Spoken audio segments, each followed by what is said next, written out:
Yeah, we're down here with pole sitter Mateus Morgado here in Pro Shifter. Mateus, great P1 that qualifying run. Yeah, definitely a very good quali. Been very fast all week, to be honest. Today in the warm-up, missed a bit, but getting the pole position now, really happy. Really happy with the work of all the team. They all been doing a great job, and on a track like this, also to beat Danny is not so easy. So yeah, looking forward for the races. Yeah, obviously a different track layout than we were here a couple of weeks ago. What are the differences that you've noticed this weekend? I think you mentioned to me that the track grips come up a little bit. Yeah, this week I feel more grip in the track. I feel more used to what I'm driving in Europe, so I think it makes a bit easier for my driving style. But yeah, we see the layout. I like more. I like more to this side, so it should be an interesting race. You mentioned points leader Danny Formal. I mean, you know, he's the guy around here, right? How do you beat him? It's not easy, but we take a fight. Just super good to race with him here, and yeah, let's see what we can do. Mateus Morgado getting very comfortable already here in the shifter in the States.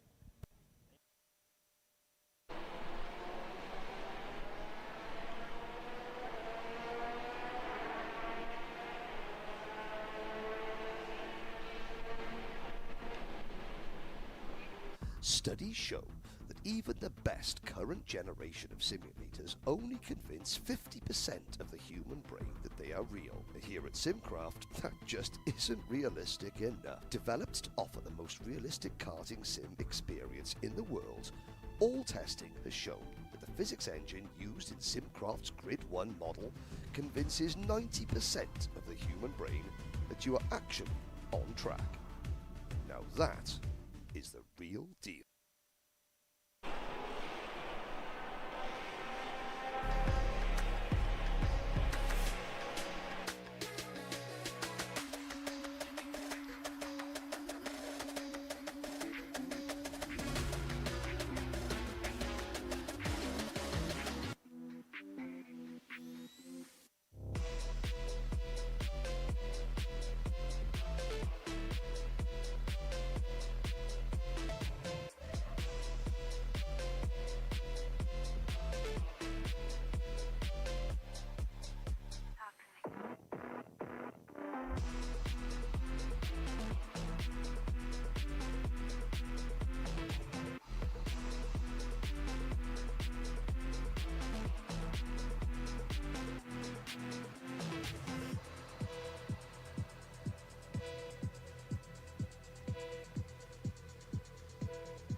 Well, welcome back, race fans, to AMR Homestead-Miami Motorplex, presented by MG Tires. My name is Rob Howden, joined in the booth here at Kart Chaser by Henry Beaudet. It is time to go wheel-to-wheel racing. 75 degrees and sunny. There's a country song about this, I believe, Henry, but it's beautiful to be here in Homestead. A light breeze is making an absolutely perfect day right now.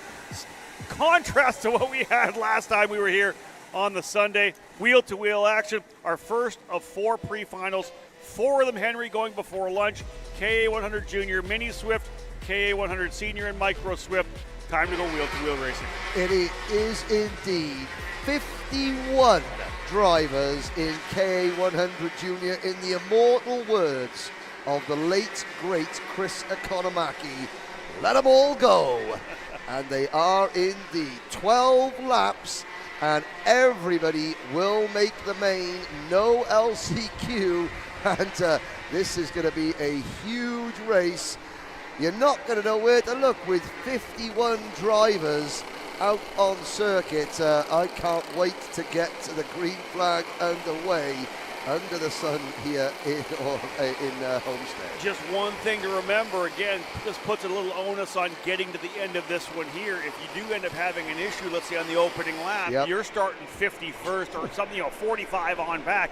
for the main event. It's going to be hard to recover from an issue in the pre-final. You got to be really smart here right now, getting things underway. Diego Ardiles and Sebastian Garzon, the two championship contenders, starting on the front row. Michael McGoy, great qualifying effort. He'll start on the inside of row 2 alongside Max Christia, while Walter Jenkins, the 4th, and Alexander Vanchev on row 3. Field set in the staging lanes, and the green flag flies for the first time.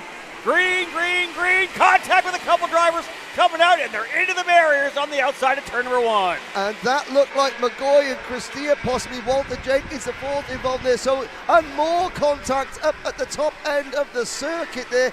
This is just what you didn't need to have happen. There's the 822 Kart. That was one of the Kart Works driver, possibly Sebastian. Let's have a look down. Was that Sebastian Rist, maybe? 822, yes, it was. There's the 807 right there with contact coming through the corner as well. So a number of drivers, 842 as well. So, yeah, we had a lot of contact early on. Very surprising that we had that much chaos in the opening lap. There's the 886 off the side of the racetrack with trouble as well. So several drivers having an issue here on the opening circuit.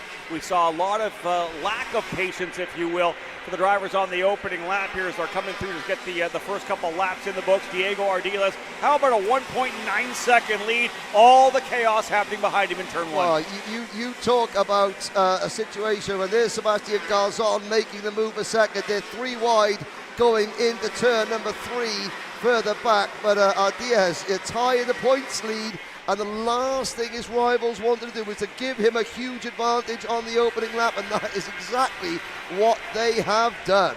12 laps for the pre-finals here, 10 laps for the drivers in the cadet categories, mini and micro. So more contact further back. Look at this, coming out of turn number 8. A ton of drivers climbing on top of each other, no one giving each other room. Some crazy stuff happening here.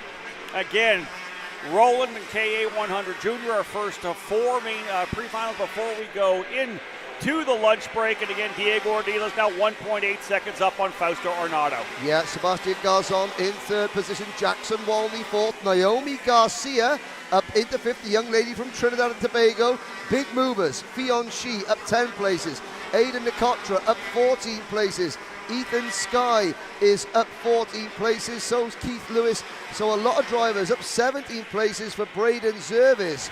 There'll be drivers going the other way, Rob, but Ardiles 1.8 seconds up the road. Yeah, with 51 drivers starting, so many of them making ill-timed moves, a lot of lack of patience, as I had said. We saw a number of drivers from deep in the field able to work their way through. Luke Tao was one as well, was able to get a bunch of spots, but a bunch of drivers coming down the order. Lillian Scarborough, Michael McGoy dropping down, Eli Steinbrook coming to the tail of the field, Max Weiland and Sebastian Rist. All those drivers, Henry, started up front or mid-pack and all find themselves at the tail of the field. Little sizzle, Isaac Malcoop, Colmadeiros and Jude Thilmasami also failing to even get round the opening lap. And can anybody now do anything about closing that gap down to Diego Ardiles? No, in fact it's going up 2.4 seconds now to the good is Ardiles. Well, Fausto Arnaudo made a move, I believe, to 2nd spot in that last lap, and that allowed Ardiles to pull out at least 7 or 8 more tenths of a second. So, although we do have a good group lining up 2nd, 3rd, 4th, and 5th, it is Ardiles out front here by 2.4. And maybe not even about the fact that he's going to start on the pole for the main event. Remember, in a championship battle, he's coming in as one of the point leaders. He's taking points away from the other drivers as well. He's going to get the points from a pre-final win, and they can turn around and do whatever he needs to do in the main event. Yeah, good battle the second. Garzon side by side with it. There goes Walney up to the inside of Arnaudo. Put Jackson Walney to Speed Concepts Racing into P3 with Naomi Garcia in the Sodi Kart there in 5th position. Now Naomi, she's got a new mechanic this month. Juan Zarate from Colombia, one of the best in the world in my opinion, and Naomi, he expects a lot, and Naomi is certainly answering all his queries. Yeah, up 8, as you said there, for Naomi J. Garcia, now up into the 5th spot. That's the number 820 machine. She went green on lap number 4, so the Kart just starting to come in as well, getting comfortable there, right behind Jackson Woolley, so right in the middle of where she needs to be to work her way forward. Yeah, further back, Fionn Shi runs in 6th position ahead of Vonchev, Niquata, Salvador Della Vecchia, and here's that group. That's Shi at the head of that group. And as we look at that, let's have a little look back at some of the incidents on the opening few corners, Rob. Yeah, let's have a look at that opening corner as they come down here. There's a big dive to the inside. It looked like, the driver on the inside, I think that might have been the Sony car driver, just kind of got pushed a little wide to a certain extent, maybe a tap from the back. But the minute you got that left front on the right rear, that's when it all started getting tangled. Both those drivers going off, and that's the end of the straightaway from 1 to 2. Down into the right-hander, they power through that corner as well. Very likely a driver just getting over, cooking into the brakes. Yeah, and that was risk getting involved in the second incident. Lillian Scarborough was one of the drivers that also went off on that opening lap. But now we've got a good scrap developing. This is for 6th, 7th, 8th, 9th and 10th. Ty Fisher has gained a couple of places. He's up at the P9 on that TV Race Lab entry. But Garzon, meanwhile, he's trimmed 0.6 of a second off Ardiles' lead as we run lap 7 or 12. So he's not out of the hunt yet. No, Garzon went purple last time by. It was a full 0.3 faster than Ardiles. Yeah, there's still a ways to go. Remember, 12 lapper. We're only at the halfway point now. 6 down, 6 to go. Garzon knows exactly what he has to do. He's got breathing room back from Jackson Wolney as well. It's Wolney, Garcia, and Arnaudo running in the next run there, right there. So they've got room. So right now, Garzon can put his head down and keep digging.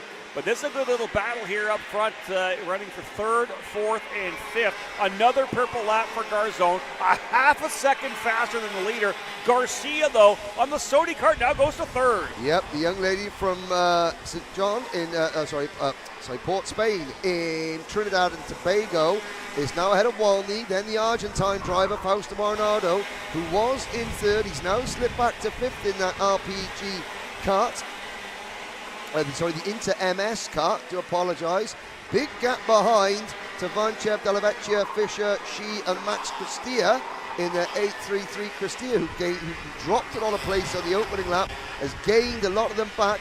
There looks like, is that Delavecchia? In similar colours to the Venezuelan driver moving up here, but Garzon, again a 50.07. This time he is 0.4 quicker again than Ardiles. The gap down to 1.2, Rob. Wow. Quicker. Did not go as fast as he did last time, but by only 0.3 So very consistent at 50 flat, 50.07. So indeed, Garzon is just quickly chipping away at and not in little bits either. No. We're talking 0.4 of a second, and he is closing there. 1.2 back. All he needs is 3 laps to close. He's got 4. So There's an opportunity for a fight between Sebastian Garzon and Diego Ardiles before this is all said and done. This is the battle for 3rd, 4th, and 5th with Garcia, Wolney, and Arnaudo. But the bottom line is right now, Garzon and Ardiles, the 2 drivers in the championship fight, could find themselves into a one-on-one battle here before the end of the pre-final. Well, they came into today tied in points. Ardiles would have gained some points by virtue of sitting on the pole. Can Garzon bring it back to a tie by taking the win away in this race? Critical for the championship, and once again Garzon into the 49 to 49.81, and he's now within a second as Garcia continues to hold off Wolney and Arnaudo for P3. Absolute rocket for Garzon in the Orsolon Racing Tony Kart right now. Went purple again last time by 49.8. That's the gap between 1st and 2nd. Now, you wonder whether or not Ardiles maybe was kind of cruising a little bit, had a big lead, but I'll guarantee you his team at the side of the track when he comes back through 11 and 12 here are going to be telling him to go, go, go. 2 laps remaining, less than a second separating 1st and 2nd across the line. There's the 2 to go sticks, and the gap now only a 10th better this time for Garzon as he fell off significantly. Well, no, actually he did not. He did a 49.8. Yeah, 49.81, so the same, very similar last time. It was just that Ardiles finally was able to get down into the 49.9s. Yeah, Ardiles picked up. He obviously got the hurry-up signal from his mechanic out there on the side of the track. It's quite a difficult thing sometimes for a driver to go into cruise control mode, but it does look as though Garzon on this lap is closing in. We don't have sector times here at Homestead-Miami, but visually it does look, and you can see Garzon just giving himself a little hurry up in the seat. If you come into the final complex, they're going to get the white flag this time around.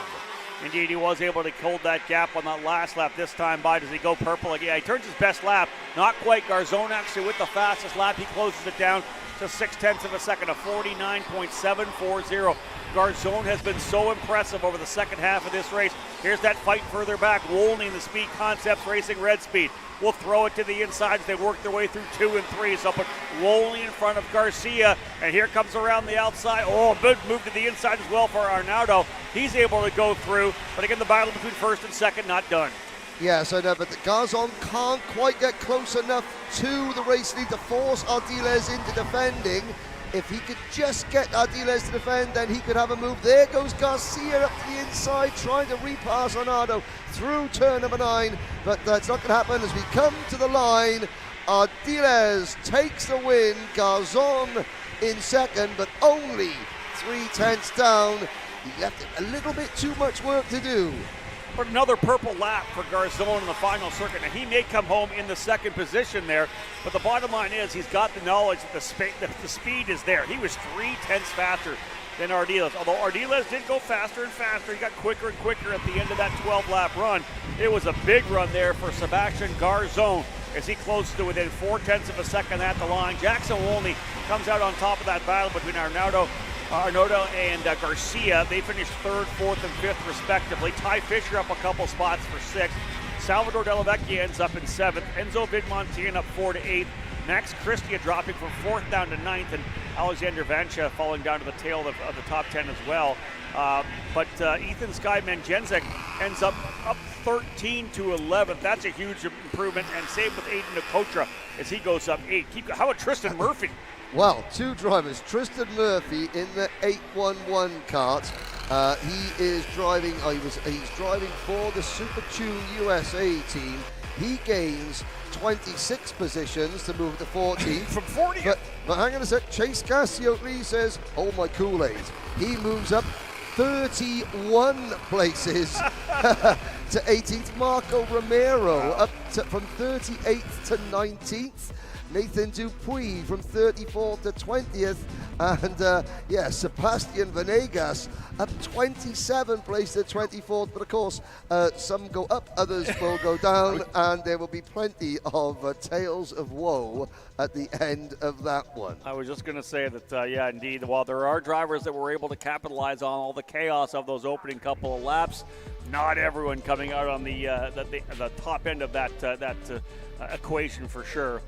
Where are we here right now? 11:19. We're getting things underway. In fact, yeah, we're a little bit by. We've got our Mini Swift drivers getting ready to roll out here right now. We're a little off the schedule. We had some trouble before we got rolling. So, indeed, right into the Mini Swift category. 10-lapper for the drivers in Mini Swift. They're getting ready to go here momentarily.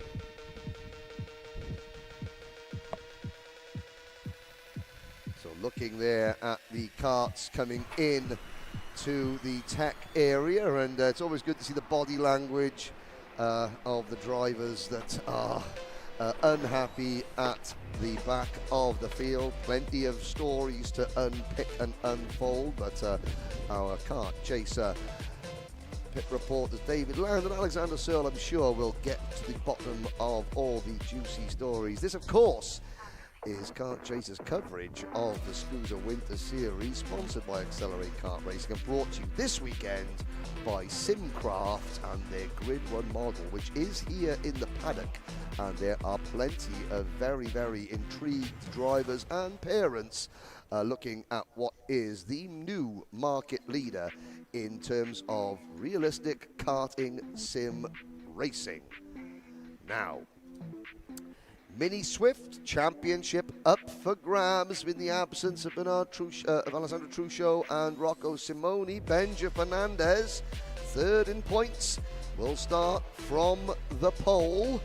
And we've only the 22 drivers. Well, watch out for Pasha Ali starting down towards the back of the grid. Also Nico Katowski, if you're going to look for a driver with a very distinctive sort of graphics and race suit there. His family have got a very, very distinctive motorhome as well. That tribute to the fallen troops wrap on not only the motorhome but also on the tent and the trailer. And Nick Katowski will be in action in this car. But we have an interview lined up. I believe Alex Searle has got Sebastian Garzon with him. Take it away, Alex. Thank you, Henry. Sebastian, a bit of a chaotic start. You're able to get through it. Drove your way back up to second there, went purple on the last few laps. I mean, describe that race to me. Well, I started second, as you said. In the start was a crash. I was like 8th, and then I start passing. I get second and I start to catch Diego, but that was not enough laps to pass him, but it's okay. Yeah, you mentioned how you were able to catch Diego there. You were purple for about the second half of that race. Do you think you used up too much of your tire, or is there still enough left for the final? I think there is enough for the finals because I only was pushing in the brackets. All right, well, good luck in the final, Sebastian. Thank you. Well, that's good to hear from Sebastian Garzon. The engines have been fired, and there's a couple of carts on the recovery vehicle there. The 807, I can see that is one of the, is that an RPG livery cart? Possibly, we'll have to see, but plenty of work for some of the mechanics to do in KA 100 Junior, and they are set to roll in Mini Swift. Here we go, Benja Fernandez, the SLA karting team, and Julian Rivera, the Ecuadorian Condor. Then Marco Samut, Troy Ferguson on row 2, Parker Ives and Ashton Woon go from row 3. Micah Baruch on the Sodi kart starting on the outside of row number 4 alongside Royce Vega, then Maxwell Macha alongside Valentino Santian, Josh Bergman and Brandon NG, row number 6.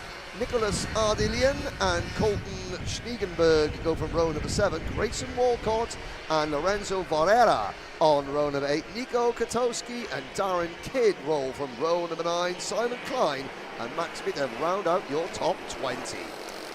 Indeed, the field setting up here right now for this pre-finals. We get set to go with Fernandez and Rivera on the front row. Again, ready to roll off here.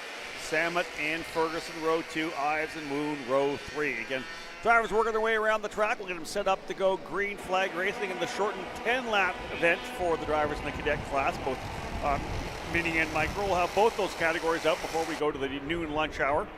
Again, a 10-lapper here for Mini Swift. Into the staging lanes. They look good coming through, and the green flag will fly. And away we go. A couple drivers going way to the outside as we expect, coming through turn number 1. Others pitching down to the bottom. Little block move down to the bottom of the racetrack. It's going to allow a little bit of a breakaway here for the driver up front as well. Fernandez is going to take advantage of this one. Rivera slotting right in there as well. But again, Henry, the driver up front, just like what we saw in KA 100 Junior, benefiting from some of the craziness coming down from 1 to 2. Yes, indeed, although I have to say, I mean, we only had 22 drivers, but they were all very well behaved from turn number 1. Now we're watching this, somebody running wide, coming out of turn 8, the first hairpin, but it is Fernandez leading Rivera. The Bennett cart there, that's number 133, I think that's Royce Vega picking up a place. But at the end of, coming towards the end of lap number 1, it's going to be Fernandez leading, I believe. Marco Samut is there in 3rd position. Fernandez, Rivera, Samut, Mika Baruch, Ferguson, Vega, Santian, Woon, Bergman, and Schniegenberg, your top 10.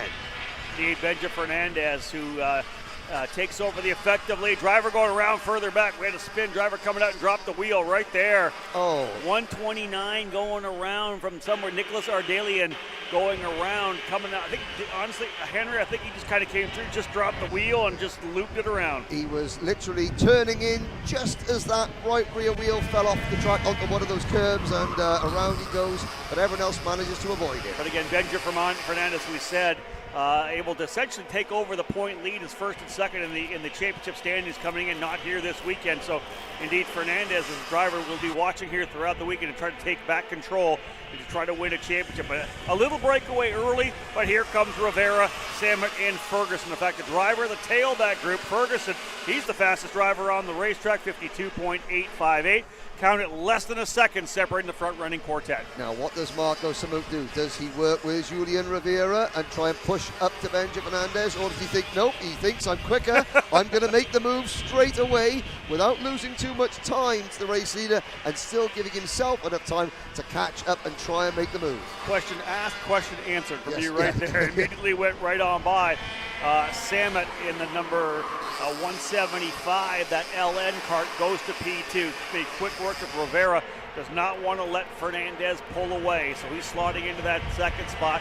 And indeed, right there, a little bit of a exit oversteer for Rivera. Had to put a ton of wheel in it coming in. You watch how much space he lost. He just did not get it down. Had to kind of check up a little bit coming out of turn number 11. Yeah, the Brandon Jars, the track, Mike Doty Racing, Lando Norris chassis of Marco Samut there on a mission. And Rivera has lost third position to the Bennett of Troy Ferguson. But they're not too far back. They're just behind them. Mika Baruch and Royce Vega rounding out your top 6 ahead of Woon, Bergman, Santillan, Matcha, your top 10. Looking down there, where has Parker Ives, a non-starter, didn't complete the opening lap, did Parker Ives. That's tough. And Nicholas Ardillian, who we saw spinning, he's down in 21st and last place. Yeah, tough over Parker Ives, who we know had some pace there, so did the very tail of the field for Parker. Trying to find out what happened there, but nonetheless, he'll be launching from the very tail in the main event this afternoon. That main event for the drivers in Mini Swift set to go to about 155, so if you're following this mini category, mark that on your calendar and your schedule for the day. 155 Eastern, Mini Swift on track for their main events. The first of all the main events starting at 1:30 with KA 100 Junior. But right now, 4 laps down. We'll come to the halfway point this next time by. And a pretty good run right now up front for Samet, who is closed up. Very similar lap times, but he is right there right now. In fact, ready to make a move on Fernandez, although maybe he'll just try to push him away. Yeah, Troy Ferguson now coming into play in third position. Rivera has started to slip back a little bit, and Baruch in the first of the Sony karts, I think, is next, although he may have been passed by Royce Vega. So now the driver out of Dallas, Texas, Royce Vega, closing in on Julian Rivera for a top 5, but it's nose to tail for the race lead, Fernandez and Samut, as they head down the back straight towards turn 2. And I'd wondered whether or not Samet was going to push him or try to find a way by. And as it is right now, electing to stay right there with Fernandez, trying to push away from Troy Ferguson. The gap when they came across the line between Samet and Ferguson was just a little under 0.4 of a second. You can see visually it's really only about 2 or 3 kart lengths, and he is right back on it. Ferguson was one of the fastest drivers on the racetrack, and yeah, that's not going to be enough when you go purple last time by Ferguson.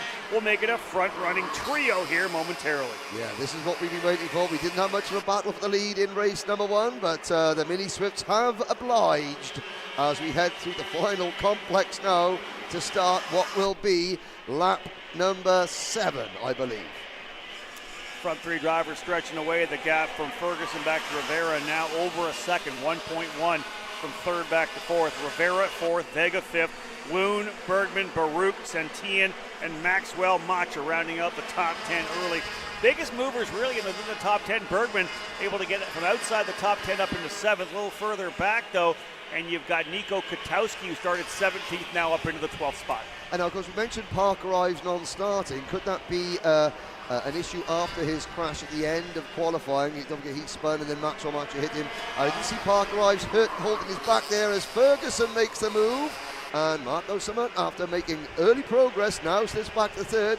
Look at the gap that Benja Fernandez suddenly have. One move and Fernandez has got 10 kart lengths. In the hairpin though, right? The minute you make the move to the hairpin, you lose so much of that exit speed. The leader able to run a big wide line, and that is once again going to give Fernandez almost a half a second a lead over Ferguson. Listen, Ferguson could turn purple. He knows how fast he is. He knew he was going by. Maybe not the best place to make a move when you're trying to stay with the leader with laps winding down, but nonetheless, with 3 to go, he may have the pace to reel him right back in. Yeah, but don't forget, these are still the Mini Swift drivers. They're still 10, 11 years old, some of them a little bit younger even. They're still learning their craft as we head into the first hairpin there and up towards hairpin number 2. Ferguson, though, to be fair, is closing back in on the race leader, bringing Samut with him. And Troy Ferguson has a little look to the inside. That means he knows that Samut is not close enough to make a move on him. He can start sizing up Fernandez for a move for the lead. Indeed, here we go. You see the gap back there to 4th and the big gap back to 5th as well. 2 laps remaining in this TKG Kart Republic Trinity Kart Gear sponsored Mini Swift category. Here comes the move to the inside of the back straightaway. Gets to force his way through. Book it. He is through. Troy Ferguson goes from 3rd to 1st with a couple of laps. Quick look over the shoulder. Make sure he's got that thing locked and loaded. Move Fergus off Brother Fernandez back to second. Samet in third. I still don't think we're done for the battle here, but although I think Ferguson may have the speed to pull away. Yeah, well, Samet, I think, recognised that because he made the move there, going on to the inner loop on Fernandez for P2. So Samet there is fourth place driver Royce Vega, who is trying to join the party, although I think he's going to run out of time. But now Samet there, tight line into the final complex for Samet. Ferguson's going to be under pressure coming down the back straight as we go, 1 lap to go.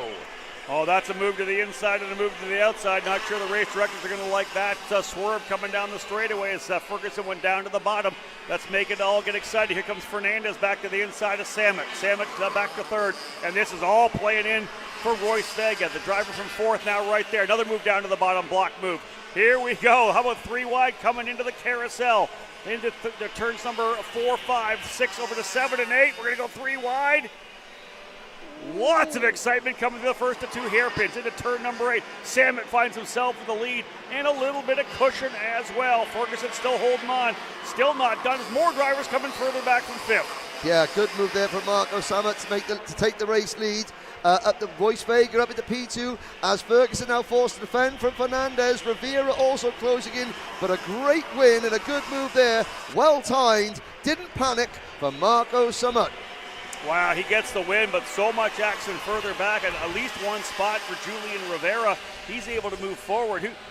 Troy Ferguson all the way back to 8th. All that racing, everybody else came forward, and Troy Ferguson, who led at one point, falls all the way back into the 8th position. Marco Samet as the leader, Royce Vega in second, Benja Fernandez third, Julian Rivera fourth, and Ashton Woon out of nowhere ends up P5. Yep, behind the top 5, Mika Baruch, Josh Bergman, Troy Ferguson, and I think after leading on to the final lap, the fact that Ferguson took such a defensive line into turn number 1 cost him straight line speed down the back straight, and that contended, once you get put offline, you lose your momentum a little bit in these last lap scrambles. It can be hard once you start going backwards to sort of stop the rot.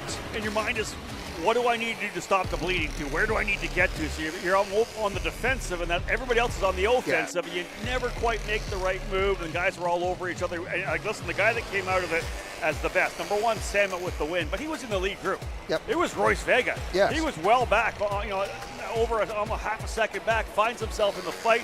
He makes the right move. He ends up starting on the outside of the front row for the main event. He was being proactive. All those around him were being reactive. 100% true, and that's it. Big one for him. And here we go. I said before we were just a little bit behind the schedule. We are working our way back up at it here right now. Yeah, still about 5 minutes behind the schedule. KA100 Senior already starting behind us, getting ready to roll out onto the track. I don't think there was any pickups out there, so we should be able to get these guys on the track and rolling for their 12-minute race. Again, the pre-final for KA100 Senior, Stephen Miller starting on the pole alongside Alessandro DiTullio. Donovan Bonilla and James Overbeck on row 2. Mick Gabriel and Noah Rosser on row 3. Cameron Weinberg alongside Colin Lloyd row 4, and Steven Eisert and Ivana Richards going to wrap up the top 10. They're trying to get back onto the timetable because they know that I'm in town, and I get very angry when I don't get my lunch on time. Only joking. You got Quentin Angeli, Xavier Diaz, Alex Mercado, Chase Brasaglia, and Isa Torres Jr. on the top 15. Don't forget Torres Jr. starting today in the slow qualifying group, gained ground in that qualifying session.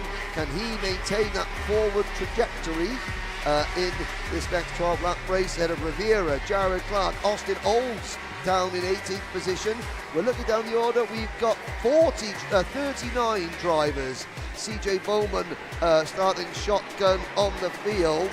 Looking down there the order, anyone that we can see might be making progress who qualified, adding Charlie Fonseca in 26th position. Maybe one driver to look making progress, but of course, fingers crossed, can we get everyone through turn 1 clean? Well, let's put it this way. This is our K100 seniors. Our juniors didn't make it look that good because we had a lot of accidents on the opening lap. Hopefully these drivers will settle in when we come to green, at least over the first 2 or 3 corners. But again, KA100 Senior has been a chaotic category since it first started. Lots of great racing. It's so evenly matched. You don't have those big gaps in terms of pace from front to back. So We'll watch these drivers roll the momentum through turn number 1 into the staging lanes. Miller on the inside, DeTulio on the outside. Green flag, and we're underway. And a good run there to the bottom of the racetrack to get things going for Stephen Miller, but DeTulio almost over-undered him coming out of the corner. And in fact, DeTulio, I believe, will lead. Little curb to hop there coming through. You see how crazy it got from maybe 7th, 8th, 9th on back. But a good move for DeTulio on Miller, able to get the lead going down and out of turn number 2. And there's the difference between 40 senior drivers and the same amount roughly of junior drivers. They know it's a long day. You can't win the race on the first corner, but you can certainly lose it. And DeTulio leads Miller, then Bonilla, and I think that's Overbeek, and into turn number 10. Cameron Weinberg on that TV kart making good progress as well on his return. Cameron threw it to the inside there, was able to get a spot done, so nice job. Always like that those TV karts kind of pop for you, right? Oh, yes. You know, all the sea of all these other maybe more muted colors, and the blues and the reds. You see that, that bright, kind of green that pop out there for you. Helps me out because I'm color deficient. Yeah, so I need that. Bit like this new Pride T-shirt that I'm wearing that is available in the here in the paddock. Yeah, I won't lose you this weekend. No, if you can't hear me, you can certainly see me. Action up front though, Miller on the defensive as he's holding on to second place. Indeed, the opening laps there, lap here, drivers just kind of settling in, as we said. That second lap in the books right now with DeTulio, Miller, Bonilla, Gabriel, and Rosser on the opening circuit. Not surprisingly, a couple drivers making some moves a bit further back here, and again trying to settle in early. I always try to stay, especially for a young driver. I bang into my own head when I'm driving. For the first couple of laps, you have to realize, I know you're real hectic. You start kind of getting, I need to move forward. But if you just let the first couple of laps happen, that lead group's going to develop, right? I know you get aggressive. You don't want to make that mistake early. But literally, just give it a couple of laps, and eventually you're going to stretch away from a significant amount of your competition. Yeah, you're going to do that only if you're single file. And as they went side by side down the back straight, and Stephen Miller retook the lead, of course, that's just going to make that trail of karts a little bit longer. It's like, mercy sakes alive, looks like we've got us a convoy up at the front of the field. Here we go. Henry's lining up the American lines for us here for sure. I haven't said 10-4, good buddy. Just say, wait, there, I just did. Check that one off your list as well. But yeah, so right now everybody's kind of settling in here right now. Stephen Miller's been able to go back to the lead. DeTulio took it on the opening circuit, as we know. But a pretty good run here for Stephen Miller, who qualified on pole. Feels very comfortable. Told that to our David Land earlier today in the interview after qualifying on pole. So he's happy with the way the kart is. Here comes one of the RPG drivers rolling up, and indeed, that is Donovan Bonilla. He'll go to the inside of DeTulio. So move Bonilla now up into the second spot. Let's see if he picks up the chase to see if they can't roll up here on Stephen Miller. Top 9 drivers all going with their fastest lap of the race thus far. Mick Gabriel, let's not, we haven't mentioned Mick Gabriel hanging on there in 4th place in the number 978 kart for the, is that the Orsolon Racing livery? He's at AEM Racing. Oh, AEM Racing, again, a late entry, a walk-up, not on my list, but Mick Gabriel doing very well. James Overbeek, Rosser, Stephen Isett, Weinberg, Ivana Richards, Brasaglia all in the top 10. Brasaglia has got the fastest lap of the race, 50.50, and now we've got a 5-kart breakaway at the front. Miller, Bonilla, DeTulio, Gabriel, and Overbeck. We'll talk a little bit more about Mick Gabriel. Does a lot of Briggs 4-cycle racing as well, and indeed initially entered into X30. He was going to go run the Pro X30 category and still will, but also adding in this KA100 for the AEM karting program. And again, a very talented driver. All right, trying to potentially get an update here that he maybe not be running X30, maybe just running KA. But we'll get an update from Mick on that one to find exactly what's going on. But nonetheless, he's in the middle of this front-running 5 drivers here, and the battle's a good one. And there's further back here, 6th, 7th, 8th, and 9th. You're looking at Rosser, Isert, Basaglia, Ivana Richards in the middle of that fight just outside the top 5. Yeah, now as we look there, Miller has slipped back to second, so Bonilla now makes his way to the front. And Donovan Bonilla, in my experience of watching North American kart racing, Bonilla seems to be a driver who allows the others to sort of fight amongst themselves, and when the moment is right, like we saw at Super Nationals, he pulls away. He's not going to pull away right now, but still, you've got Miller and Gabriel, so DeTulio has dropped back to 4th. Overbeek still keeping a watching brief on these group in 5th position as they come into the that little complex before hairpin number 1, but it is the 980 Donovan Bonilla leading, and DeTulio now starting to fight his way back up Yeah, DeTulio got pushed back to fourth, but did a diver there down to the inside of the apex of turn number 9, the second of the two hairpins. So he'll move back into third. We'll try to get a good run out of turn number 12 at the halfway point. 6 down, 6 to go. And need one more race still to go before we go into our lunch break. Those of you watching at home on Kart Chaser, we'll be back again at 12:30 this afternoon as we get things going. Just a quick lunch break for the crews. Get them in here, get them fed, get them fueled up. But otherwise, KA 100 Senior starting to heat up a little bit here. Yeah, now I'm sure that there is a sight that we don't want to see. A kart upside down that the driver is at the side, 2 drivers in fact. So one kart has obviously gone over the barriers. Both drivers up and out of the kart. Now I'm looking to see who that may be. Logan Adams, Spencer Mast and Quentin McPherson have had issues, so they have not come around. Michael Boyadzis didn't take the start, but it's Adams, Mast and McPherson. 3 drivers are involved, and certainly one kart on its roof. You're going to get a good look as they come back across the line and see if anybody else is falling down the field. Put lap number 7 in the books. Miller, DeTulio, Gabriel, Bonilla, and Overbeck. The top 5 right now. You got to go 1.7 back for Noah Rosser after that. Just trying to see if anybody else is falling down the field. Indeed, Quentin McPherson, Spencer Mast, and Logan Adams not able to come back here to complete lap number 6. So those are the drivers potentially involved over there in that wreck. But I'm seeing the 2 drivers, I think 2 are involved in the crash. They're walking back up the circuit, nice. So they're absolutely fine. Bit of work for the mechanics, but drivers A-OK. Stephen Miller continues to lead here right now, but again, the fight, does he? Yeah, we got a flop up front here. So DeTulio's gone to the lead at the start, back to fourth, back to the lead again. So again, that is the mark of a driver who's been around long enough not to start losing their heads, right? Like, listen, I got pushed back to fourth. I got a good hot rod. We're in the middle of a kind of back and forth battle here. He settles in, methodically works his way back to the front. And with 4 to go, DeTulio go back to P1. And they are beginning to drop Bonilla and Overbeek. So Bonilla, so again, Nick Gabriel, a sleeper here in this race. We haven't seen him making many moves, but he's just keeping himself in contention behind the top 5. Noah Rosser leads the next group with Isa Pasaglia, Richards and Cameron Weinberg. Then there's a little gap back to Colin Lloyd, Alex Mercado, and a bigger gap back to 13th place Valentino Garbarino, Xavier Diaz, and Asa Torres Jr. holding firm in 15th. Shout out to Colin Lloyd, purple last time by as well. Very strong lap for Lloyd back on lap number 11.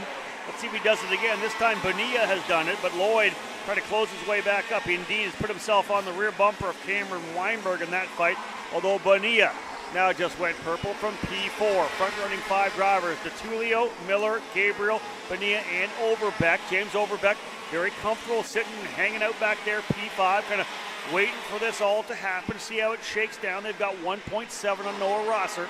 So the final lap's coming, and you know we're not done here at all yet. We're going to have some excitement before it's all said and done. The 2 to go sign will come next time by. 2 laps remaining. Yeah, the key gap is the gap between 5th and 6th. 1.7 seconds at the moment. At the moment. 2 to go. We saw how quickly in Mini Swift Royce Vega caught the lead group when they started defending and battling. The good news is the yellow flags at this point of the track are gone because Miller's just made the move. So good work there from the SKUSA recovery crew. Miller led for about 12 meters. Yeah, I was going to say, Miller made the move to the inside of 2. DeTulio just changed the exit. More shallow on the exit, came rolling through, took the spot back before turn number 3. So has not allowed Noah Rosser enough room to come back up here. He's the driver in 6th. That should this get exciting, he may be able to find his way back in. Here's Miller trying to run the rim, trying the outside of turn number 9, the second of the 2 hairpins.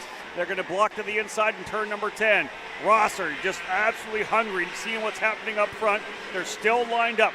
1.7 was the gap back to P6. Big move to the bottom for DeTulio. He'll stay to the bottom as well.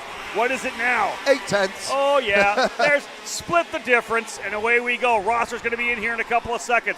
Look to the bottom of the racetrack. That is Mick Gabriel. He may come out with second. No. Around the outside they go. Here comes Rosser thinking about something. Because he's got to watch out because 7th and 8th are coming too. Steven Eisert is in there as well, as is Chase Pasaglia. Final lap here for KA 100 Senior. curb hopping going through turn 7. Everybody wants to get the best run they can up this straight. It's going to be DeTulio defending Miller once again, trying it high, wide and handsome, and he's going to lose P2 to Bonilla, or is he? No, with there's Gabriel as they come to the line. Gabriel thinking about a way by, but so was. Now there's a move to the outside for DeTulio. He gets shuffled a little bit. A big move to the inside for Miller on DeTulio, and how's it all going to play out? Miller with the win, and Bonilla is going to come out as well. Donovan Bonilla ends up in second. Gabriel third. DeTulio shuffled all the way back to fourth as Stephen Miller able to slide by. Overbeck in fifth. Rosser holds on to sixth. No real change behind Overbeck. Rosser, Isert, and Basaglia still 6th, 7th, and 8th. Mercado 9th, and Cameron Weinberg rounds out the top 10. Valentino Garbarino and Lorenzo Kaufman end up coming up +5. 14th for Garbarino, 17th for Kaufman. But again, Stephen Miller ends up in P1. Big win for him by 0.2 of a second. A good fight back and forth. Everybody in that top 5, I think, has the pace to win. Bonilla, Gabriel, DeTulio, and Overbeck. Let's have a quick look at the action from that race.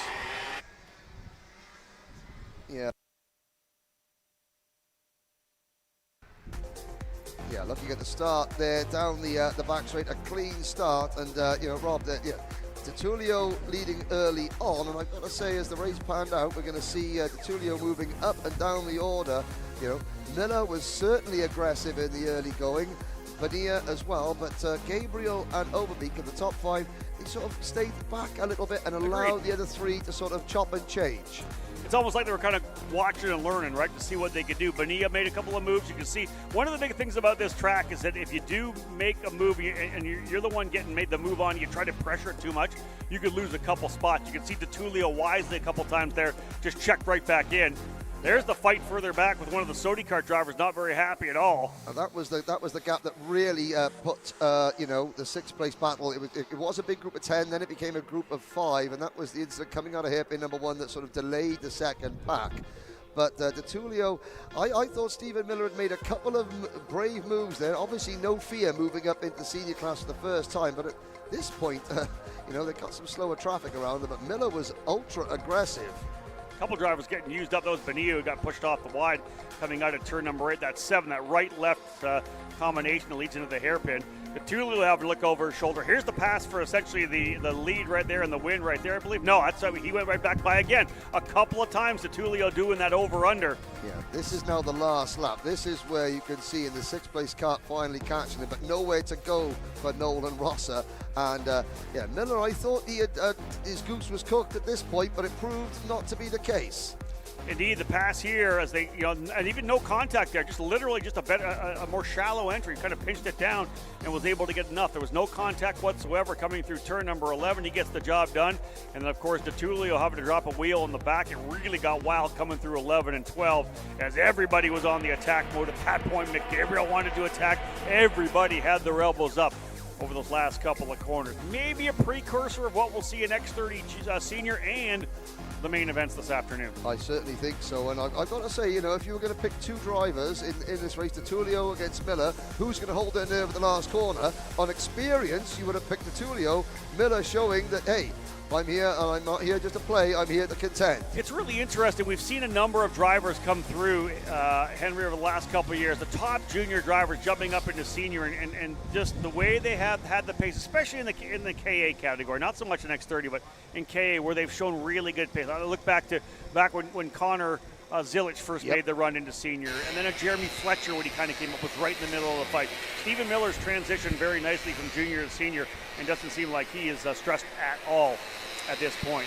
This is it, folks. Last race of the start of the broadcast here, because we will go to the lunch break after this at 12 o'clock. We're about 9 minutes away from the scheduled lunch break. So Micro Swift rolling out onto the racetrack to get things underway here, and indeed looking good for the drivers here. It'll be 38 drivers in the field, we believe. We hope that, Marcos Burgess was the driver that was hurt a little bit earlier on. Hopefully he will be out there, but if not, we hope that he's recovering well here at the circuit. So 37, 38 drivers, a lot. Yeah, 100%. Up front, a great qualifying effort that we talked about for Wayne Gottschalk. He'll start on the pole alongside Danny O'Gara. Row 2 will be Liam Nakawati and Santiago Oriol. Alvaro Medeiros, Leo Simone, Luca Becerril, championship leader Zane Burgess, Easton Kubinski, and Lawrence Perriman will round out your top 10.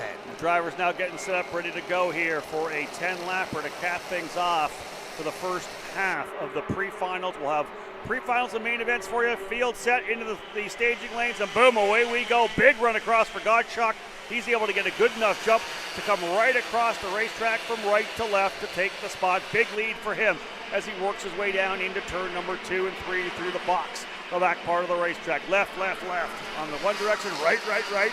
In this particular direction here, running in the clockwise direction. Just keep going right, get yourself right back into the carousel. And at the very start, pretty good launch. He gets himself a couple of kart lanes. And everybody getting through the first couple of corners cleanly. Thomas Montalvo was at the back of the field, a bit of a delayed start, but he is out there and running. Gottschalk, though, will try and clear off. Not quite sure that anybody in Micro 6 is going to have the speed. You know, this very evenly matched class. The slipstream effect's going to be key, but Gottschalk is he's certainly making the best of that pole position. And the end of lap number 1, he's going to have a good 15 to 20 kart length lead. But watch now the second group going down this back straight. They hook up and they will be able to slipstream up to the race leaders. Nachawati, Orioli, O'Gara and Medeiros giving chase. Yeah, the second group behind the front running 5 drivers led by your point leader Zane Burgess up a couple of spots. Burgess goes into 6th. He's 0.8 of a second back across the line. Top 5, Gottschalk, Nakawati, Orioli, O'Gara, and Medeiros. That is your top 5. Burgess, as we said, the chase pack there, leading the chase pack 0.8 of a second back. Just into the program right now, folks. Second lap working of a scheduled 10 for the drivers here in this Micro Swift category, or rather this Mini Swift class. Before we get back to on-track action, let's talk to the driver who was right in the middle of the scrap in KA 100 Senior. Yep. Thanks, Rob. Down here with Alessandro Di Tullio. You know, you controlled that race until the last corner. Just kind of talk us through that. Yeah, difficult race. I struggled on the start quite a bit. Got past and just kept my head down, got back to the front. But even when I was in the front, I didn't have enough. So I had to drive a bit defensive, which I did. It worked until the last corner. Steven got me and then I got trained, but that was a good move from him. So yeah, now we're just gonna have to fight from 4th. Did you learn anything that you can take into the final later on? Yeah, I mean, we're struggling for pace right now in both karts, so we just need to keep looking at the data and keep working to pick up the pace. That's Alessandro Di Tullio. Back up to you guys in the booth.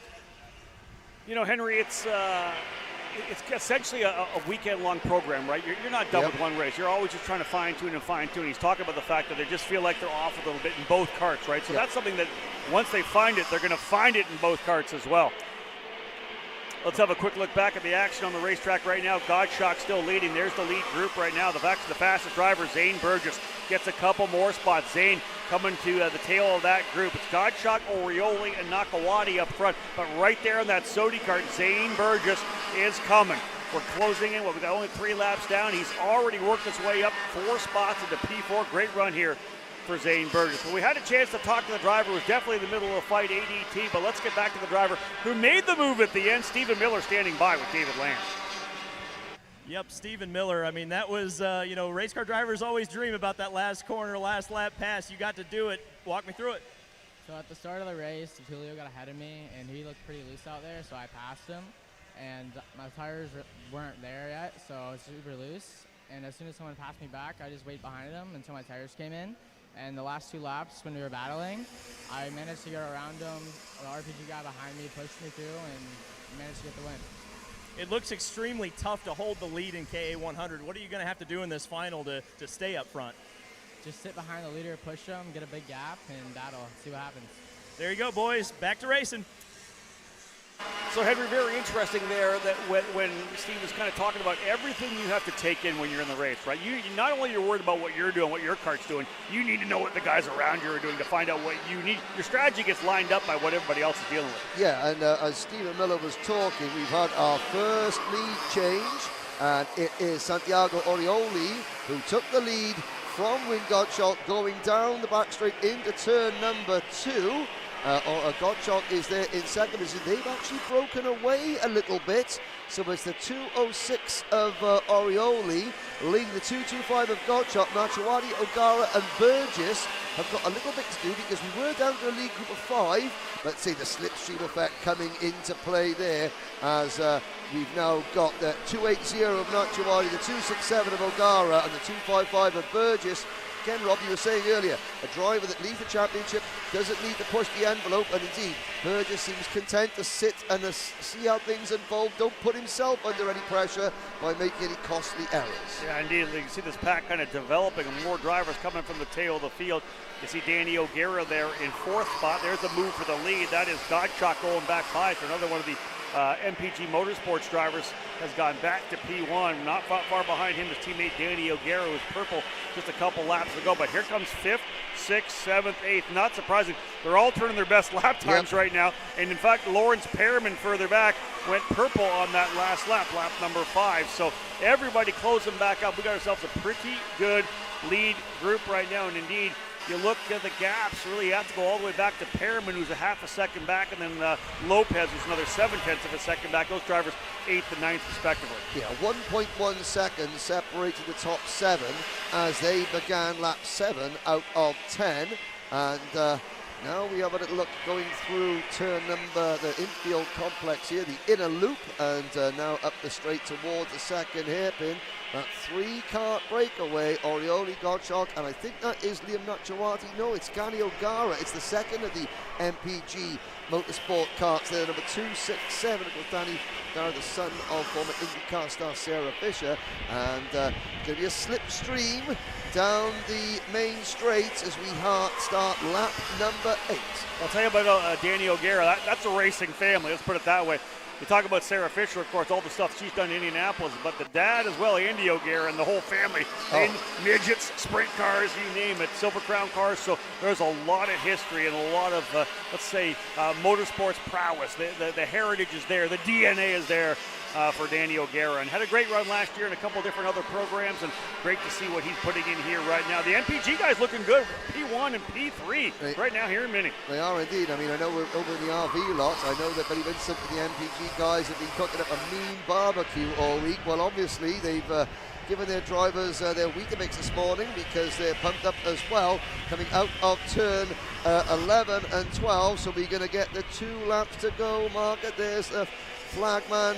2 flags in the air, 2 to go.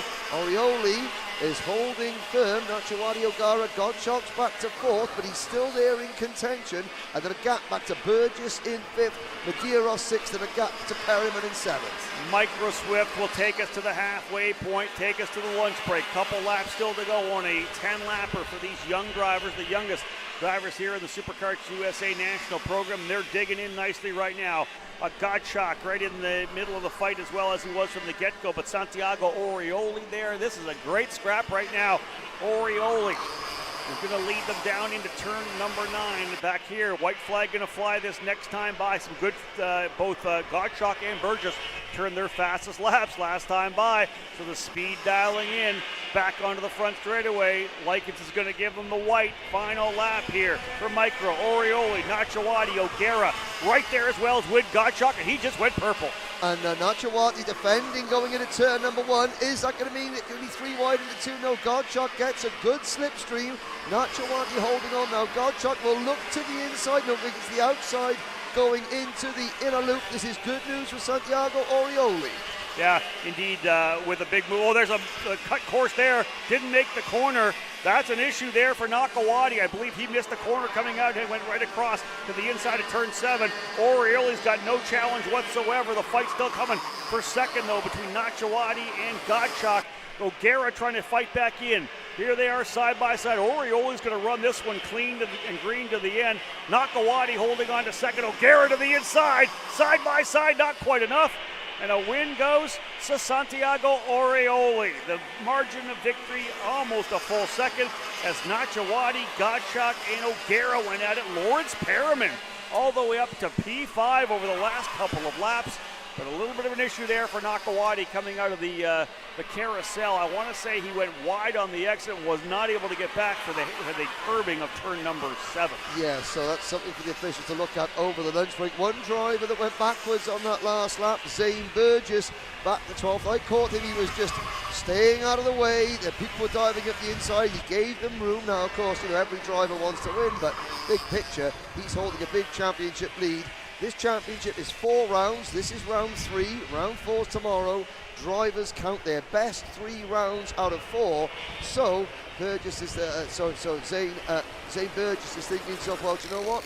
If I drop today, then, I've got 1 bad round, or I've dropped, that's fine. I've still got 2 rounds to count, and if I just do well tomorrow, then that's still okay. So not a disaster for Zane Burgess. But he'll still be coming forward. Zane had good pace, but again, as we said, fell back 4 spots to finish 12th. It'll be an outside row 6 starting spot for Zane Burgess, but nonetheless, Orioli, Nakawati, Gottschalk, O'Gara, all those drivers very impressive up front and getting the job done to dig in. Orioli coming out with a big win, though, to start on the pole alongside potentially Nakawati after we see the race control come up with their final decisions there. That wraps things up, folks, for the morning coverage here on Kart Chaser. We will be back at 12:30 with KA100 Master. We're now into what will be a half-hour lunch break here. Make sure to tune back in. Lots more coverage to come. And again, all this coverage brought to you by Acceleration Kart Racing and Kart Chaser here from Homestead, Florida. Again, myself, Rob Howden, and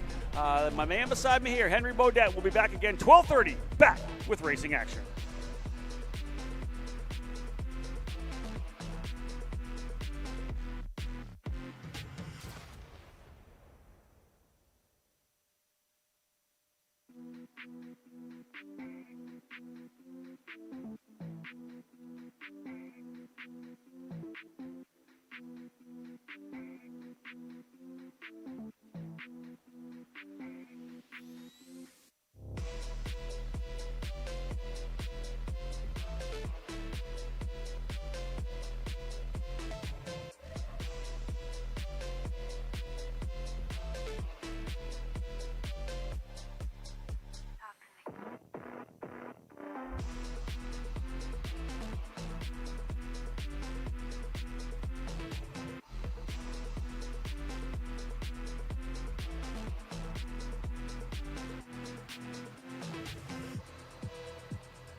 Welcome back, ladies and gentlemen, to AMR Homestead-Miami Motorplex, presented by MG Tires. Back after a quick break here for the SuperKarts USA Winter Series. Final 2 rounds. Round 3 today here on Saturday. My name is Rob Howden. I will be joined by Henry Beaudette momentarily as we get back to racing. Morning consisting of an 8 a.m. call for warm-ups. Qualifying started at 9:05. That's done and dusted. Lineups all set. We had 4 of the 8 pre-finals go in the books before the lunch break. We got the crew from SuperKarts USA, Kart Chaser, all refueled into the pits and ready to go once again. Now getting set to roll out here with the drivers in the KA 100 Master category. Temperatures continue to rise. Trackside blue skies, 77 degrees here at Homestead. Michel Garrido alongside Miguel Mir on row 1. Mario Barrios and Grace Hamerd on row 2. Charlie Fonseca will start alongside Junad Din on row number 3, while Kim and Scott Carapaletti occupy row number 4. We're underway and back at it with pre-final racing. Hope you guys enjoyed your own lunch break wherever you are watching here on Kart Chaser. We are back at it once again. 4 pre-finals to line up 8 main events to roll this afternoon. Round number 3 of the SuperKarts USA Winter Series. Right in the middle of the thick of things here, and as we know, championships up for grabs. You are able to lock it down here on round number 3. You had a great run in rounds 1 and 2 in January. It's the 3 races, 1 drop, so if you got the job done, you can get it going. Underway now, right now, and as we roll through, Miguel Mir has gotten to P1. The Orsuan racing driver, your point leader coming in, has taken the lead early. A 3-driver breakaway getting rolling here right now with Michel Garrido into the 2nd spot. 3rd spot now, Mario Barrios, and they've got a little bit of a gap right now as they come around to put first lap in the books. 12-lap distance for these pre-finals. Charlie Fonseca and Grace Hamerd, 4th and 5th. And once again, joining me in the booth, Henry Beaudette, the voice of Rotax globally here, was with me in the booth at the Super Nationals. Back here at the Winter Nationals again, enjoying the beautiful warm weather. 77 degrees and blue skies. Absolutely balmy. Couldn't think of a better place to be. South Florida, the sun is shining, karts are on circuit, and we've got a battle for the race lead, and that's Mario Barros we just saw moving up into P2. So these are the drivers age 30 and over, and just showing that, yeah, you can just enjoy kart racing. You know, you don't have to be a youngster, you can just be enjoying racing at a national level around the country, and the competitiveness is still just the same. Yeah, I love it myself. Get a chance to run every once in a while in the Masters and Legends classes of the CKNA. Mario Barrios, one of the drivers we've watched for many years, a former SKUSA champion in the X30 Master category. Of course, all SKUSA Masters racing now into the KA 100 program. And here's Barrios looking to the inside, coming into the inner loop, and he'll grab it. Great pass there for Barrios as he makes the move to the inside of Miguel Mir. Coming into what in this direction here is turn number, what are we calling it? We're calling it 4-5, I think, right? Coming through, yeah, 1, 2, 3, 4, 5, 5, 6, the corners in the inner loop, the carousel, if you will, through the second of 2 hairpins now. Barrios, pretty aggressive, good move to the inside in turn number 4. Yeah, and Barrios is just here this weekend trophy hunting.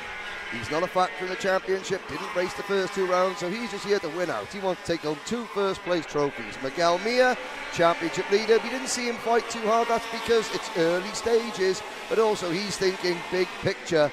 He wants 1 big pot at the end of tomorrow's racing. The Zanella Racing kart, I think, is that Charlie Fonseca for Zanella Racing, the Costa Rican driver, in 3rd. Then it's Michel Garrido, Grace Hamerd, Junaid Din, Scott and Kim Carapolati run 7th and 8th. And Junaid Din, I notice again, proudly wearing the Pakistan logos on the lapels of his race suit. Alfonso Soriano, Santiago, Jesus Portillo, Luis Quinones, and the ageless wonder Tom Gerstner there in 12th place.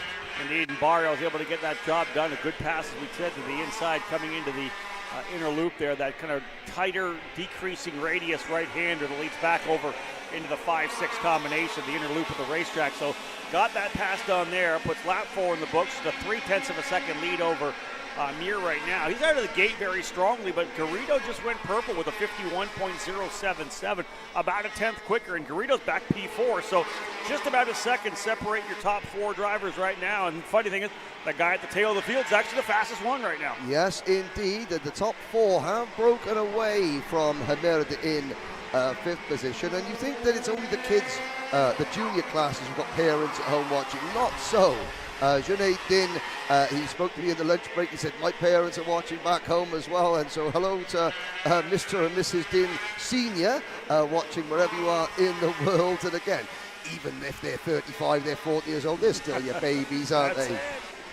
I love it. And again, out front, Barrios leading still by 2/10. You see that lead group kind of close him back up a little bit as Fonseca put himself on the rear bumper of Miguel Mir. Not sure whether or not he gave him a little bump and run and push there down the back straightaway. But right now, Mir has closed up a little bit on Barrios.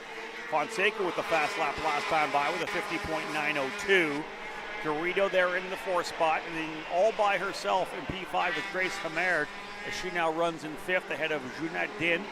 And then the Carapolati, 7th and 8th, Santiago, Portilla, Quiones, and Gershner, the 12 drivers, a dozen we have here in the KA 100 Masters Classic. And Alessandro's Racing, the sponsor of the category. And Barrios putting down some good laps here as we close in on the halfway point. We crossed halfway flags this time by. Again, 6 down, 6 to go. Yes, and Charlie Fonseca having a good lap there. In fact, 51.3 for Fonseca. And he looked as though he was closing in a little bit as we enter the second half of this race on P2 Miguel Mir.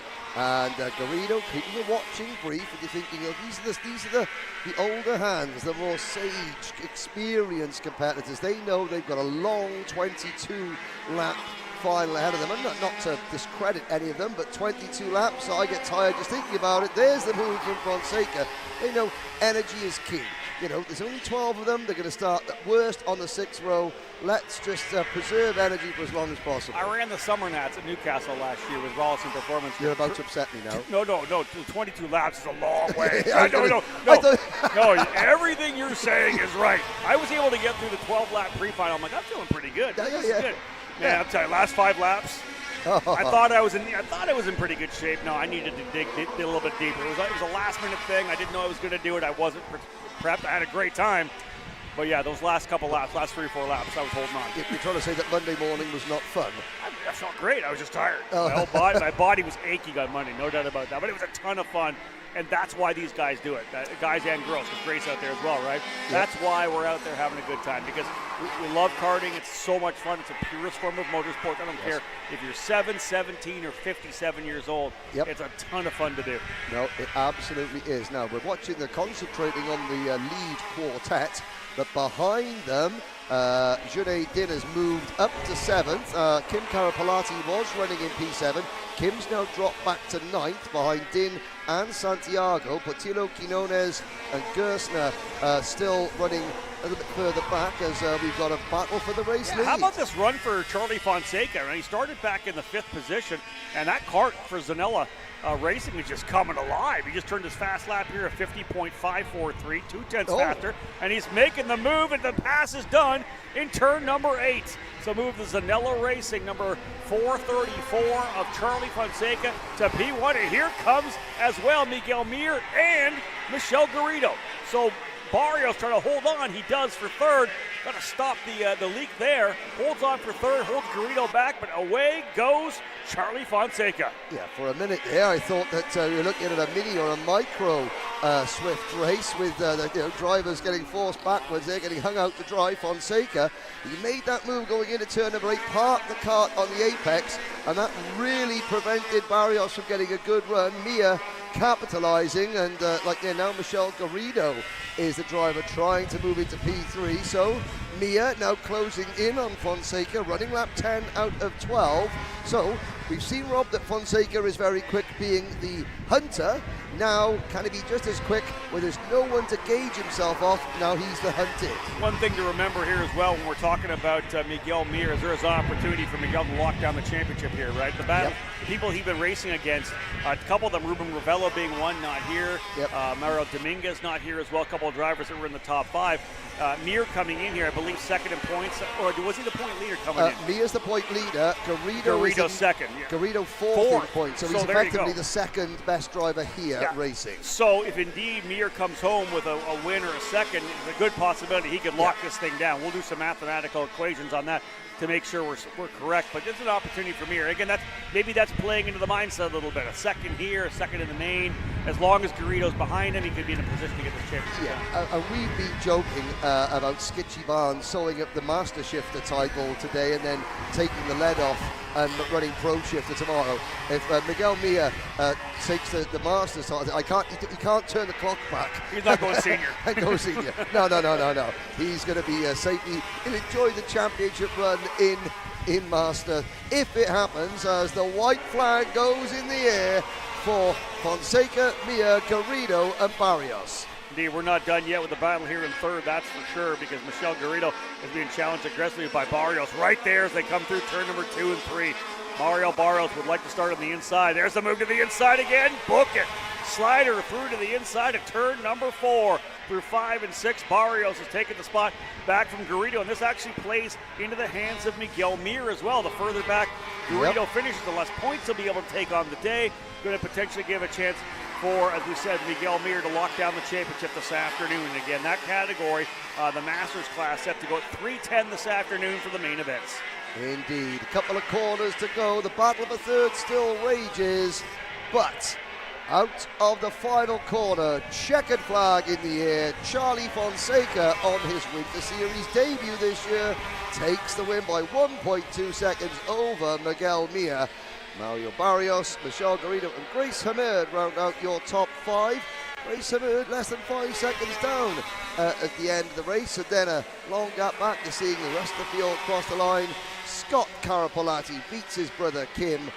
Scott finishing 6th, Kim 8th, Junaid Din finishing in P7. Luis Quinones, Jesus Portillo and Alfonso Santiago round the field. Sadly, Tom Gerstner retiring after 9 laps. And for Fonseca, fast lap of the race as well, back on lap number 8 at 50.543. Closest driver to him at 50.736. So his fast time almost 2 tenths quicker than that of Mario Barrios. That's the battle they're going to see when we continue through to the afternoon. Still a couple more pre-finals still to come. X30 Junior getting set to roll right now. Those drivers all on the grid. That race set to roll off in about 2 minutes time. So let's have a look at the grid if we will. Might as well get started on it right now. Rawlson Performance Group, the sponsor of our X30 Junior category. Our Diego Ardiles will start on the pole alongside Jackson Wolney, Alexander Vanchev, and Max Weiland on row number 2. A wild lineup because we had a lot of action during the pre-final. Yep, row 3 will be shared by Enzo Vitmontien and Michael McGoy. Row 4, David Ramirez and Sarah Bradley. We'll cap off the top 10, row number 5 with Ty Fisher on the inside, Cole Medeiros on the outside, those KA100 engines. The IAME's coming to life down here on pit lane. Edward Kennedy, the Canadian, starting 11th alongside Aiden Young. Row number 7 will see Canada's Lucas de Longchamp and Brazil's Bernardo Bonoldi. And then William Kim and Nathan Dupuis rounding out row number 8. Remy Andreatos starting 17th alongside Tristan Murphy. Chase Gassioli will be 19th alongside Mateus Ramallo in 20th. Outside the top 20, Jackson Elefante and Juan Jose Paramo. Argentina's Renzo Barboy and Sidney Castles are on row number 12. We'll cap off a 28 kart field on row number 13 with Edgar Rodriguez alongside Fernando Weiler, and then Aiden Augustine and Marco Romero. 28 drivers, that was row 14. Those engines fired up, as I said, getting set to go for a 12-lap pre-final to set the grid for the main events.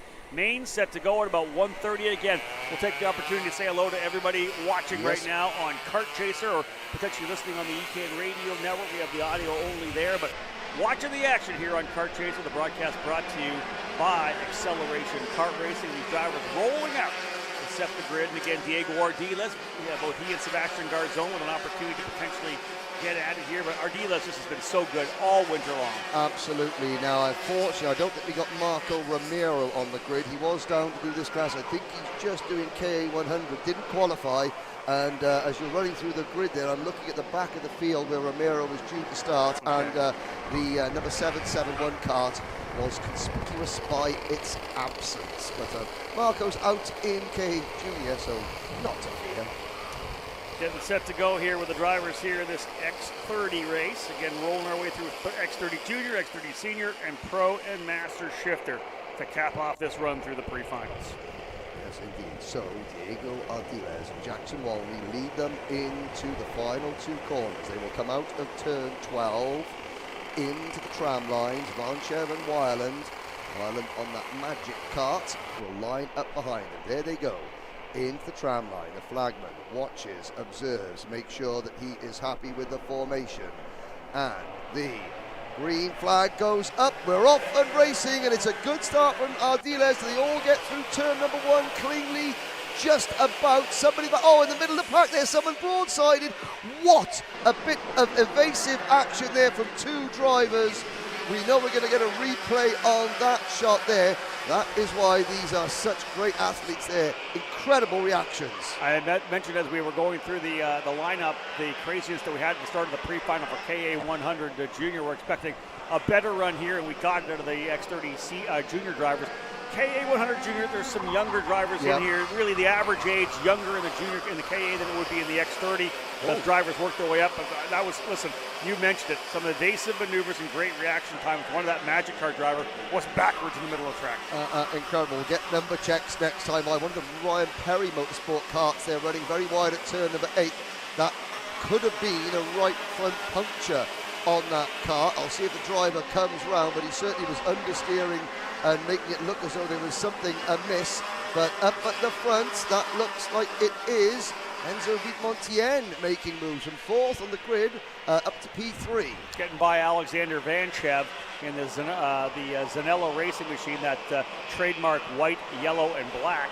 Again, coming into the run here, Diego Ardiles with a point lead over Turner Brown. He's not here, so really it's 115 points he has on Jackson Wolney right now for Diego Ardiles. Enzo Vidmontien in there as well. Sarah Bradley currently P5, move her to potentially P4. So that's kind of the championship battle here right now, but nonetheless, everybody's still having a race for a position in the main event. Ardiles comfortably out into the lead. Now, it was Michael McGoy in kart 761. The Rollerson Performance Group kart that was one of the karts that span. I think it was Max Weiland who spun, McGoy taking evasive action, and also William Kim and Renzo Barboy were the two drivers starting towards the back of the field that literally had a fraction of a second to react as there was Weiland stationary in the middle of the track. Yeah, there you go. Weiland was the driver that had the issue there, but again, congrats to everybody for getting by cleanly. Diego Ardiles, though, out front, but getting given chase here by Jackson Wolney. And interesting, first and second now in points. If you pull out Turner Brown, run first and second on the racetrack. Enzo Vidmontien, not surprisingly, right in there as well. As we know, Enzo's in the middle of the fight. He is in third. So literally, first, second, third, or first, second, third in points coming into the race here as well with the removal of Turner Brown. Yeah, William Kim was the Ryan Perry Motorsport driver that we saw running very wide there, possibly the puncture, although looking at the ticker as it flashes past, Kim is still out there on circuit. So the only driver that I know did take the start is out there, Bernardo Bonoldi. So the Brazilian driver not out there now. Whether he took the start or was retired out of our view, we do not know, but certainly the top two in a class of their own at the moment. Vidmontien in third place, holding off Vanchev and Ramirez, with Bradley keeping a watching brief. Sarah Bradley, the Speed Concepts Racing entry there in P6. Indeed, Bradley having a good January as well. 5th place in points coming into the weekend here, currently running in the 6th spot. And that Speed Concepts Racing Red Speed, so we'll keep an eye on her. Her lap time's very consistent right there as well, 49 flat. Trying to hold on. She's got a bit of a gap right now over Ty Fisher, Lucas DeLongchamp, and Cole Medeiros as well. So she's got some breathing room, and again, an opportunity to get that draft, that pace off of Ramirez and Vanchev and Vidmontien. But out front, another purple lap from Diego Ardiles, not even to the halfway point, and that RPG Cosmic continues to set the pace. Yes, indeed, up by 9/10 of a second, and we're watching the good third, fourth, fifth place battle head around turn number 8, head at 9, into the final complex, and certainly Bradley She needs to get a couple of kart lengths further up until she's into the slipstream of Ramirez. Ty Fisher has got Lucas Longshot and Colbert Diaros behind him, but Fisher in 7th place isn't really tagging on to this group, and I've got to say, Jackson Walney not making inroads into Ardiles' lead. In fact, Ardiles extending his advantage, new fastest lap on lap number 5 for the race leader, 48.348 seconds. Every driver in the top 10 turning their best lap last time by, so you know the tire pressures where they are to start the race. Kart's never perfect, is it? But it does get better and better as those tires start to come up, the temperature and the pressures get to where they need to be, as set, of course, by your mechanics. And indeed, dialing things in now as Ardiles pulls away by a full second. Again, another driver with an opportunity to lock things in this weekend here. He's got a big enough gap right now over Jackson Wolney to finish it off here today. And again, for him, if he's able to start on the pole, he wins the pre-final, and really even just a decent finish in the final will be enough likely to lock it down. I always say everything we give you is obviously unofficial. Of course, Never anything coming from us is official. You have to wait for SuperCarts USA to lock it all down. You have to get through tech, you name it. Yep, you've got pushback bumpers, the weigh scales, tech issues, on-track incidents, going out of the tram lines, all that kind of stuff. But of course, you said about the kart, it's very rare that a kart's perfect. You and I, Rob, have probably watched tens of thousands of kart races over our careers, and I can count the amount of times the driver has come in and gone, do you know what? The kart was perfect, the tyres are perfect, the motor was perfect, and I drove it perfect. I can probably count the amount of times I've heard that at the end of a race on one hand, and still have a few fingers to spare. Well, I always say that it's that circle, right? The driver always says the kart doesn't handle. The mechanic says the engine's not working. The engine builder tells you that the kart's locking the chassis down. Everything just goes in a big circle. They always blame each other. On the best occasions, they'll take the blame themselves. Right? Yeah, it was me. Kart was perfect. I just didn't drive it. That happens. You end up blaming the chassis because the chassis is the only one that can't speak. Talk back. Well, there's the mechanic, right? Indeed. Well, Diaz 1.3 seconds up the road, and once again he's been able to keep Vanchev at bay, hasn't he? Vanchev is not really in a position to make a move, and the field's spreading out a little bit as we enter the closing stages of the pre-final. Yeah, still 4 laps remaining, but again, everybody's kind of hit their mark in terms of peak pace. And you can see the gap there. Everything you see in all the shots we have here, it's that length and a half of the gap between everyone. Although Ramirez still pretty close to Vanches. He's trying to close back up there as well. But otherwise, lots of gaps here right now in this particular pre-final. We have our X30 seniors who have pushed up behind us. They'll roll on track next for their pre-final to set the grid there. And again, we expect a tremendous battle all the way through the day and tomorrow in X30 senior and pro shifter. The pro category set to line things up for round number 3 of this year's SuperCarts USA Winter Series here in Homestead. Again, perfect day, as I said. They forecasted 77 degrees as a high. That's where we are, so nicely done on the weatherman that day. We still have the blue skies, a little bit of clouds kind of rolling its way in here a bit. We'll see that kind of thing. We got some cloud cover. That would definitely change a bit in terms of chassis setup. But nonetheless, everybody else doing a great job so far. You watch the guys out front certainly getting the job done. Further down the order, Chase Gassio-Lee has just broken into the top 10 from 19th on the grid. Good drive from Chase. Aiden Young and Nathan Dupuis rounding out the top 12. Then Edward Kennedy, Edgar Rodriguez, Michael McGoy recovering. Michael McGoy and Max Weiland, we're not seeing them, but they are back into 15th and 16th position. And you mentioned Edgar Rodriguez, up 11 spots, started 25th. You can get yourself up into the top 15, a couple laps to go. He's still right there with Edward Kennedy. There's a chance for a couple more spots, but it doesn't matter. That's a net gain in a big way going into the final. Yeah, and we haven't, it's not as though we had that incident on the first lap with a couple of karts going off, but he's done that on track, as it were. It hasn't been other drivers in front of him falling off, it's been him working his way. Now, Tristan Murphy, he's just dropped back to 21st. He's the driver that gained something like 30 positions in K100 Junior. That's right, He's gone the other way in this race, down in 21st place. He started 18th, but still at the back of the field, all 26 drivers that completed the opening lap still running. And William Kim we saw going off down in 22nd place, probably the real biggest loser of them all in terms of positions. White flag flying this time by Henry. Last lap for the drivers in X30 Junior to set the grid for the main event, which again, as I said, will roll off at an estimated 3:35 this afternoon Eastern time. But the guy out front getting it done right now, Diego Ardiles, the number 793 for Rollison Performance Group, has been flawless on the day thus far. He's got a 1.4 second lead over Jackson Warney. You see it right there. Jackson with a very similar gap of 1.7 back to Enzo Vidmontian. Really, Vanchev and Ramirez are the only two that are close. And Sarah Bradley's not that far back either. Again, that's the battle for 4th, 5th, and 6th. Here comes Ardiles, though, looking to get another win. Top points as well after qualifying on the pole. A chance to lock down the championship here today in the main event, and Diego Ardiles will win 1.290 seconds, the margin of victory over Jackson Wolney, Enzo Vidmontian, Alexander Vanchev, and David Ramirez. Sarah Bradley comes home in the 6th spot. Ty Fisher in 7th. Lucas Delongchamp, the Canadian, up 5 spots from 13th to 8th. Cole Medeiros in 9th, and how about Chase Gassioli ends up 10th after starting 19th. Outside row 5 starting spot for the main. I call that a big win in the pre-final. Yep, Chase, he doesn't make it easy for himself. He was down at the back in qualifying in both junior classes, but certainly marching forward in race conditions. And he gives himself, hey, starting in the top 10, you've got an outside chance of a victory depending on what happens around you. That's all you can do as a driver. Put yourself in a position where the main event rolls around, you've still got a shot at the podium. Now, we are in a holding pattern now. We've got 2 races to go in the pre-finals.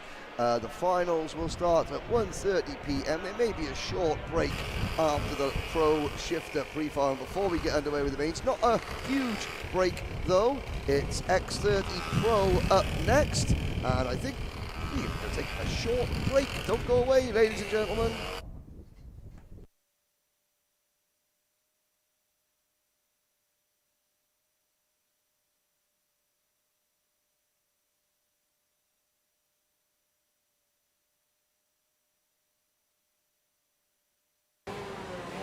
Brandon, why are there all these charges for just over $200 from Acceleration Kart Racing's website? That's because AKR gives you free shipping on orders of $200 or more within the continental US. Okay, but I thought you were just getting a pair of gloves. That's what, 70 bucks? But if I'm getting a new pair of gloves, I might as well get a new pair of shoes to match. And then on top of that, I'll get a neck brace because with the shipping, it's basically free. Yeah, I do not think the math checks out on that. Everything you need, all in one place and shipped to your door for free for orders of $200 or more. Exclusions apply. Spend responsibly. Shop AKR.com.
Back live once again with the drivers here in X30 Senior getting ready to roll out for their 12-lap pre-final. My name is Rob Howden, joined in the booth by Henry Beaudet as we provide you with coverage here on Kart Chaser for round 3 of the Superkarts USA Winter Series. A good field here in the X30 Senior category. Not surprising, the big dogs up front, Alessandro Di Tullio and Ryan Norberg. I think they were P1 and P3, I think, in the EK and driver rankings last year. These guys are two of the best in the sport right now. They're in the middle of a championship fight. Di Tullio rolls in with about a 60-point lead, but still a long way to go in this one here. This is just the pre-final. Yes, and as we look down the grid, Bonilla and Norberg on row 1, Turlecki and Laurent Legault on row 2, Diego Ramos and Paulie Massimino on row number 3, Blake Nash, Harley Keeble, William Boutillier and Thomas Neveu rounding out your top 10. Yeah, just outside the top 10 too, we got Jacob Kolar, who was so impressive here in the opening rounds. We'll see what he's able to do here.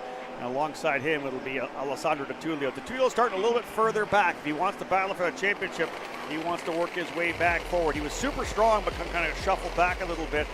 We'll see Brandon Carr and Brian Garcia be there on row number 4. Xander Clemens has been busy, folks, over on the big track working on the Academy Winter Series.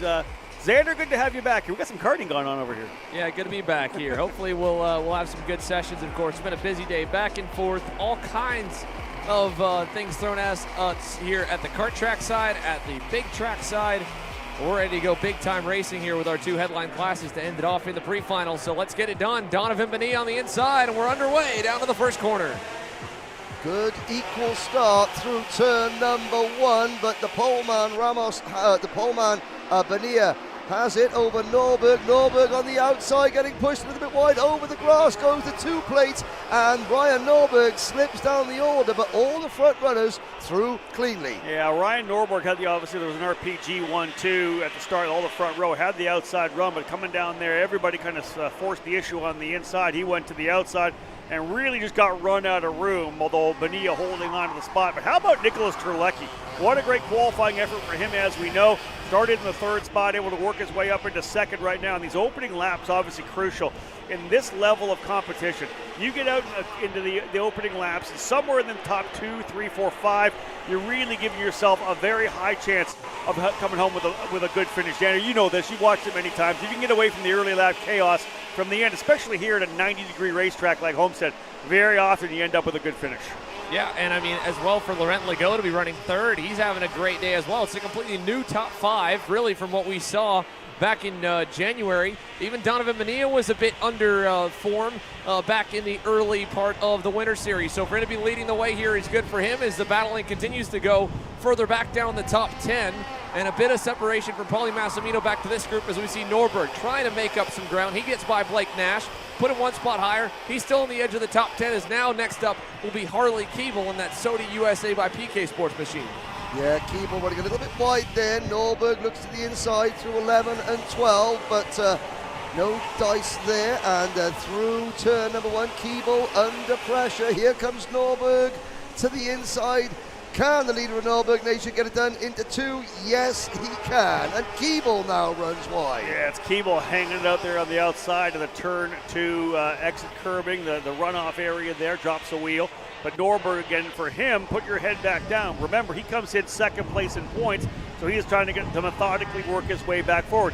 He 100% knows these guys up front are going to be racing hard. 2 of the drivers are under his own stable, and of course that is Bonilla and Legault, both those drivers for Rolls and Performance Group. He knows these guys up front. When you throw a Diego Ramos in there, a Neveu, a Massimino, you know it's going to be aggressive, and you can see Norberg already pulling away from those behind him. He'll put the target on the back of Thomas Neveu and try to chase forward, although Neveu just went purple. There's good speed in that TKG Kart Republic. Yeah, he looks good. They had been about a 10th off the pace of the RPG Cosmics here, both himself and Brandon Carr by the end of the day yesterday. I saw Carr Friday afternoon. I said, well, you're close, just a little more. He's like, yeah, we just need a tick more and we'll be there. He's still a little further back, but as Massimino and Neveu will both get by on Laurent Legault. The driver that looks really strong to me early here is Diego Ramos. He's already got by Legault. He's closing in to Nick Turlecki as Norberg gets by on Laurent. Now he'll drop all the way back to 6th or 7th.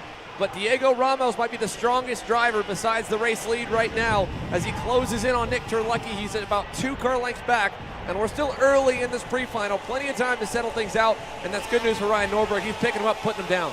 Yeah, Brandon Carr in 8th place. Now he's trying to follow Norberg up the field. Spoke to Brandon's mum, who is going to be celebrating what in her terms was a big birthday.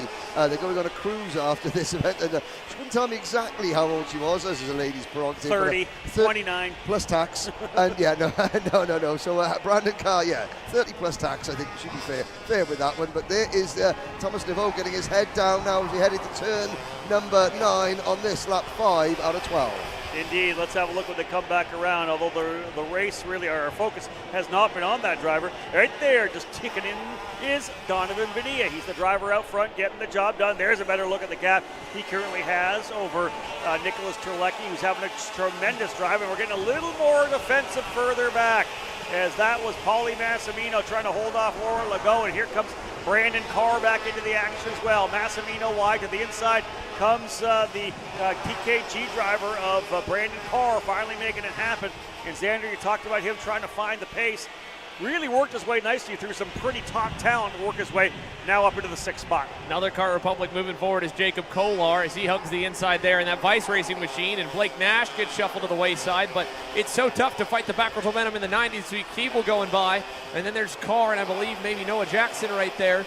No, that is a little further back maybe, but nonetheless, you get shuffled to the wayside from turn 1 on, and you're on the outside for 3 consecutive right-hand corners, really almost 4 down to turn number 4. So as Ramos gets by Terlecki in a pack like that, you lose a lot of spots in this sector. We've seen that. You mentioned it, I mentioned it earlier in the broadcast, when you have those 90s in a row, when you get caught on the outside, Henry and I were talking about it, Xander, we saw a couple drivers, nothing you could do with get pushed back. DeTulio was one of the drivers. You're hung out to the outside, and you're in trouble. Yeah, and speaking of DeTulio not making any progress. He's dropped to 14th position. Now, he said earlier that they're struggling for pace in both classes, and that is running true to form. You're looking at him there on that Inter-MS kart, just the 3rd kart in line in front of the 14 machine of Blake Nash. Dalton Haynes has gone through, but up at the front, it's Bonilla by 1.6 seconds over this group. This is Ramos 2nd, Terlecki 3rd, Neveu 4th, and Norberg up to P5. Xander, do you see Kolar holding back the Lions right there? He's the front of a big train of drivers, and Kolar doing everything he could, running a little bit defensive here and there, really trying to hold them off as Kolar runs just at the tail end of the top 10. Yeah, and they have lost a lot of ground to this group. Now it's Norberg and Neveu come together. Ryan Norberg goes around in the carousel with side by side with Thomas Neveu, and Rob and Henry, you guys weren't here in January. These two have already had quite a storied winter series. They had a lot of choice words for each other on Sunday, and now they get together again as Laurent Legault goes by and Brandon Carr shuffles him to the wayside. Massimino gets through, and now there's problems as well for Dalton Haynes, it looks like, coming out of the infield. So there's chaos everywhere, but going back to it, Thomas Neveu, Ryan Norberg were not happy with each other back in round number 2. Neveu felt like Norberg held him up in qualifying, so he gave him no love on the opening lap, sent him a side pod as Laurent Legault's got a problem, and another RPG driver is off to the wayside now, and Legault is going to go all the way to the rear. He's got a mechanical. Yeah, he's not sure what that is at all. Having a look, he'll turn the camera off, but that is it for Laurent Legault. But we do have an opportunity, I believe, to look at the replay of that incident between Ryan Norberg and Thomas Neveu. We'll try to cue that up for you when we can with a couple laps remaining here. Those two drivers got together, and as Xander mentioned before, issues in January as well. Norberg's going to make a move to the inside, and they just get contact there. So into the inside of the first left-hander of the inner loop coming through the carousel, turn number 5. Looks like there was just contact there and up and over. I don't know how to score that one. Yeah, I mean, that one right there was two guys probably giving each other less than racing room, really, remembering how it was in January. But Norberg, the big loser out of it, is Brandon Carr. He's been around Paulie Massimino, it feels like, for the last 5 laps, and they have traded that spot a couple of times. So a recap then. Bonilla now leads by 1.9 seconds over Ramos, with Terlecki in 3rd. Then a big gap back to Harley Keeble, who is now emerging in 4th position. Neveu has recovered to 5th. Massimino and Carr, in fact Carr now ahead of Massimino, they're 6th and 7th. Norberg still running in 8th. DeTulio, a net gain of 5 positions, he's up to 9th. Haynes is still 10th, followed by Miller, Nash, Boutillier, Jackson, and Josh Hurts. I know this isn't the main event, just trying to figure out where people are right now. DeTulio back in the 9th position right now. Let's say that's where he starts. He's the leader in the points coming in. Yep. 2nd place in points is Norberg. In fact, DeTulio back to 10th. Norberg now 8th. This is opening things up. Jacob Kolar who now runs a little further back. Where's Jacob right now? He's down in the 17th spot. He's third. Thomas Naveau, the best running driver in the top 4 in the points, he's in 5th. And then it's Austin Garrison, who's not even here this weekend. So there's an opportunity for Naveau. I know it's a long shot. And we're talking, there's still 2 more races to go. But the drivers are up front here just are not having the best day, at least here in the pre-final. And that's going to mean the drops in the championship will probably happen today unless they have some superstar runs in the main. So it'll mean it'll be all to play for tomorrow, depending on how everyone's Sunday goes. We watch Haynes, DeTulio, and one more headed out of the final turn and down the front stretch. This time by white flag waving from Aaron Likens. And again, all the action has been from about third on back. But what a performance, really, from Donovan Mania, Rob, our Supernats champion. He scored a surprise win on this weekend 1 year ago, his first win in the Pro National categories. And then to come back, he was decent in January. This kid just loves this place, especially this direction. He is fast. Listen, you spin off that success of the Supernats, right? And you bring that into the new year. It's only a couple months on, Henry. He's feeling comfortable. He knows what he can do. He's with a great team. He knows that he's got those guys that got his back for sure. He knows he's got Norberg there as well. This could be a big program here for Benia as he scores the win. As the checkered flag comes out, from my perspective, obviously being a rookie to the US scene, I look at Benia, my first time in the US commentating on the Supercars USA Championship at Supernats last year, and Benia comes away with the win. He now just looks to me like he is a front runner. He is one of the top names in the class in British kart, in US karting. How much of that is just off the back of a Supernats victory, because he looks like he belongs right at the front. Yeah, let's run you through the top 10 here. Benia with the win. Ramos in second. Terlecki third.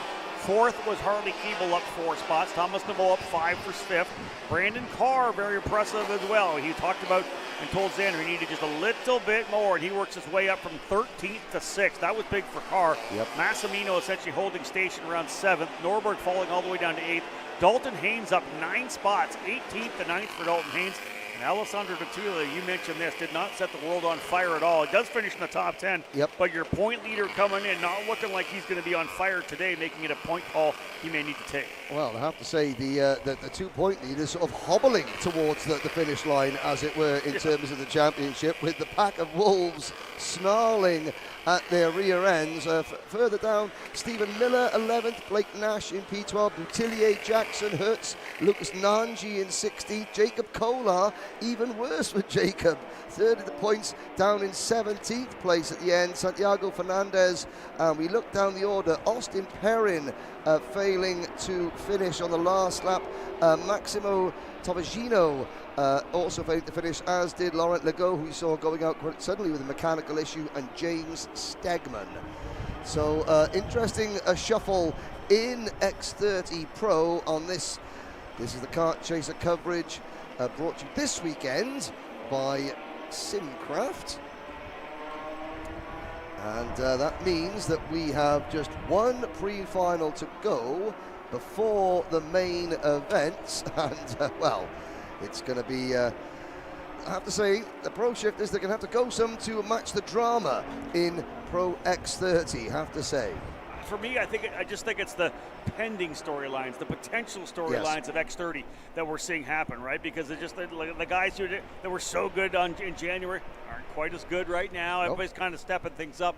It's a lot wider open than I think I expected it to be when we would roll down here for these final 2 rounds here in February in Homestead. So there's lots of racing still to come. Right now we are looking to roll out here in a couple of minutes with our Pro and Master shifter drivers. They're getting set to go. Again, it's just single master driver and Scott Skitchy Barnes, but I still think there's probably 4, 5, 6 drivers in Pro shifter that could eventually find themselves to the top. All right, so while we wait for the Pro Master shifter guys to roll out, let's have a look back at that fantastic race we just saw, the pre-final for X30 Senior. Start looked good, Henry. The 2 RPG guys were right there. You know, they were down into the corner. You could see that it looks like Norbert kind of tried to run around the outside of it and ran out of room. And it looked like on the inside of Norberg was possibly one of his possibly Laurent Legault in another of the RPG karts. But then the fight back began. That's Blake Nash being put to the sword, and then it was Norberg's turn to squeeze Harley Keeble to the outside. Keeble, though, on the Sony kart recovering, At this point, we had a nice close battle for the race lead. Massimino and Carr, they were intertwined throughout the race, but now it's when Norberg got on the back of his old friend Thomas Deveau where things really started getting interesting. Yeah, they eventually got together. As we know, you can see that Norberg was kind of methodically working his way back forward. Here's kind of the battle back and forth as Brandon Carr fighting his way forward with Laurent Legault. Legault would eventually retire with an issue, as we know. There's some real aggressive fighting. Well, Massimino was in the middle of it there as well. Jacob Kolar tried to get it done. Here's Harley Keeble making moves. There was a lot of slicing, especially down here in turn number 9. That second hairpin got things super exciting. And again, we talked about all these drivers working their way forward. Here comes the contact between Norberg as he tries the inside, just gets into the side. Not sure if he gave quite enough room there. I hate to apportion blame, but you know, Norberg had sort of made the move, and it certainly didn't look as though Deveau cut back on him. I think maybe Norberg just committed. The kart washed a little bit wide, and there was a problem. That was Dalton Haynes slowing down. He got back into action later on. Keeble and his fellow Brit, Brandon Carr, having a good scrap there. They're both with the North of England. They build them tough up north. And there's Legault just pulling off at the end of the straight now. To me, that says chain. Yeah, agreed on that one. Then, of course, Bonilla, as we know, very impressive coming home to the victory. We didn't, I don't think, ever call the pass of Diego Ramos getting by Nicholas Terlecki. Ramos ended up finishing in the second spot, so good job for him as well. So all told, some pretty good excitement in X30 Senior. That main event, I think, is going to be a barn burner for sure, because there's some really good guys starting a little bit further back. Absolutely. Let's have a look at the grid here for Pro and Master Shifter. The two sponsors of the categories, PSL Karting and Inter MS. It will be the former world champion Mateus Morgado starting on the pole in the PSL Karting Burl Art machine. Alongside him for Rawlson Performance Group on the Cosmic Super Nationals winner Danny Formal. Giorgio Carrera for Inter MS in the Kart Republic starting in the third spot alongside the Sony Kart Racing USA driver Alan Isambard. Michael Riccio and Cooper Becklin go from row number 3. Justin White and Henry Wheeler start on row 4. Final couple of rows, Vincenzo Saracino and Nicholas DeAndrea, and then Chris Farino and Skitchy Barnes. All the drivers working their way into the staging lane. Standing start getting set to go here for the drivers in Pro Shifter. Pro and Master with Skitchy Barnes as well. Field set to the flag, and we're underway. Carrera tried to drop the hammer, but he is not getting around. Whole shot for Danny Formal. He comes out of the gate like an absolute rocket, and he's got 4 or 5, 6 kart legs coming through 2 and 3. Mateus Morgado, world champion or not, it takes time in the shifter class to learn the art of getting away as fast as possible. It just takes a little bit of time, and he was caught napping. In fact, it was the Inter MS car, you see running forth, that had to duck out there as he Carrera just missing, you know, the drop by a fraction of a second. I was going to say, give props to Carrera, because obviously he's on the throttle coming off, and Ramos just didn't leave enough. He had to really get on that wheel to turn right. So good job for him, but this allowed Ramos to get out to the early lead. Then Isambard is going to take advantage of that as well. Alan Isambard, who started on the outside of row number 2, finds himself P2 when they get back around to the start-finish line. Yeah, Carrara back to 4th, but here comes Morgado now back to the inside, put the Brazilian into P2, and now he'll have to set off after Danny Formal with Carrara in 4th. Riccio on that USA-built Magic kart, rounding at the top 5. White, Becklin, and Skitchy Barnes up into P8, looking to back up a top 5 finish overall from last round. Yeah, Barnes got off the line nicely, was able to attack there, so right in the middle of a good fight here with Barnes, with Henry Wheeler and Saracino. So drivers all just settling in for a 12-lapper to get through to the end of this one here. And again, once we wrap up here with Pro and Master Shifter, we go main event racing, KA 100 Junior, to start things off at 1:30. Yes, into turn number 1 we go, and Danny Formal's lead is 0.5 of a second, but last time around, Mateus Morgado, 46.549. That is a new fastest lap for the driver of kart number 62. Isambard and Carrara now struggling to keep pace with the flying Brazilian. Indeed, ready to get back at it, and didn't get the whole shot, but settled back in, took a deep breath, and said, all right, let's go to work. We're going to work our way forward here right now. And the guys we expected up front, although I think we thought that maybe Cooper Becklin might be top 5, but not the greatest start for Cooper. Getting himself back in it right there in the rear bumper of Justin White. So you can see the field streaming out. There's your top 4, 5, 6 right there. Cooper Becklin 7th, all right in the fight there, right there. Morgado, another fast lap, again quicker. How much? Not even a 1/10 of a second, but enough to get it to below a half a second now. And I did see Danny Formal take a look over his shoulder as he came out of the first hairpin onto the sort of the infield straight. He took a long look over his shoulder just to see where Morgado was. That tells me that he knows that maybe Morgado's pace this weekend is far greater than what it was overall the first 2 rounds. And we're seeing Mateusz Morgado close in, and for the first time in the Superkarts USA Winter Series, a head-to-head battle for the lead between Formal and Morgado, between RPG and PSL, between Costa Rica and Brazil, you name it, it's on. Yeah, for sure. And again, a precursor of things to come.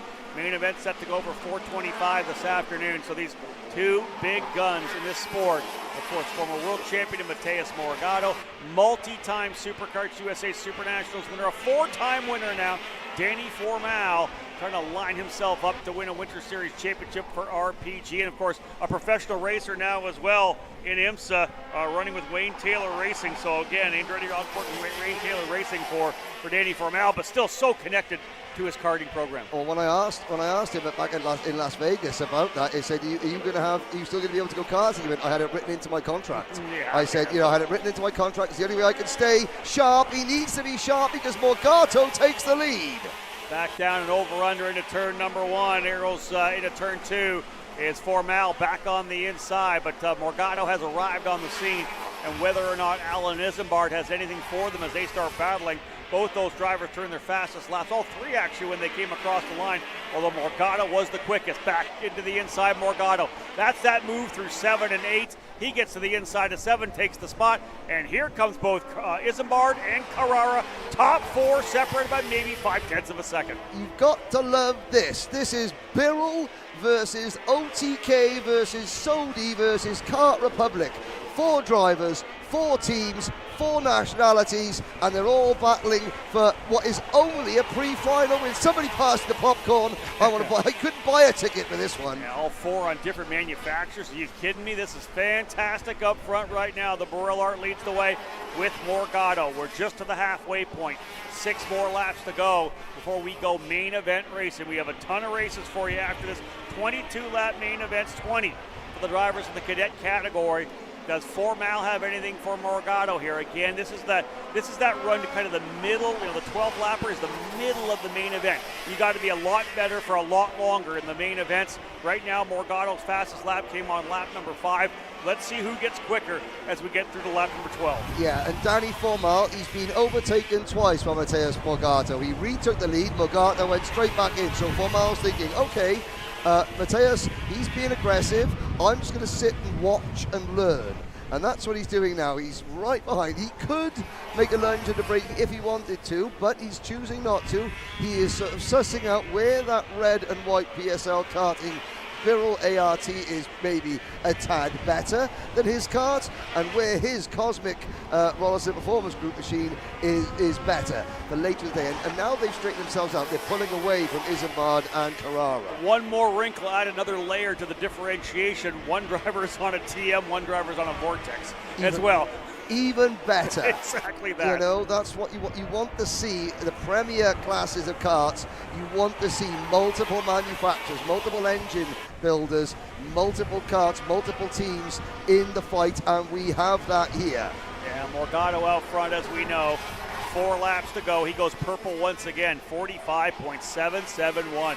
Wow, Mateusz Morgado is just on it here right now in this particular pre-final. Main events to go after this, but Morgado, hey, maybe you're flexing the muscle a little bit. This is what we've got. We've been working on this thing. We've dialed this thing in.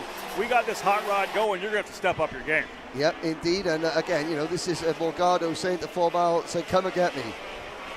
We're going to have I think we've got the chance to have a little look at the move that has so far given Morgado the lead, Rob. Indeed, yeah, that was that pass through 7 and 8. We'll have another look at that. Kind of caught us off guard a little bit. You can see coming out of the carousel right on the inside, just as Danny Formal was moving to the left to turn back into the 7 to get that 7-8 combination. Boom, right to the apex was Morgado. That is a high-level, CIK FIA World Champion move, right? Straight to the apex, take it over, and then roll the center back into turn number 8. Exactly, and the good thing is that Formal's got those bright yellow gloves on. Oh, there is Cooper Becklin out of the race. So that's Formal's teammate out of the race. But you could see Formal, he was just about to turn in. Suddenly he caught the glimpse of Morgado out of his peripheral vision. Had to make that correction. Great angles, both angles there from Kart Chaser. But there we go. 2 flags in the air, 2 laps to go, Rob. You can see everybody in the top 4 is stretched out quite a bit. Looking at about a half a second or more between all the drivers. Morgado, Formal, Isambard, and then Carrera. You got to go back about 3 seconds to Michael Riccio back there, P5. Justin White runs in 6th, Vincenzo Saraceno 7th, and Scott Barnes in the middle of a good battle with Henry Wheeler. The veteran driver, Scotty Barnes, battling out. Skitch dealing with Wheeler here right now. That is back for 8th and 9th, and both those drivers, there they are right there having a good run. You see Skitchy Barnes on the Magic Kart USA machine, just digging it in here, battling it out with Henry Wheeler, who's moved now over for PSL Karting on the 125cc shifter. Yeah, I haven't spoken much about Justin White, the driver out of Scranton, Pennsylvania for the Maranello Kart USA team, but he's having a solid run, chasing Michael Riccio, and of course there's the Magic Kart, there's the Maranello, whatever this grid lacks in depth, it certainly doesn't lack in quality and variety, but it's Morgado who is half a lap from home now, and Danny Formal seems to be content to sit and follow the Brazilian home, although not quite sure that Mateus would see it that way. I think he's probably given Danny all he can handle and has come out on top. Yeah, the championship battle most definitely heating up as Morgado came in second place in points to Formal. We got a long way to go, still full day of racing. We talk all about guys with the potential to win here today, but for the majority of the races, it's going to go all the way down to Championship Sunday. Victory for Mateus Morgado, and that will put him on the pole for the main event this afternoon. Again, 4:25 scheduled start time for Pro and Master Shifter main event. It's a 7/10 of a second win for Morgado over Formal, but maybe more importantly, ran him down even after the whole shot for Formal. Not a great start for Morgado. He ran him down, made a great move, and was able to pull away, give him a little bit of comfort. Isambard holds on to 3rd, Carrera 4th, and Michael Riccio. Now, good job for Michael Riccio right there as well for Magic Kart USA. He cops off your top 5. There's your unofficial results. White, Saraceno, Wheeler. Wheeler gets by Barnes in the last lap. It's such a drag race to the line. Barnes finishes in 9th, DeAndrea in 10th, Perino in 11th, and as we know, Cooper Beckman did not make it to the Yeah, and so Mateus Morgado is saying, look, when I get my starts figured out, the rest of you gotta watch out. Right? If I get off the line, we're gonna be good. It didn't even matter. He was able to reel them in anyways. And next time, we're gonna have 10 more laps for the main event. So again, we are still probably about 3 minutes away from getting things underway with KA100 Junior. I know we're lining things up here with Brandon Carr right now. So folks, let's get some work done here. Let's chat with a couple of drivers, a little bit of time before we go racing with KA100 Junior. So let's set it down right now to Alexander Searle, who stands by with Brandon Carr. Thank you, Rob. Brandon, we spoke after the race, and your words to me were chaos and mint. That sort of aggressive level of driving is your style. How did you see that race unfold? You could kind of tell by the start, really. It just kicked off a bit on the first couple of laps, so you just got to get stuck in as much as you can, and then when it starts to spread out a bit, you just got to crack on and catch the next group, really. The final's probably going to be a bit different now. It's starting at the front. Depends if people want to race or they want to try and have a little clean race and go get away from the pack, really. So we'll have to see. Yeah, I mean, you enter this weekend with an outside chance at a championship here, and with some of the contenders having a bad race, most likely going to be their drop. What's your mindset going to this one? Are you going to be aggressive? Are you going to try to, or just maybe play the other guy's game? A bit of both, really. You got to see what everyone else does. You just got to have your own race, really. You can't think about other people while you're out there. You just got to go out there, and everyone's aim is to win. So it's whoever can do that. So yeah, you just got to. We had a little incident in the first one which put us back, but I think if we have a couple more good results, we'll be all right. All right, thank you, Brandon. Good luck in the final. Thank you. All right, that's Brandon Carr. Harley Keeble, you were about everywhere in that race. A bit of off-roading, a bit of passing there. Overall, P4. I'm sure after that race you'll take that. Yeah, I don't really want to talk about the off-roading. Yeah, I don't know why I keep making mistakes. I just keep dropping a wheel, but I'll sort it out. Speed's really good, so, I mean, as long as we can get a good start. I was starting on the outside, a bit difficult, but, yeah, it's all right. Last month, we saw you guys kind of fall off a little bit towards the end of Saturday when the track gripped up a little bit. Have you guys figured that out, and what do you expect for the final? Yeah, I think we've figured it out. I mean, yesterday in happy hour, when the track was really grippy, we were still super fast. So, yeah, I think we're fast now, whether don't matter which condition. And with how aggressive these guys are driving out there, obviously with the championship on the line after tomorrow's final, you know, what does it take to kind of win in this class around here? I mean, I don't think I'm in the championship, so I'm all by myself, so I'm just going to send it and see what happens. All right, good luck in the final, bud. Thank you. All right, Harley Keeble, here comes Diego Ramos. Diego, coming off of finally getting that win over there at the Winter Trophy in Orlando. I mean, would you say your confidence right now is at an all-time high? Yeah, for sure. We did a great job in the road tax. Our package was good, and for sure, win again is so nice. I'm feeling better than before, for sure. Let's see. We did a good results in the pre-final, and let's see for the final. Yeah, I mean, you're almost in no man's land last month. I mean, what's been the difference in why you're so quick this weekend? I mean, we did some changes for this weekend. We are using another engine. We use D2 power, helps a little bit. Also, we work in the chassis, and yes, I think I was driving better too. Like when I remove this weight in the back, for sure I can go faster. All right, thank you, Diego. Thank you. Back to you guys. Great stuff there, Alexander. Awesome to talk with a couple of top guns there in that category. Good to line things up for what we'll see this afternoon. So, again, you really get three just different takes from all those different drivers in different places in the race, right? So, all told, every driver seems like they know what they want to do. Yep, and Brandon Carr said to me that race had got a bit tasty. It reminded him from racing back in the UK.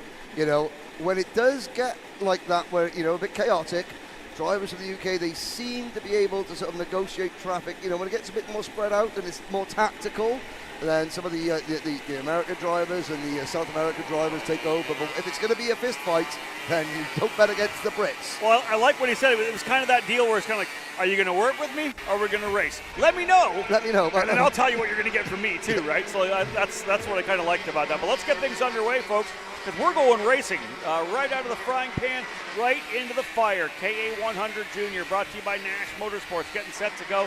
Diego Ardiles has a great opportunity to try to get a couple of titles here today, but he's going to have to race against his primary competition, Sebastian Garzon. They're so tightly connected up top here right now in this category. They'll start on row number one. Row two, Jackson Wolney in there as well, and Fausto Arnaudo has looked very good coming out of the gate as well. Naomi Garcia will start from P5 alongside Venezuela's Salvador Della Vecchia. Max Cristia from Romania, now based out of Georgia, and Alexander Vonchev round out the front four rows. Yeah, we'll go to row number 5, 9th and 10th. Ethan Sky Manjensik will start on the inside in 9th position. Ty Fisher, the Canadian, on the outside. Enzo Vidmontian alongside Walter Jenkins, the 4th, on the outside. Both those drivers were in the middle of a fight back in January. Tristan Murphy and Travis Petito from row 7, Fionn Shee and Aidan Nicortra on row number 8. Chase Gassioli starting from 17th alongside Braden Zervis. Marco Romero and Nathan Dupuis round out the top 20 of 51 drivers. Not enough time to count you through as they roll their way up here into the staging lanes. Time to go racing. First main event, round 3 of the Super Kart USA Winter Series here in Homestead is green, green, green. And you can see Ardiles running to the outside there to take the line at the back of the field. Karts are off track again. That was an Alonso kart there, but once again, for the second time in 2 races, Diego Ardiles has got the whole shot and a big lead. Well, turn 1 just seems to bring a lot of chaos with it. I think it's so open and so wide coming down. People are like, okay, it's a 90 degree. I can roll a lot of speed into here. And we've seen some guys kind of get some bumping and banging going. And again, Diego Ardiles, he and Sebastian Garzon have taken full advantage of that. They pulled out nicely. Anytime you can run the wide open entry line, everybody else is trying to fight to the bottom, you're going to gain big, big, big speed and big gap here at Homestead. Yes, indeed. They come round to complete lap number 1. It is the 2 title contenders, Ardiles and Garzon, once again leading the field. Wolney in 3rd, Arnaudo, Garcia, Cristea, Vonchev, Della Vecchia, Fisher, and Ethan Sky Manjensik, rounding out your top 10. All right, so let's get these opening couple laps in, because it's all about just settling guys in, seeing which battles kind of develop, who are you racing around, where do you sit, because it's a 22-lap distance. It's a long way to go. And again, just to preface this, you know these karts are not good right now. The tire pressures are low. They're not driving the way you want them to drive. Once those tire pressures start coming up, then you get that grip you've been looking for. So every one of these drivers challenge do the best they can with what they have right now. And that's what's so crucial about these opening laps. And drivers that are able to capitalize when the kart isn't perfect, those are the ones you see making those big gains early on, right? They're able to move forward even though the kart's not perfect. Yeah, all 51 karts still running. Tristan Murphy and Robert Renderos were amongst the drivers that crashed on the opening corner, but they're still in the race. But we have a battle for the lead developing, because Garzon has caught Ardiles as we run lap number 3. They go through the infield loop and heading down towards turns 7 and 8, and Ardiles almost defending a little bit into the first of the 2 hairpins. The trio of drivers behind them need to start working together, because Garzon beginning to pile the pressure on the race leader. So let's set the chat here. We'll jump in here real briefly in a second to look at the championship battle here in this category, the KA 100 junior class. As again, coming into this weekend, Diego Ardiles and Garzon came in tied in points with 570. Yep. And again, Diego Ardiles getting some more points, a little bit better with pole, and then of course qualifying or winning the pre-final. But there's a lot to be up for grabs still, so you can't say anything about this race until Championship Sunday. No, exactly. And even if Garzon then was able to pass Ardiles, and Ardiles doesn't want to have happen. He doesn't want to have to fall back to say 4th or 5th, because he's already got a pre-final win, and that would mean he's dropping a lot of points if he chooses to drop today's round. So it's still imperative for Ardiles to, even if Garzon gets through, to not let the chasing pack catch up. They have got a 1.5 second advantage over Walney, Garcia and Arnado, who run 3rd, 4th and 5th. But that can change in a jiffy. Well, I think and both guys kind of have the same mindset, right, Henry? They come in here with 570 points. They got 40 points on Enzo Vidmontien, and he's nowhere to be found at this point here. Now, Vidmontien, you got to go way down the order to find him. And so, again, they're both in the same spot. I'm going to get really good results here, the best I possibly can here. You know, if you're Garzon, push him, pass him. You got a couple extra points in the pre-final. You get the more points in the main, and then we drop the hammer and go racing on Sunday. Yeah, and of course there are points of fastest lap as well. That at the moment belongs to Garzon, as does the race lead. Yeah, good move to the inside of turn number 9. Book that one for Garzon. He went purple last time by.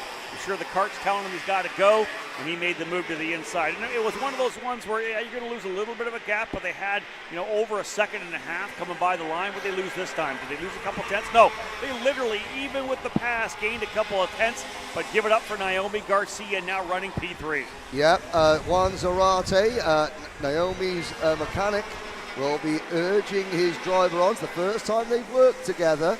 So, again, Colombian and Trinidadian driver, so they got the language barrier, the culture of racing. Oh, and look at the two of them bouncing over that curb into turn number 7. And Garcia on that Sony kart, and again, behind the top 4, everyone else seems to have fallen away. So Walney is there, but a huge gap back to Vonchev. Arnado has slipped back to 6th. Christia, Fisher, Gassioli, up another 8 places. Chase Gassioli has passed 40 karts in this class alone. Yeah, getting his money's worth here for sure, working his way back forward. But again, as you said, up from 17th to 9th already, and Gassioli right there with Ty Fisher, so he's not even done yet. How about another spot up to 8th as Menjensic goes down to 9th, and Andretos now from 21st up into 10th. So a great run for Remy Andretos as well. A bunch of drivers leveraging this as well, working their way forward. But Gassioli now up into the 8th spot as we continue to watch this bad fight in the middle here. That's the 383 of Ty Fisher right there. Gassioli's right in the middle of that. Menjensic, of course, they're on top of Max Christia as well. This is good stuff. Another move there. You can see Chase Gassioli there in the number 834 kart.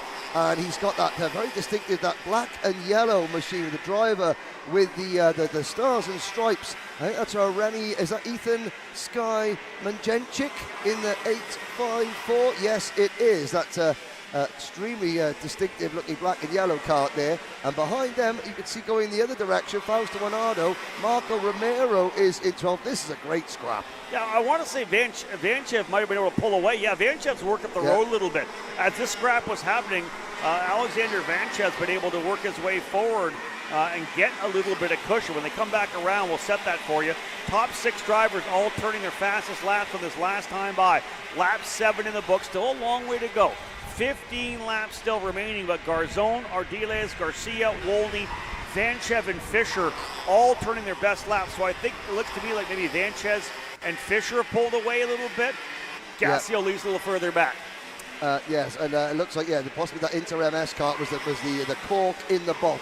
Indeed, folks. So again, watching this, not even to the halfway point here for the drivers here in KA100 Junior. While we do it, let's take the opportunity to go side by side and head back down to pit lane with an interview as David Land stands by with Mateus Morgado. Yeah, the winner in that thrilling Pro Shifter pre-final. But Mateus, I want to go back to that start because it was pretty odd there. Just kind of explain what happened. Well, I forgot how it starts with the flag war, so I messed up, my mistake. When I see the guy pulling the flag up, I was still in neutral, so I thought I was supposed to put the flag up and then down. My bad. Didn't listen to the briefing correctly. But yeah, the pace was good, race was awesome, so really happy. I mean, that was extremely exciting, and I mean, it's no small feat to race down Danny like you did and pass him and beat him. What's it going to take to do that again in the final? Well, it's a really hard guy to race against. A lot of experience, for sure more experience than me on racing. So yeah, won't be easy, but I'll try to give him a good fight. I'll tell you, fellas, the Pro Shifters have over-impressed, I would say, since Supernats. Such exciting, entertaining racing, and there's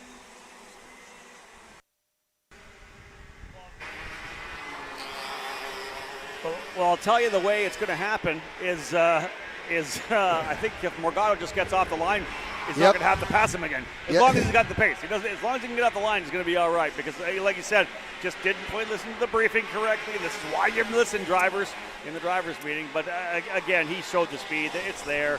We got ourselves a fight for sure. And, Danny Formal is going to go back. They're going to dial that thing a little bit. Yeah. It'll be a bit better than it was. So we got a battle on our hands for us. Dean, and while you were listening and watching Mateus Morgado there, you were also watching Diego Ardiles and Sebastian Garzon swap places for the race lead.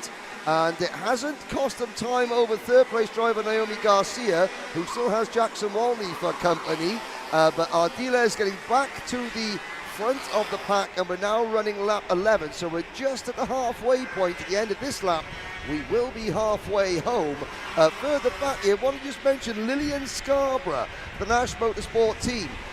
We saw her crash out and drop down the order in the opening lap of the pre-final.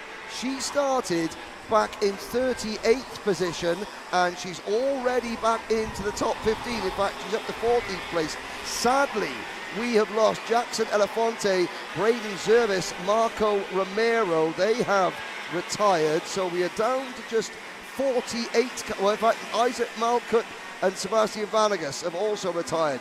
So we're down to 46 karts still running.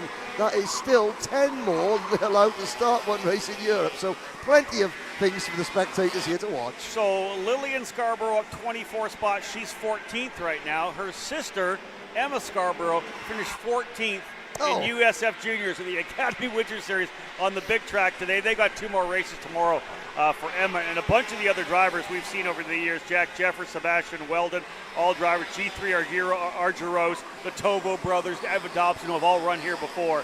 But yeah, a good run for Emma in really her first race.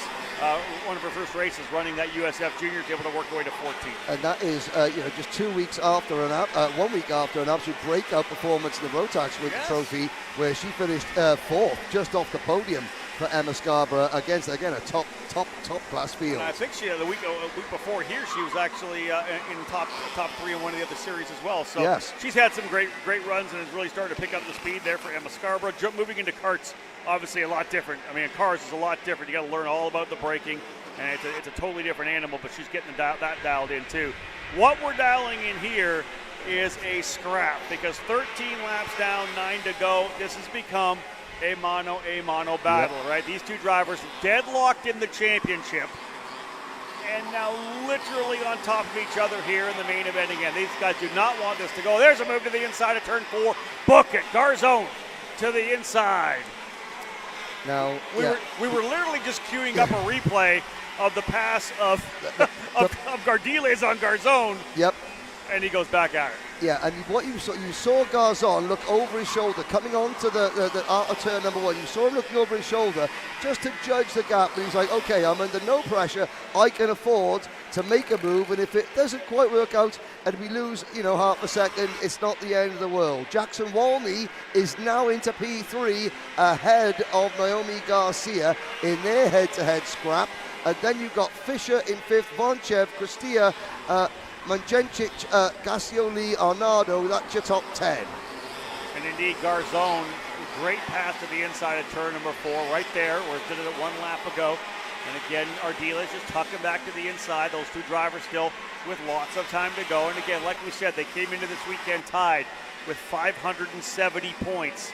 Obviously, as we know, a pre-final win for Ardiles gives him some nice points coming into the main. But, man, a victory here for Garzone is going to keep things super close going into Championship Sunday. This is shaping up to be our closest championship battle here in 2024. Yeah, and of course, you get double points for winning a final, so this could be a critical. So Garzone's thinking, okay, you know what, Diego, you could take the points for pole position, you could take maximum points for the pre-final, but when all the money is on the line in the main event, I'm going to double my advantage, and of course, Ardiles still might have to count this round, so this could be very tactical. This race could be critical to Sebastian Garzone. And that's the other thing you don't think about, right? Yeah, hey, listen, this is my cushion. This is the one, the good round I want to put in the books. This is my banker round on the weekend. But you never know. You have a trouble. You get taken out at the start of the race tomorrow, and you're relying on this event for sure. So, again, key to get out of here with the point lead. And, of course, you're talking about the biggest entries, 51 drivers. That means that each driver's got 50 potential problems they would have to overcome. And look at this. Garzone is starting to stretch away. He's taking this one under control. Ardiles has got his head down.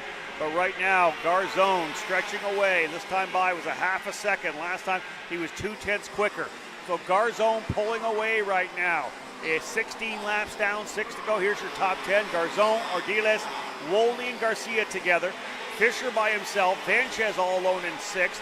Cristia in 7th. Gassioli and Arnaudo in 8th spot, 8th and 9th, and then Remy Andretos up 11 spots to top 10. Exactly, and of course those extra bonus points are fastest lap at the moment by 4 thousandths of a second are going the way of Sebastian Garzone. Here is the scrap for third, the Speed Concepts Racing Red Speed chassis of Jackson Walney versus the Sony Kart USA Sony chassis of Naomi Garcia.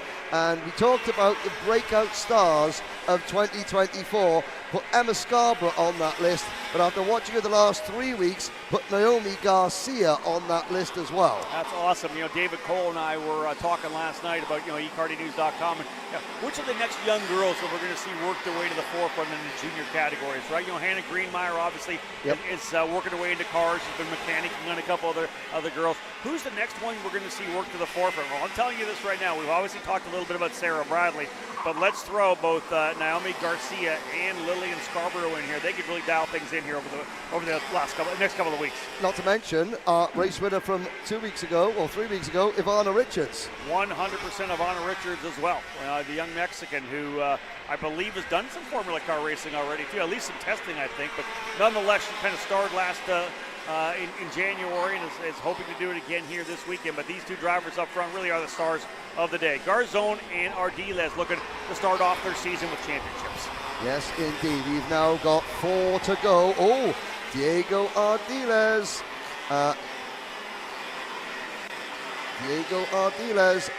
new fastest lap. No, Enzo Vidmontien.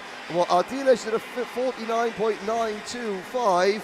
And then it is a 49.899 for Vidmontien. So Vidmontien taking points away from both Garzon and Ardiles. So just so you know, if you're watching on Kart Chase, the top corner, it's 22 laps in this, so still 4 laps to go. It says 2, but we got 4 laps to go. We're putting lap 19 in the books. Garzon goes purple this time by.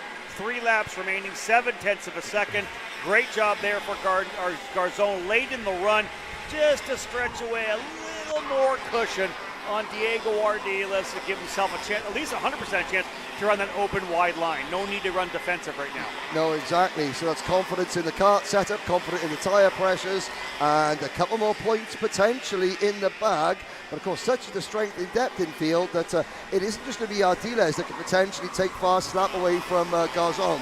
We saw Vidmontien, who's now in 14th position. He's dropped back a couple of places, but still got pace in that kart. Lillian Scarborough down to 15th, ahead of Jackson Deal and Walter Jenkins, the 4th. Max Wylands, Michael McGoy, and Fionn Shee are round out your top 20.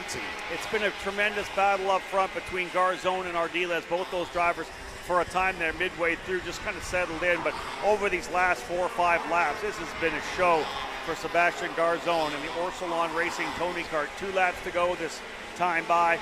RPG driver Diego Ardiles on the Cosmic running in second, and of course Jackson Wolney now in the Speed Concepts Racing Machine in the 3rd spot. Garcia 4th, and Ty Fisher in 5th position. Shout out to the Race Lab driver on the TB kart for Ty Fisher, now up into the top 5. Started 10th, running 5th. That bodes well for tomorrow. They can build off of that. Well, the TB kart tent. There's 3 karts in there. There's Ty Fisher. There's his sister Autumn, who, don't forget, is only in her 5th kart meet. You've got Cameron Weinberg. So, but in fact, the 2 TV karts, Autumn Fisher is driving the Villeneuve branded version of that kart, but both TV karts there. Small tent, big things coming out of that small team. Agreed.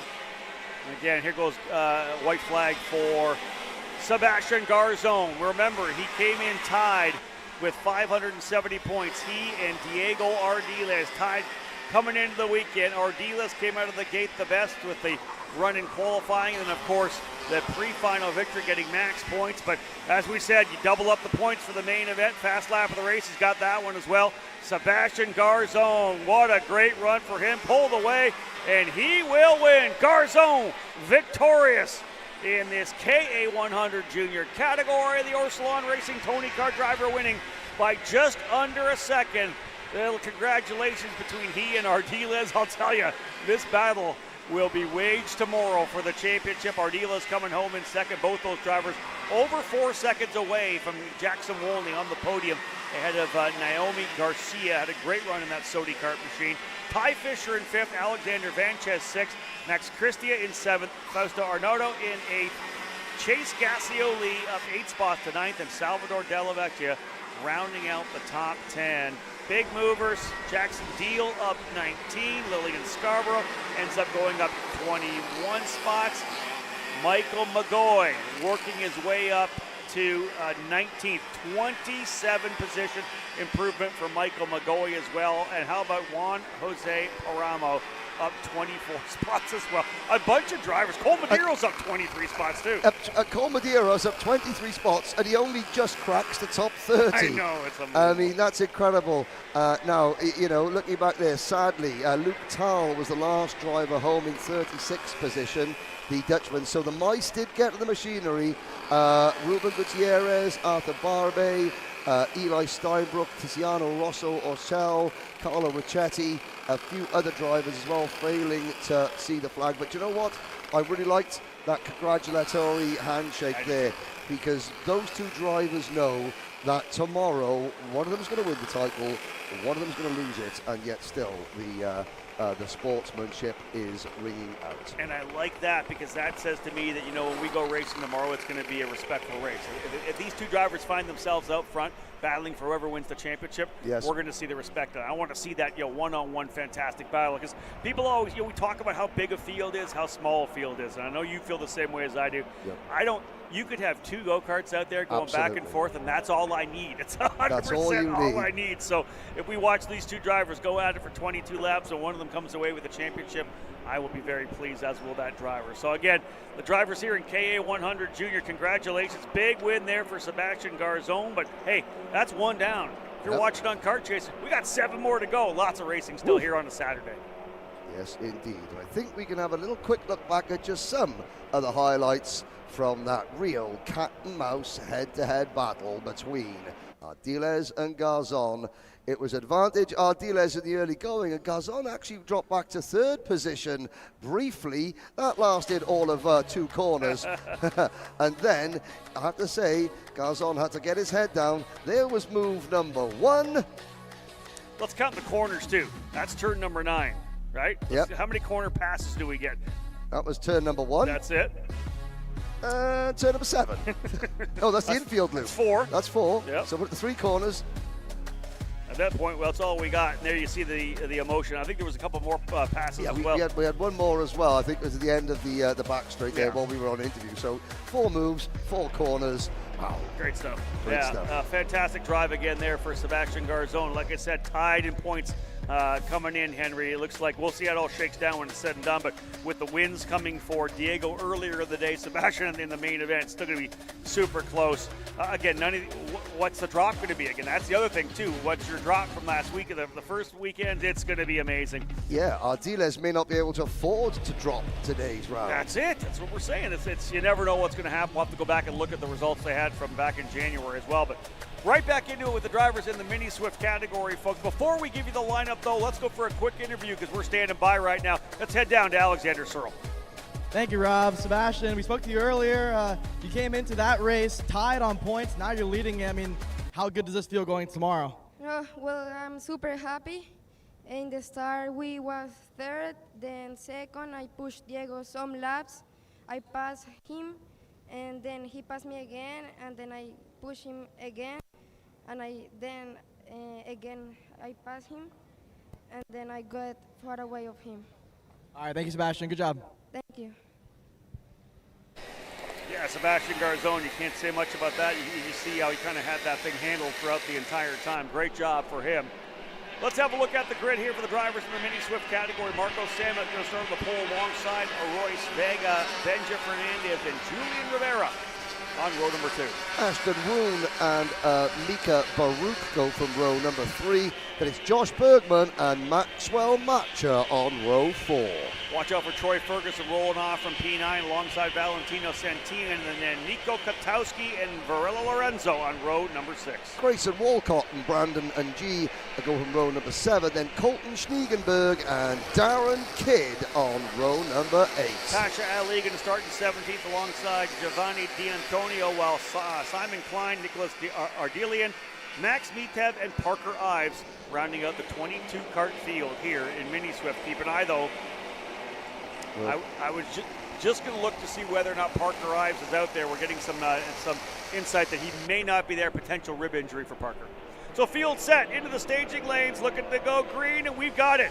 Green flag flying, racing down into turn number 1. Everybody trying to get through cleanly. Drivers doing a good job side by side. 2 wide, maybe 3 wide into turn number 2. Thus far, drivers looking pretty good. Here they go, working through the opening couple corner. Royce Vega, I think, potentially into the lead. Yep, Royce Vega was the last of the late breakers going into turn number 2. Samut holds on to moves slots into 2nd position. And then it looks like with the yellow back and the blue arms on his race suit, that's Benja Fernandez, who just gets eased wide and slips back to 4th position by the number 195 kart of Ashton Woon. But Fernandez comes back to P3. It's allowing Vega and Samut to draw clear.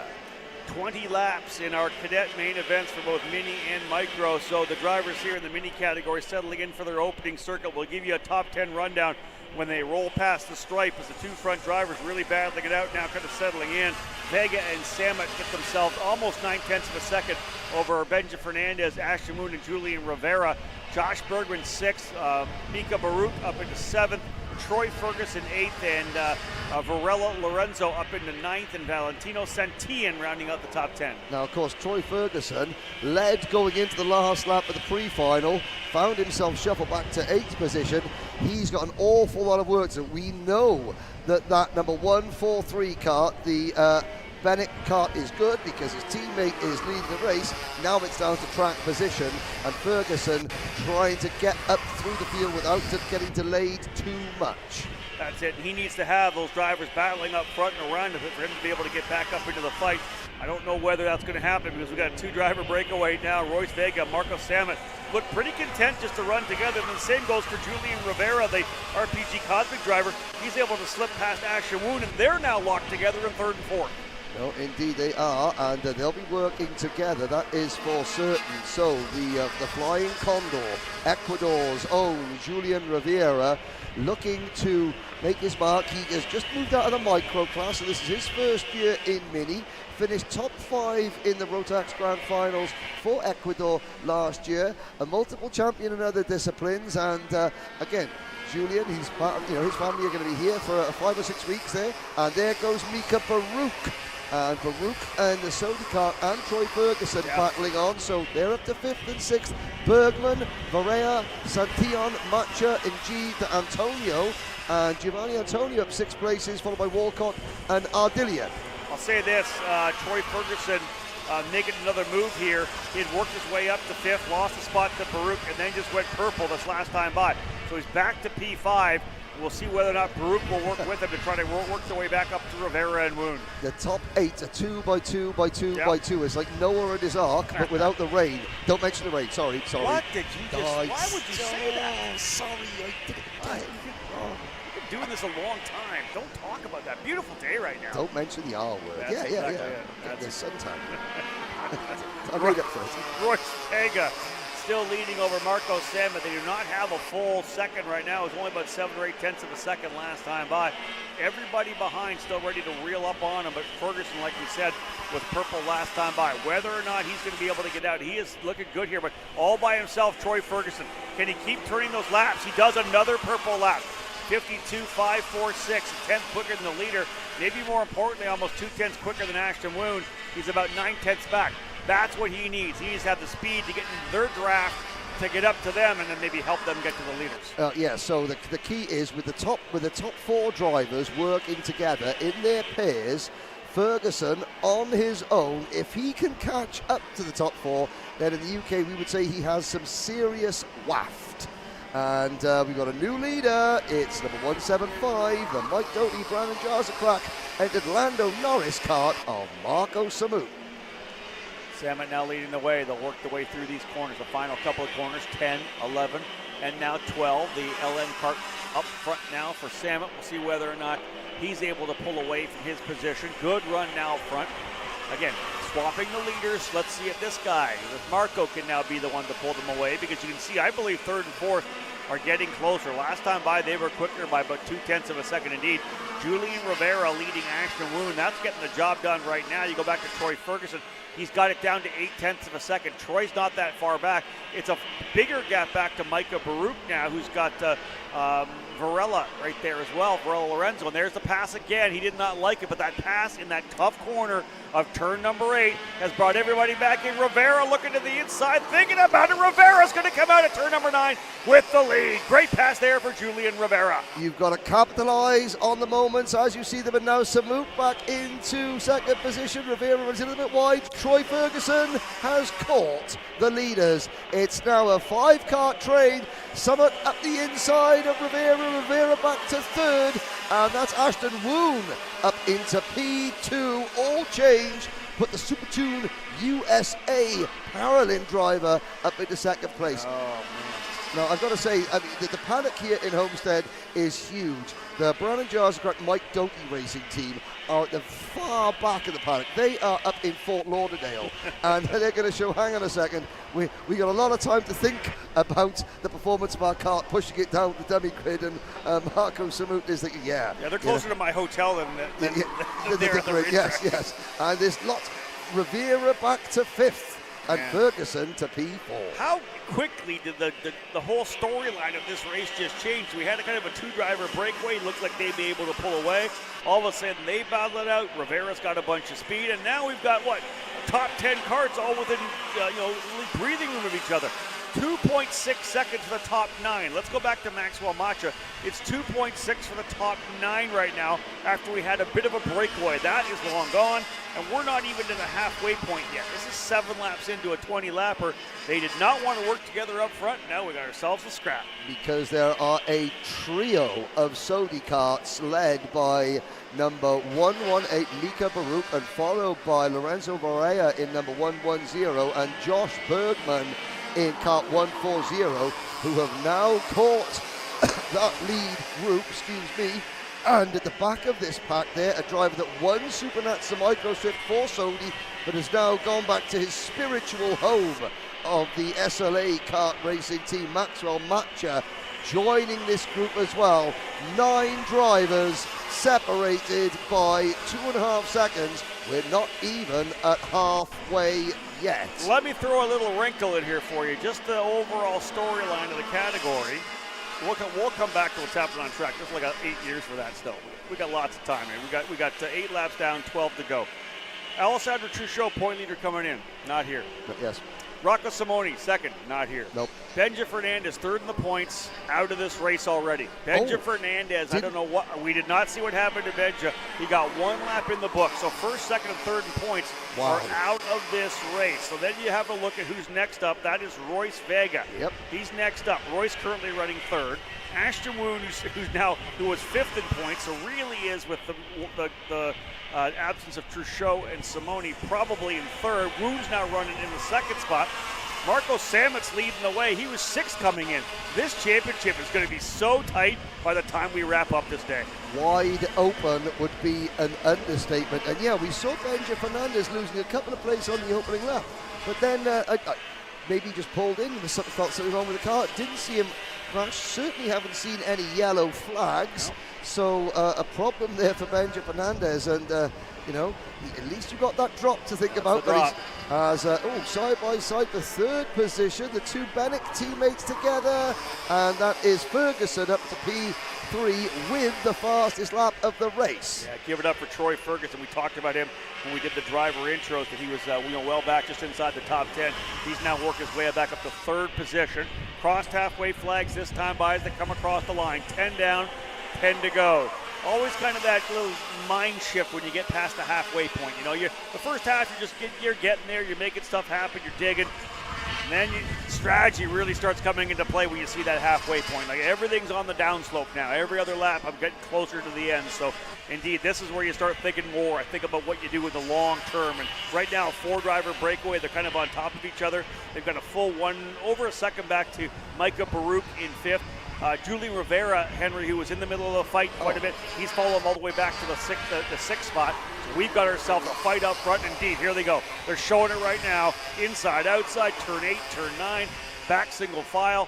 These 4 drivers are going to battle it out over the next 9 laps. And it's the first time that we have seen the Paralin Super Tune USA kart of Ashton Woon on point.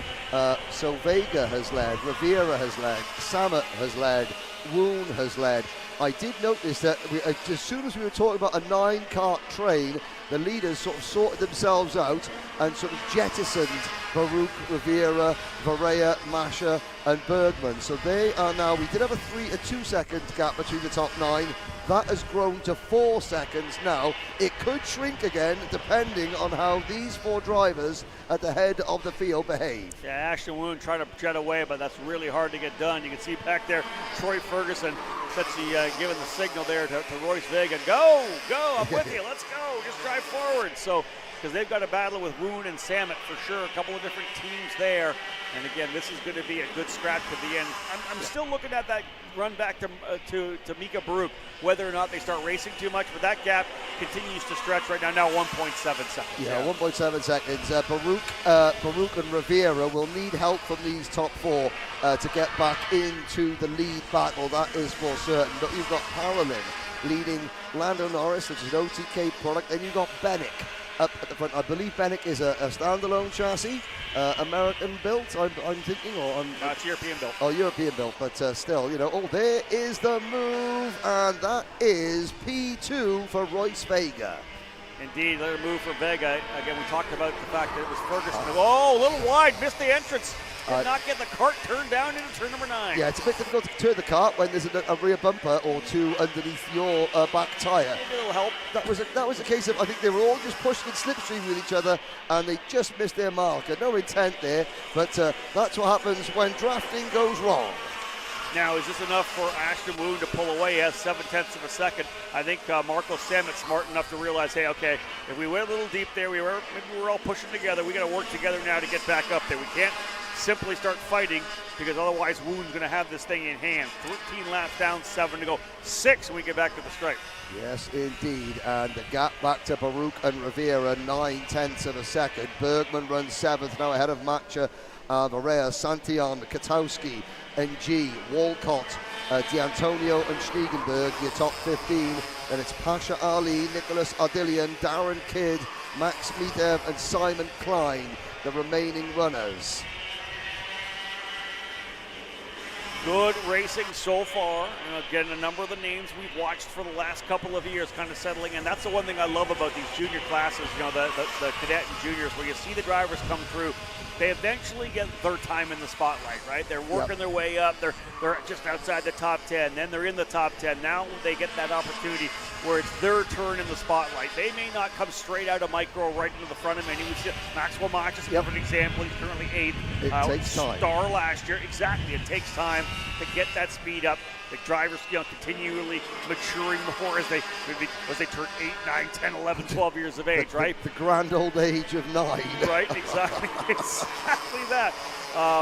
But you'd love to see them get their chance in the spotlight, right? Woon, Vega, Ferguson, Sammet, all drivers we'll be talking about throughout 2024 here in this mini category, and they're dialing things in right now. Woon was trying to stretch away, but I'll tell you right now, it's not done yet, because here they come. Troy Ferguson, who is hoping his teammate was going to help him, does it himself, works his way up into second. He gets by. I think he's going to make a move for the lead at the end of the straightaway. Yeah, book it. Ferguson to P1, and that's a sandwich there, with Woon goes into second, with the Bennix in first and third. And you have your 5th different race leader within the 15 laps that this race has done so far. Ferguson. Now this is the test. He's been in this position before today.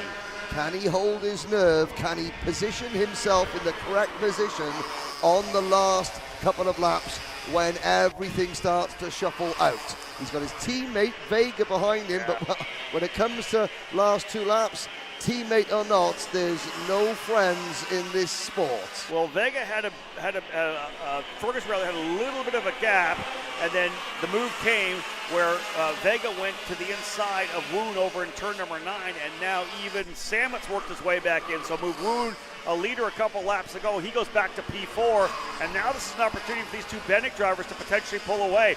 And Woon's going to have to get on the back of Sammet and push him forward, because look at the gap right now for Ferguson with just 3 laps to go when they get back around. Don't forget, Ferguson was catching the front 4 when the front 4 was single file, and the front 4 being Vega, Woon, Sammet and Rivera, and Ferguson was able to close in without any help.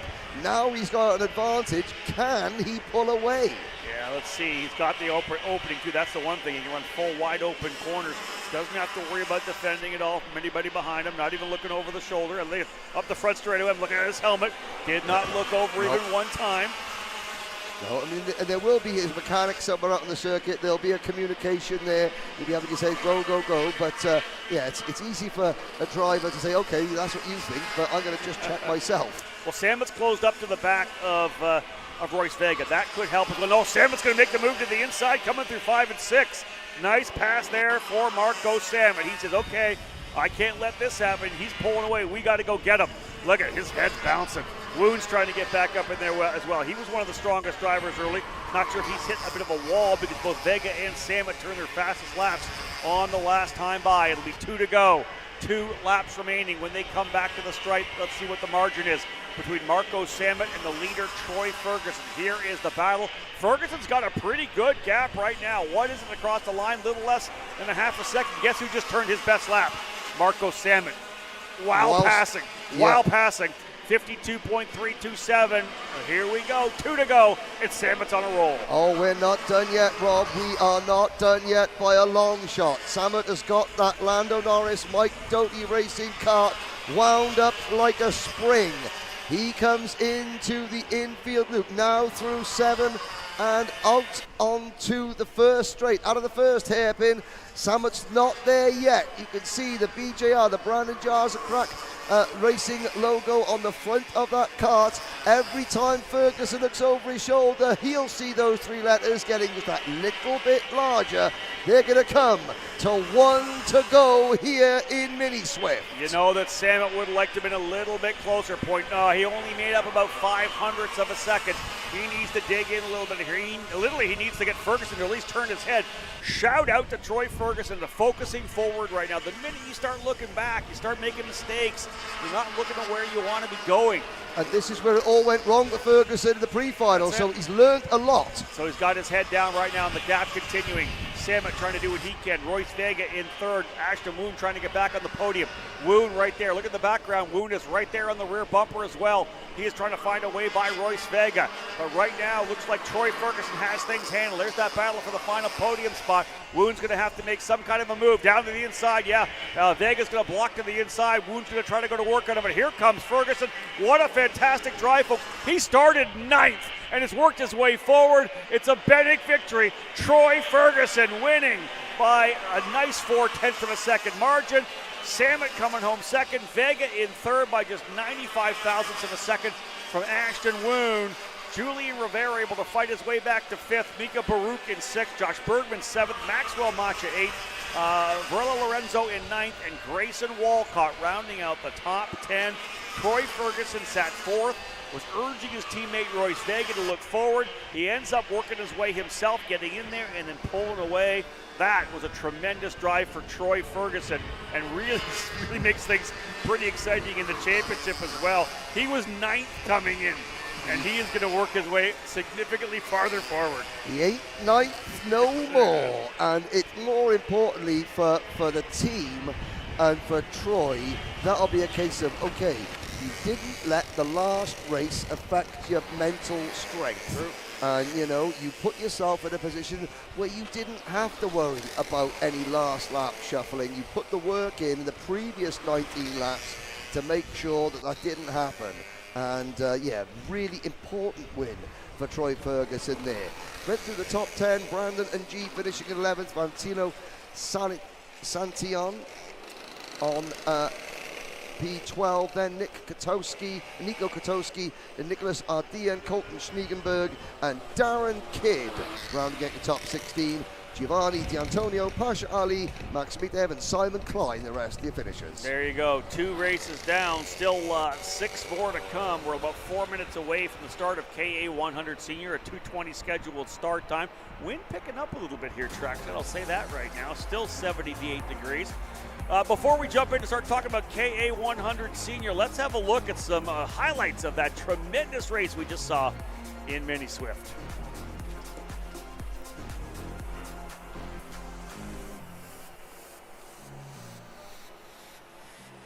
Oh, all right. We want to go pre-final for KA. Okay, we got a little look. I didn't see that. We got a little look for pre-final of KA. So the KA pre-final we know was a battle for sure in this particular category. Let's have a look at that. We've got some highlights from that KA to kind of to line up what you're going to see here, because that was really some tremendous racing in KA 100 Senior.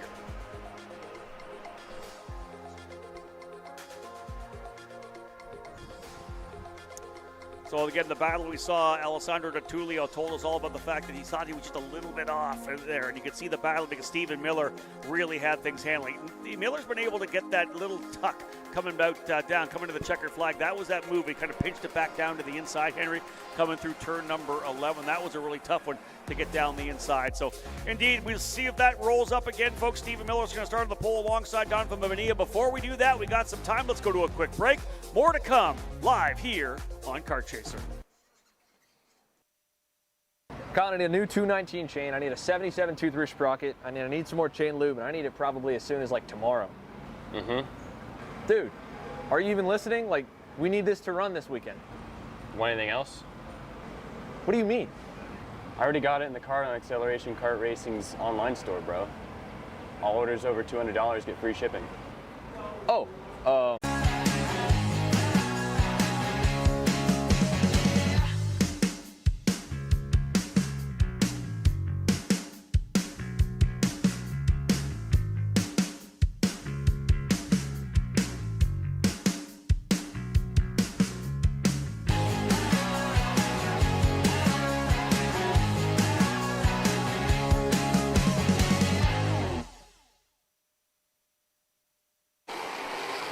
Welcome back, folks. Drivers in the KA100 Senior category, brought to you by Sony Racing USA. Onto the racetrack. Let's have a look at the grid as they work their way back around to get the green flag.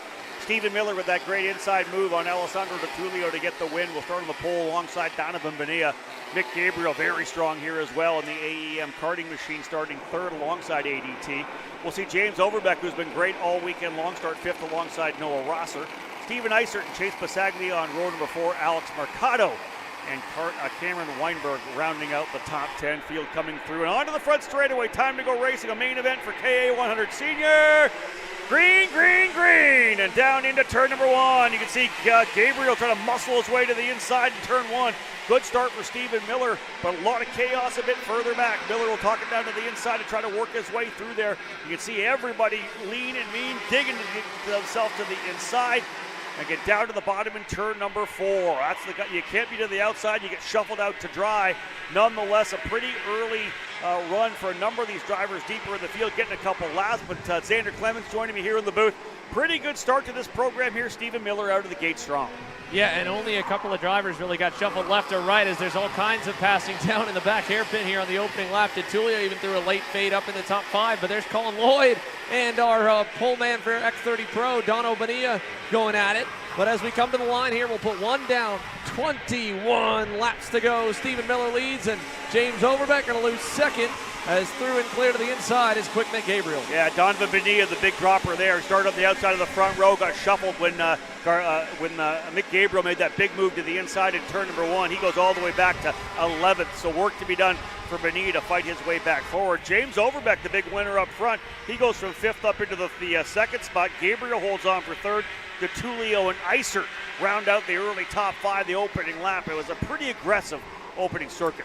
Yeah, I watched the just watched it away from the commentary booth there, the opening corner, and you don't really appreciate on camera just the level of noise and almost violence the karts are, because every driver is being ultra aggressive on the wheel, and then when there's 30 of them doing exactly the same, and nobody touches wheels, it just gives you an idea of how good these young drivers are. But it's Miller, Overbeek, and Gabriel. In fact, Miller, Gabriel, and Overbeek, the order. Di Tullio work to do in 4th. Yeah, whether or not the key is here, do these front 3 drivers work together? Can they settle in to try to pull away? I don't think that Miller really cares about it too much up front, but it will. Gabriel and Overbeck just work together, because they got to watch out. Di Tullio's going to try to close back in. He's got Steven Eisert right there as well, but you can see Di Tullio up on the wheel, pounding those curbs to try to get his way closer. And the best run we've seen so far is Steven Eisert, a West Coast driver, very impressive. There's a move for Di Tullio. Let's jump back into that. Di Tullio moved to the inside of Overbeck in turn number 9. He'll go to 3rd, and as I said,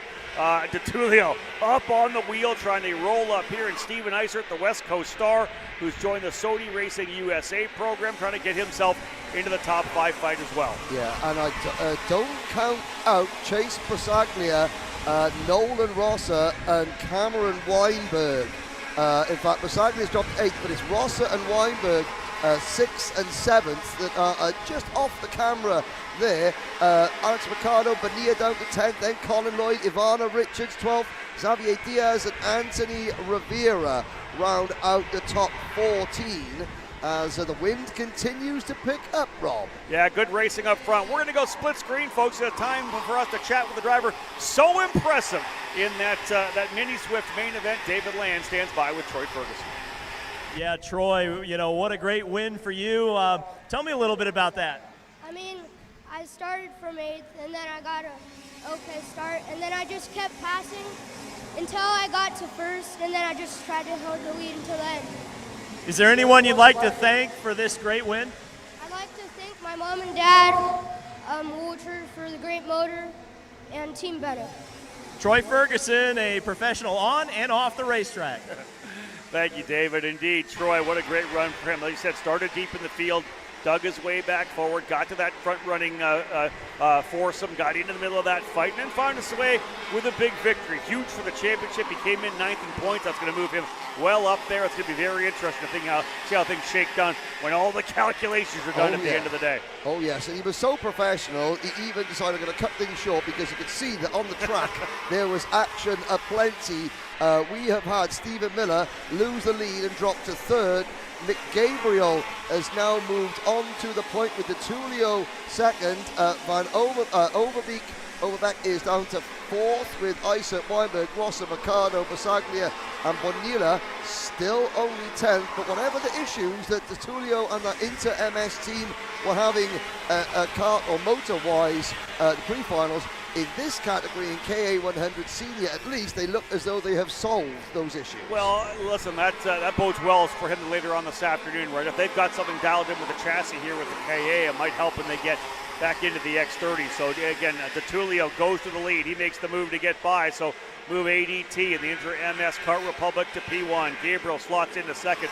A little bit of a gap right now to Steven Eisert on the Sodi kart, who has now worked his way into third. I talked before the interview that he was back in fifth.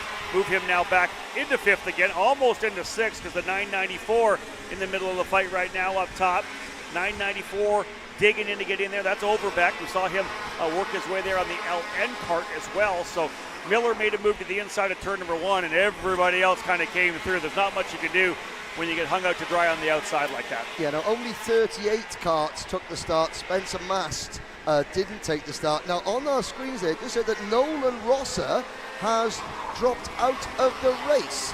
So Rosser, I'm looking to see where I can see that Ward race suit, and I can't see it. So Noah Rosser, to apologise to all the Nolans and Noahs out there, Noah Rosser is out of the race. There's a couple of other karts that are circulating with some severe damage. And a quick shout out to the Dan Devereaux racing team and their driver, Michael Boyadzis. Michael hurt his ribs racing last weekend, sat the pre-final out, so the Dan Devereaux team, they put old school gaffer tape around their driver, wrapped him up, chucked the cart down and went send her, son, and he is still out there running and gritting his teeth through the pain barrier. A couple of big movers deeper back. We go into the field here. Go down. How about Boyats, as you mentioned, up 10 from where he started. Quentin McPherson up 13. A little further. How about Logan Adams up 21 spots? He was involved in that incident early on. He's been able to fight up 21 positions for Adams. Okay, so a little bit of information. It was, and there was, who was that pulling off there? Was that an Inter-MS kart pulling off the side of the circuit? That's Lloyd, Colin Lloyd, I think. Potentially Colin Lloyd off the racetrack. Indeed, Lloyd, who was up in the top 10, falling down the order right now. Not sure what happened to Colin there, but his day is done. Tough one for a driver who has had his share of success here in the Winter Series. Now, you mentioned Adams there in that last little section, and you saw that Adams and Spencer Mast got involved in that incident with Mast's cart upside down, and apparently Adams, who works as a track official up at Newcastle Motorsport Park, he was up and out of his cart, straight over to see Adams, to see Mast, that make sure that Mast is okay, even though some of the corner workers said that it was not Adams' fault that the accident happened, but even so, rather than, take offence or get upset, he went straight from driver to track official, checking on the safety of another competitor, which is good to see. Yeah, again, Logan Adams talking about the fact his family owns Newcastle Motorsports Park. He's Mark Dismore's grandson, and again, as we were having lunch, Logan actually came over to find Mast to see if he was all right with the ambulance. So, and he was looking to make sure that he was okay, but he's having a good run right now. We'll talk about Logan up in the 16th position. He's up 22 positions already. Now trying to roll up a couple more spots. We'll see whether or not he's able to get himself potentially a little farther forward. Other drivers moving forward. Rahim Alahabai up 6. Austin Olds up 7th. Anthony Rivera up 5. And Cameron Weinberg up 6 spots. Cameron Weinberg started in the 10th position. He's got himself to P4 on that TV kart. So, again, watch some of the battles on the racetrack right now as we got ourselves a good scrap. That's Overbeck right there with Donovan Bonilla. That is 5th and 6th. You can see just up the road there, actually just behind this group, with the 973 of Stephen Miller, who just went purple. He and Gabriel trying to reel in Tullio, but it is Cameron Weinberg by himself in that Race Lab TB kart machine. There's Miller back to the inside of Gabriel for second, so he's made the move down the inside once again. Look at Weinberg back there. Head down, trying to work his way forward. Cameron Weinberg digging, although Stephen Miller turned purple last time by, is still about a 6 or 7/10 of a second lead for Alessandro Di Tullio. Are we going to see a carbon copy of what we saw in the pre-final, where Miller was able to make a last corner, last lap move to get to the inside of ADT? Not sure if it happens again here, but right now, Di Tullio's got the lead, and you know Miller's digging to try to work his way back forward. Yeah, Mick Gabriel chasing Stephen Miller. Mick Gabriel helping Miller out just by not attacking the Nash Motorsport driver at the moment. Cameron Weinberg up into P4, things getting a little bit strung out now, and that's bad news for Donovan Bonilla.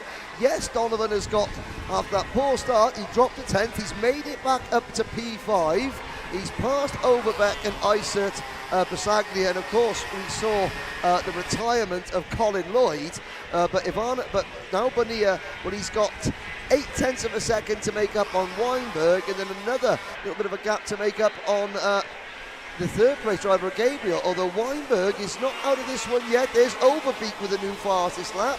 James Overbeek into number 994, 49.541. Isaac Basaglia, Richards and Anthony Rivera, your top 12. CJ Bowman, who qualified last but made up 20 places in the pre-final. He's gained another 5 places to run 13th. A little bit of trouble there for Di Tullio. Sorry, Henry, he has lost the spot. There goes Miller back into the position as he goes back to P1, which comes to the 7-8 combination. A little bit of trouble for Di Tullio. Boom to the inside goes Miller. He'll take the spot away. So moves Stephen Miller back to the lead in the 3-driver breakaway. Miller, Di Tullio, Gabriel. You can see the TB cart right there trying to reel in. But even behind Weinberg, here comes Bonilla. He goes purple. Here comes Overbeck, Isert, Basaglia, Ivana Richards, and Anthony Rivera. So indeed, Bonilla pushing hard with Overbeck to try to work their way back up here on Cameron Weinberg.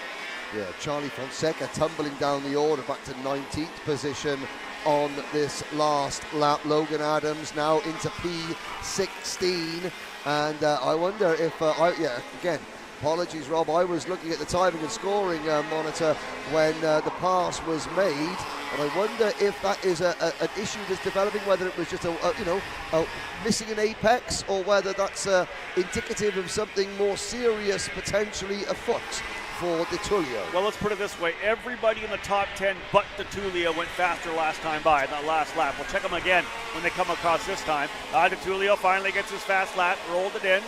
So that was just smoke but not fire. He's good to go right now, 49.49. Very similar lap time to the leader, Miller. So let's, if you're on the sidelines or watching and cheering for Inter MS, didn't look like there was any kind of a major issue for Di Tullio. He's right back on pace. Gabriel there as well, although Gabriel about a 10th off.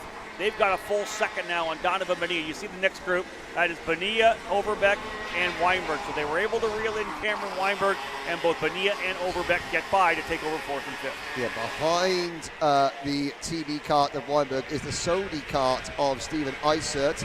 Then it's Basaglia and Richards. Miller has extended his advantage to 0.3 of a second. Mick Gabriel beginning to fade now, ever so slightly. Di Tullio in Miller's slipstream, but even though he's still in his first year as a senior, Miller has already shown just today that he is not prone to making junior-style lapses of concentration, and so Di Tullio is on a good lap. Will Di Tullio make the move straight away, or will he sit behind his foe and wait for an opportunity to present itself? Right back there on the bumper of Miller coming into turn number 9. I was going to say it looks like Miller's maybe a little better through the 7-8 combination, but then really right there, you can see Di Tullio close right back up on the rear bumper. And as you had mentioned before, indeed, Mick Gabriel is just kind of losing touch with the front-running duo. These are the two drivers that we saw battle it out in the pre-final. We'll see whether or not they do it again here as well. Again, this is the KA100 senior category. Let's have a look at the championship battle in this class as well, because obviously this is one that we're definitely going to be watching. Donovan Bonilla coming in with the championship lead over Alessandro Di Tullio. So Bonilla, who's still running very strongly on the racetrack in P4. Isert's in the championship in 3rd. Obviously Ernesto Rivera not here. Anthony Rivera's running top 10.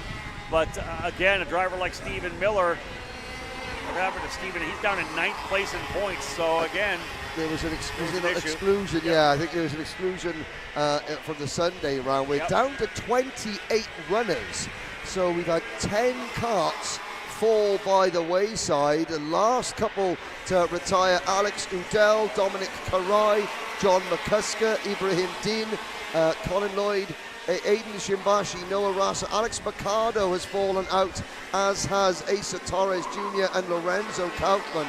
So we're down to 28 runners. Michael Boyadzis hanging on in 28th place. Injured ribs or not, Boyadzis is gritting his teeth and he will try and make it to the finish. I think that might be a case of Dan Devereaux's threatening if he doesn't finish, Dan Devereaux will either beat him with a stick or tell him a load of jokes. That'll make his ribs hurt even more. That's very true. Two-driver battle coming down to the final 5 laps. Miller versus DeTulio, and indeed Miller with that issue in January, so that will ideally be his drop. But again, working his way forward here, all the way back. Started in the front, went back a little bit, got back in the front. So Miller really, although up and down, has got himself back where he needs to be. He and DeTulio pulling away, and it looks to me like Miller's just enough better, although both Miller and DeTulio turning their best laps on that last time by, lap number 18. 4 laps remaining. Bonilla trying to close up here on Gabriel for P3, and that will be good for a driver coming in with a championship lead. Remember, DeTulio only behind him by 16 points. And look just back there, yeah. Yep. Here comes Bonilla. He is rolling up here and bringing James Overbeck with him right now. So again, Overbeck right there. Bonilla, we know how he knows how to get the job done. Watch for it potentially in turn number 1. I think he's got a pretty good pace coming through. He's close. Let's see whether or not they're able to freight train him coming down the straightaway. Bonilla, is he close enough? I don't think so, not here. But he is closing significantly on Mick Gabriel. 3 laps remaining. That will be the battle for the final spot on the podium. Yeah, this is a 22-lap race, so the ticker showing there 16 out of 20. It's actually we're on lap number 20 out of 22. DeTulio closing up through the infield loop. Now they'll head out to the flick at turn 7, hard on the brakes at turn number 8, up the back straight. This could be an overtaking opportunity if DeTulio wants to make a lunge to the inside. He chooses not to on this occasion.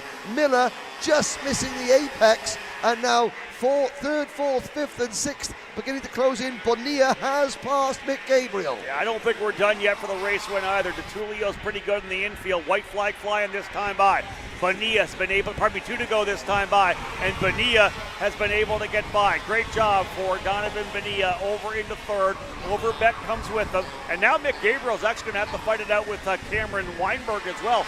He is right there, but nonetheless, I think DeTulio showed you, Henry, coming through the short stuff, he can get close enough where he can force the issue at least. Yeah, there was no question about it. It was just a slight error from DeTulio at the last corner of the pre-final that cost him the win. He wants to make up for that. Bonilla still with his head down. There's the move from DeTulio at the inside, side by side, forces Miller a little bit wide. New leader, Alessandro DeTulio. You can see a little clean off of the tires there for Stephen Miller. Went off the racetrack, and DeTulio's got that lead. Able to make the move to the apex of turn number 9. A little bit of contact there. Looked like he was able to pinch it back down to the inside. This is potentially going to give Bonilla a shot at reeling him in again. That's the spot there, the battle there for 4th position between Overbeck and Weinberg. Weinberg right there, and Mitch Gabriel, pardon me. It's Gabriel there in the fight too. He and Weinberg going at it. But here's the fight for the lead. Oh, that's the fight, pardon me, for the 3rd spot. That's P3, right? Yeah, that's Overbeck and Bonilla. Look at Overbeck getting that spot away. What a great job for Overbeck. It's not done. He'll run the bottom of the racetrack. Bonilla's going to try to over-under. Big move to the inside there. Up and over the curb. And again, very similar to the pass we just saw.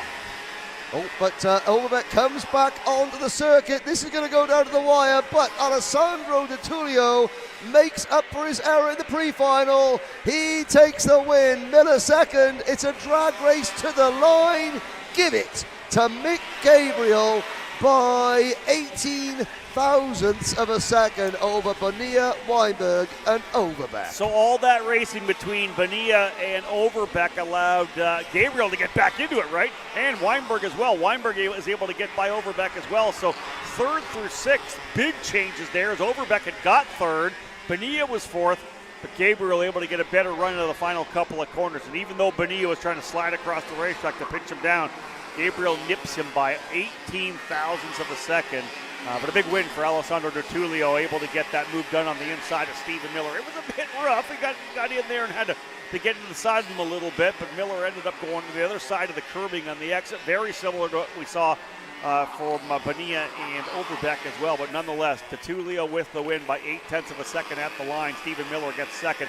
Mick Gabriel in third, Donovan Bonilla fourth, and Cameron Weinberg round out the top five. James Overbeck, although up to third at 1 point, still impressive, ends up sixth. Up four for Ivana Richards into the top 10 again. She finishes seventh. Chase Passaglia eighth. Steven Eisert, who was in the fight up there, third at 1 point, goes back to the ninth position. Nonetheless, some pretty good racing there in the KA100 senior category. And I'll tell you, all told, pretty exciting stuff. Yeah, indeed. And so there are the survivors exiting their carts. There was a lot of drivers that failed to make the finish. I am looking down to see if there is, if you could see the Dan Devereux racing overalls of Michael Boyadzis, because again, any driver will tell you a rib injury is the worst type of injury, and Boyadzis gritting his teeth there. Pierce Jaso getting out of his car, he finished just outside the top 20, but Rob, oof, I think we can look at some of that again. I was going to say, that was so good. Let's watch it one more time. The guys have put together the quick little highlight reel from that race in KA100 Senior. There was so much action. Here's the start right here. You can see Mick Gabriel right in the middle, elbows up. That pushed Bonilla well back from the outside. This just started it all. Yes, indeed, and there is DeTulio trying to fight back. You can see there in the middle of the pack, that was Weinberg looking over his shoulder. Now, there was Colin Lloyd, who featured early on, but up at the front, it was Gabriel and Overbeek battling, but Miller managed to assert himself. But at this point, Rob, Donovan Bonilla is back in 10th place. Yeah, that's it, right? We weren't even talking about him at the start. Same with the DeTulio. He had to work his way back forward, although we did talk about Mick Gabriel. He kind of asserted a little bit of strength there, took the lead for a time. DeTulio worked his way back forward. There's Overbeck as well. Stephen Miller obviously was part of the action throughout the entire race. DeTulio, a big move to the inside there as well to grab that spot coming out of the double apex carousel on the inside of the racetrack. Overbeck was in the middle of the fight. Here comes Steven Eisert back in. We talked about the fact that he was able to get his way into the top five at 1 point. That didn't hold to the end of the race, but nonetheless, he had a pretty good run for Eisert. Yeah, and so here we got Mick Gabriel leading. Here's the one of the moves from DeTulio, and now the difference between DeTulio and Miller is between Gabriel and Miller is that Gabriel instantly got out of the gas, so he didn't run wide. Miller tried to hang it tough around the outside. Weinberg at 1 point was even up into the top three on that TB kart. And you can see further back there, here's a move, but you can see that's Overbeek. He was outside the top six at 1 point, but he fought back strongly as well. With Bonilla, right? Using Bonilla to help him out. That's them right there, working their way back forward. There's Colin Lloyd. We weren't sure what was wrong, pointing down to the power plant, so could be chain, but could be engine. We're not quite sure what happened there. This is Miller working his way back forward once again after getting shuffled back a little bit. The difference that we're going to see, I think, there's that pass that happened there. I talked about the fact that a really nice dive bomb move to the apex for Miller. Here's another look. Yeah, the difference, you can see him really hike up the inside rear tire. To me, that when we see the two passes, here comes the other pass. It looks to me, I think DeTulio was further inside Gabriel as well. Didn't quite take as much of the apex at that point. Miller tried to dial things back in, getting all that clag, that rubber off his tires. And then we went back to the battle here between Bonilla and Overbeck. It was just some great racing. These guys rooting each other back and forth. Just tremendous stuff all in all here in this category. Great racing in KA100 Senior. And you can see the battle continuing here. This is Mitch Gabriel. This is the battle of the line. Look at the run for Gabriel. He gets 8. That was a great shot. And then, of course, Bonilla's like, well, maybe I can convince you to back out of it, and he doesn't. 18 thousandths of a second at the line. So there is David Land, and there is a very happy Alessandro DeTulio. Yep, Alessandro DeTulio yet to be beaten, at least on track in KA100 in the Winter Series. I want to ask you about that last pass. It looked like it surprised him a little bit. What was your idea there? Yeah, I mean, my goal was just to, once I saw that we were both pulling away, I was just waiting for the last 2 laps. I went for a move. He tried to hold the outside, which was fair, but at the end it didn't work out for him. He went a little bit off and got on the marbles. So yeah, I was able to pull a gap in the last lap and take the win. Alessandro DeTulio, the winner, looking to clinch a championship tomorrow. Race cars on track. Let's go back to the booth. Indeed, back at it once again with the drivers here in the Micro Swift category, working our way through 3 down, 5 to go. The Micro Swift drivers coming around. It'll be Santiago Orioli on the pole alongside Liam Nakawati, Danny O'Gara, and Alvaro Medeiros on row number 2. Leo Simoni and Cooper Lorenzo Lopez will be on row number 3. Easton Kubinski and Jake Manalio on row number 4. And Anthony Mazzuccolo and Lawrence Perriman rounding out your top 5 rows. Take the start here. Here we go. Oh, the early break out of the tram lines with the green flags in the air. We are off and racing. A good start for the poles into Santiago Orioli. Everybody through turn number 1 cleanly. And now they head down the back straight towards turn number 2. And it's wheel to wheel at the front. Put Liam Nachawati in the race lead. I think that is Nachawati, or is that it is the 280 kart of Nachawati, and then the 2 MPG Motorsport karts of Orioli and O'Gara into P2 and P3. Oh, what a problem there. Half a dozen karts caught up. Course workers are quick to action, and everybody hopefully gets back in the race. Yeah, that was over between 2 and 3, and I'm sure everybody holding their collective breaths on the sidelines trying to just hold on for these guys to get through their first laps. We do have a double yellow, so we're going to go full course yellow around the racetrack. Full course yellow. A couple drivers getting together coming through turn number 12 as well. That's one of the Super Tune drivers, the number 204, getting connected there. Yeah, figure out who that is. But again, full course yellow, that was Cooper Lopez in the 204. I gotta say, I think the accident that we saw was only half the picture, because I'm looking out and there are at least 2, 3, 4, 5, 6, there's at least 8 karts in 3 different areas that are off at the side of the circuit. There's the 204 kart getting going again, and that is Cooper Lorenzo Lopez. We'll have a little look down there to see who hasn't come around. So let's just set the stage right now. It is a full course yellow, so drivers are supposed to slow down and get into single file. Right now they're not doing that. These guys are still driving pretty quickly on the racetrack.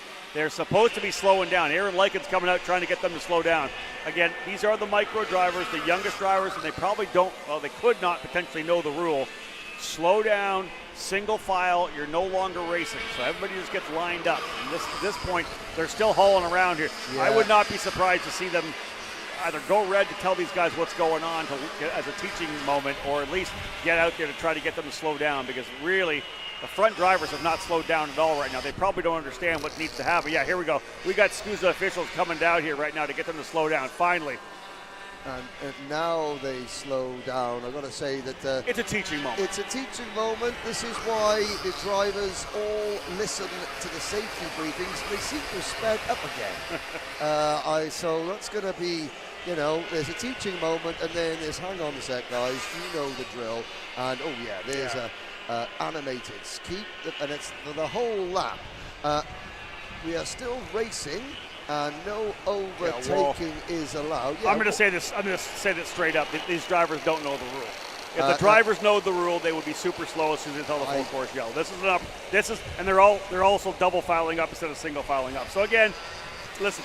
A little leeway for the youngest drivers in the field. These are the rules they need to know. They're literally single filing right now when they should be, or double filing when they should be single filing. So yeah, and I've got to say, I think you're being a little bit softer. These drivers, they should learn this in club racing, and at national level racing, they should know the rules. And if they don't know the rules, then this is where the series and their teams and everything tell them, no.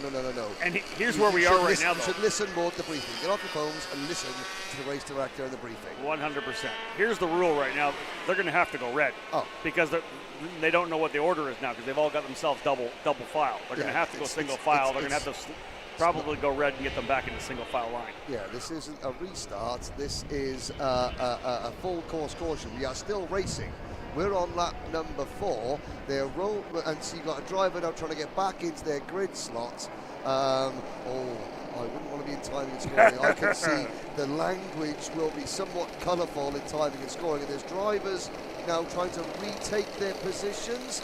I mean, we're still racing, involved in the incidents. Liam Compitelio, Ian Hamacha, Darius Warnotovich, Dutch Westbrook, Patricio Pena, Thomas Montalvo, Byron Borman, Liam Francisco.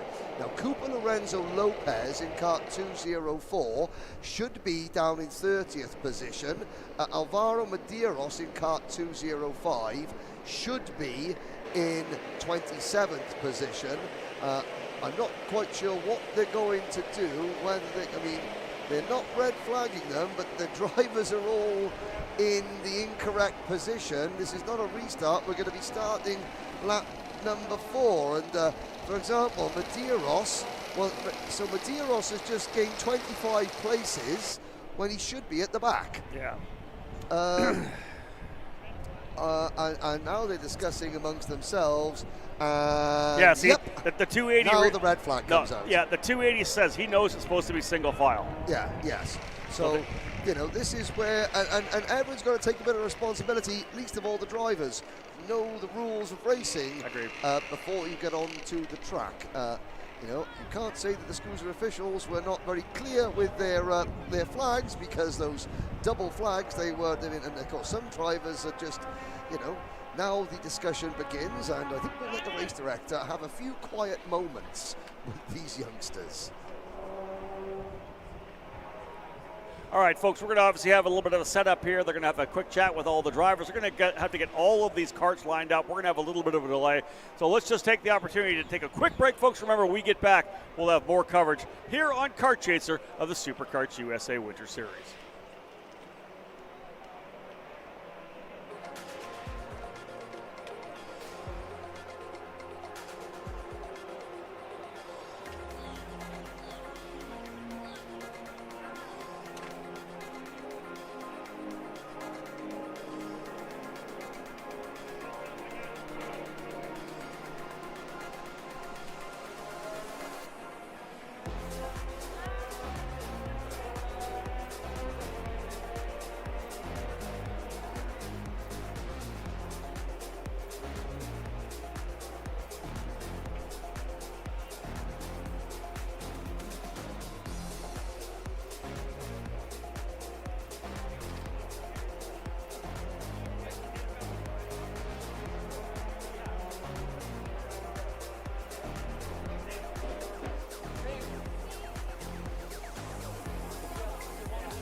Okay, ladies and gentlemen, the engines have been refired on the circuit.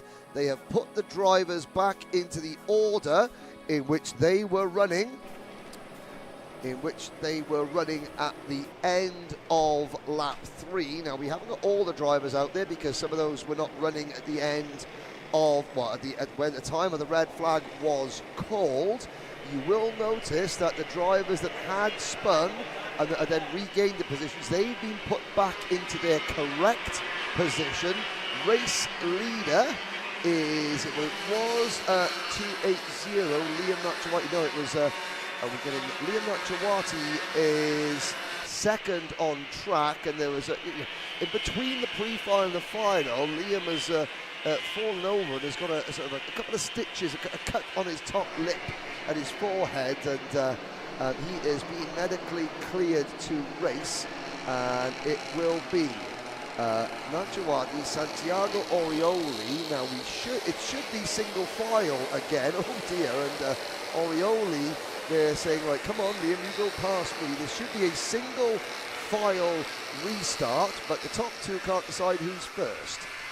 Orioli, Nachawati, then Danny O'Gara, Jake Manalio, Wyn Gottschalk 5th, Easton Kubinski 6th, Zane Burgess, championship leader, is 7th, and 8th Leo Simoni, but the green flag is in the air with Orioli leading them across the line. So indeed, we're back underway. Single file restart here for the drivers in this micro switch category, our 4th of 8 main events. Yes, indeed, and we head down. So this is still a 20-lap race.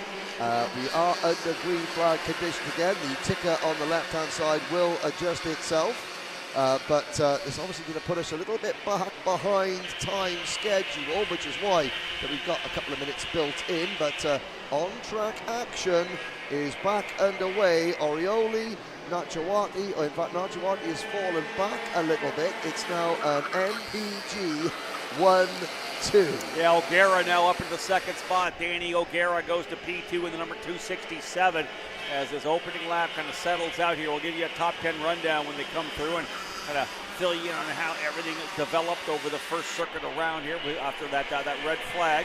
Orioli leads, O'Gara runs second.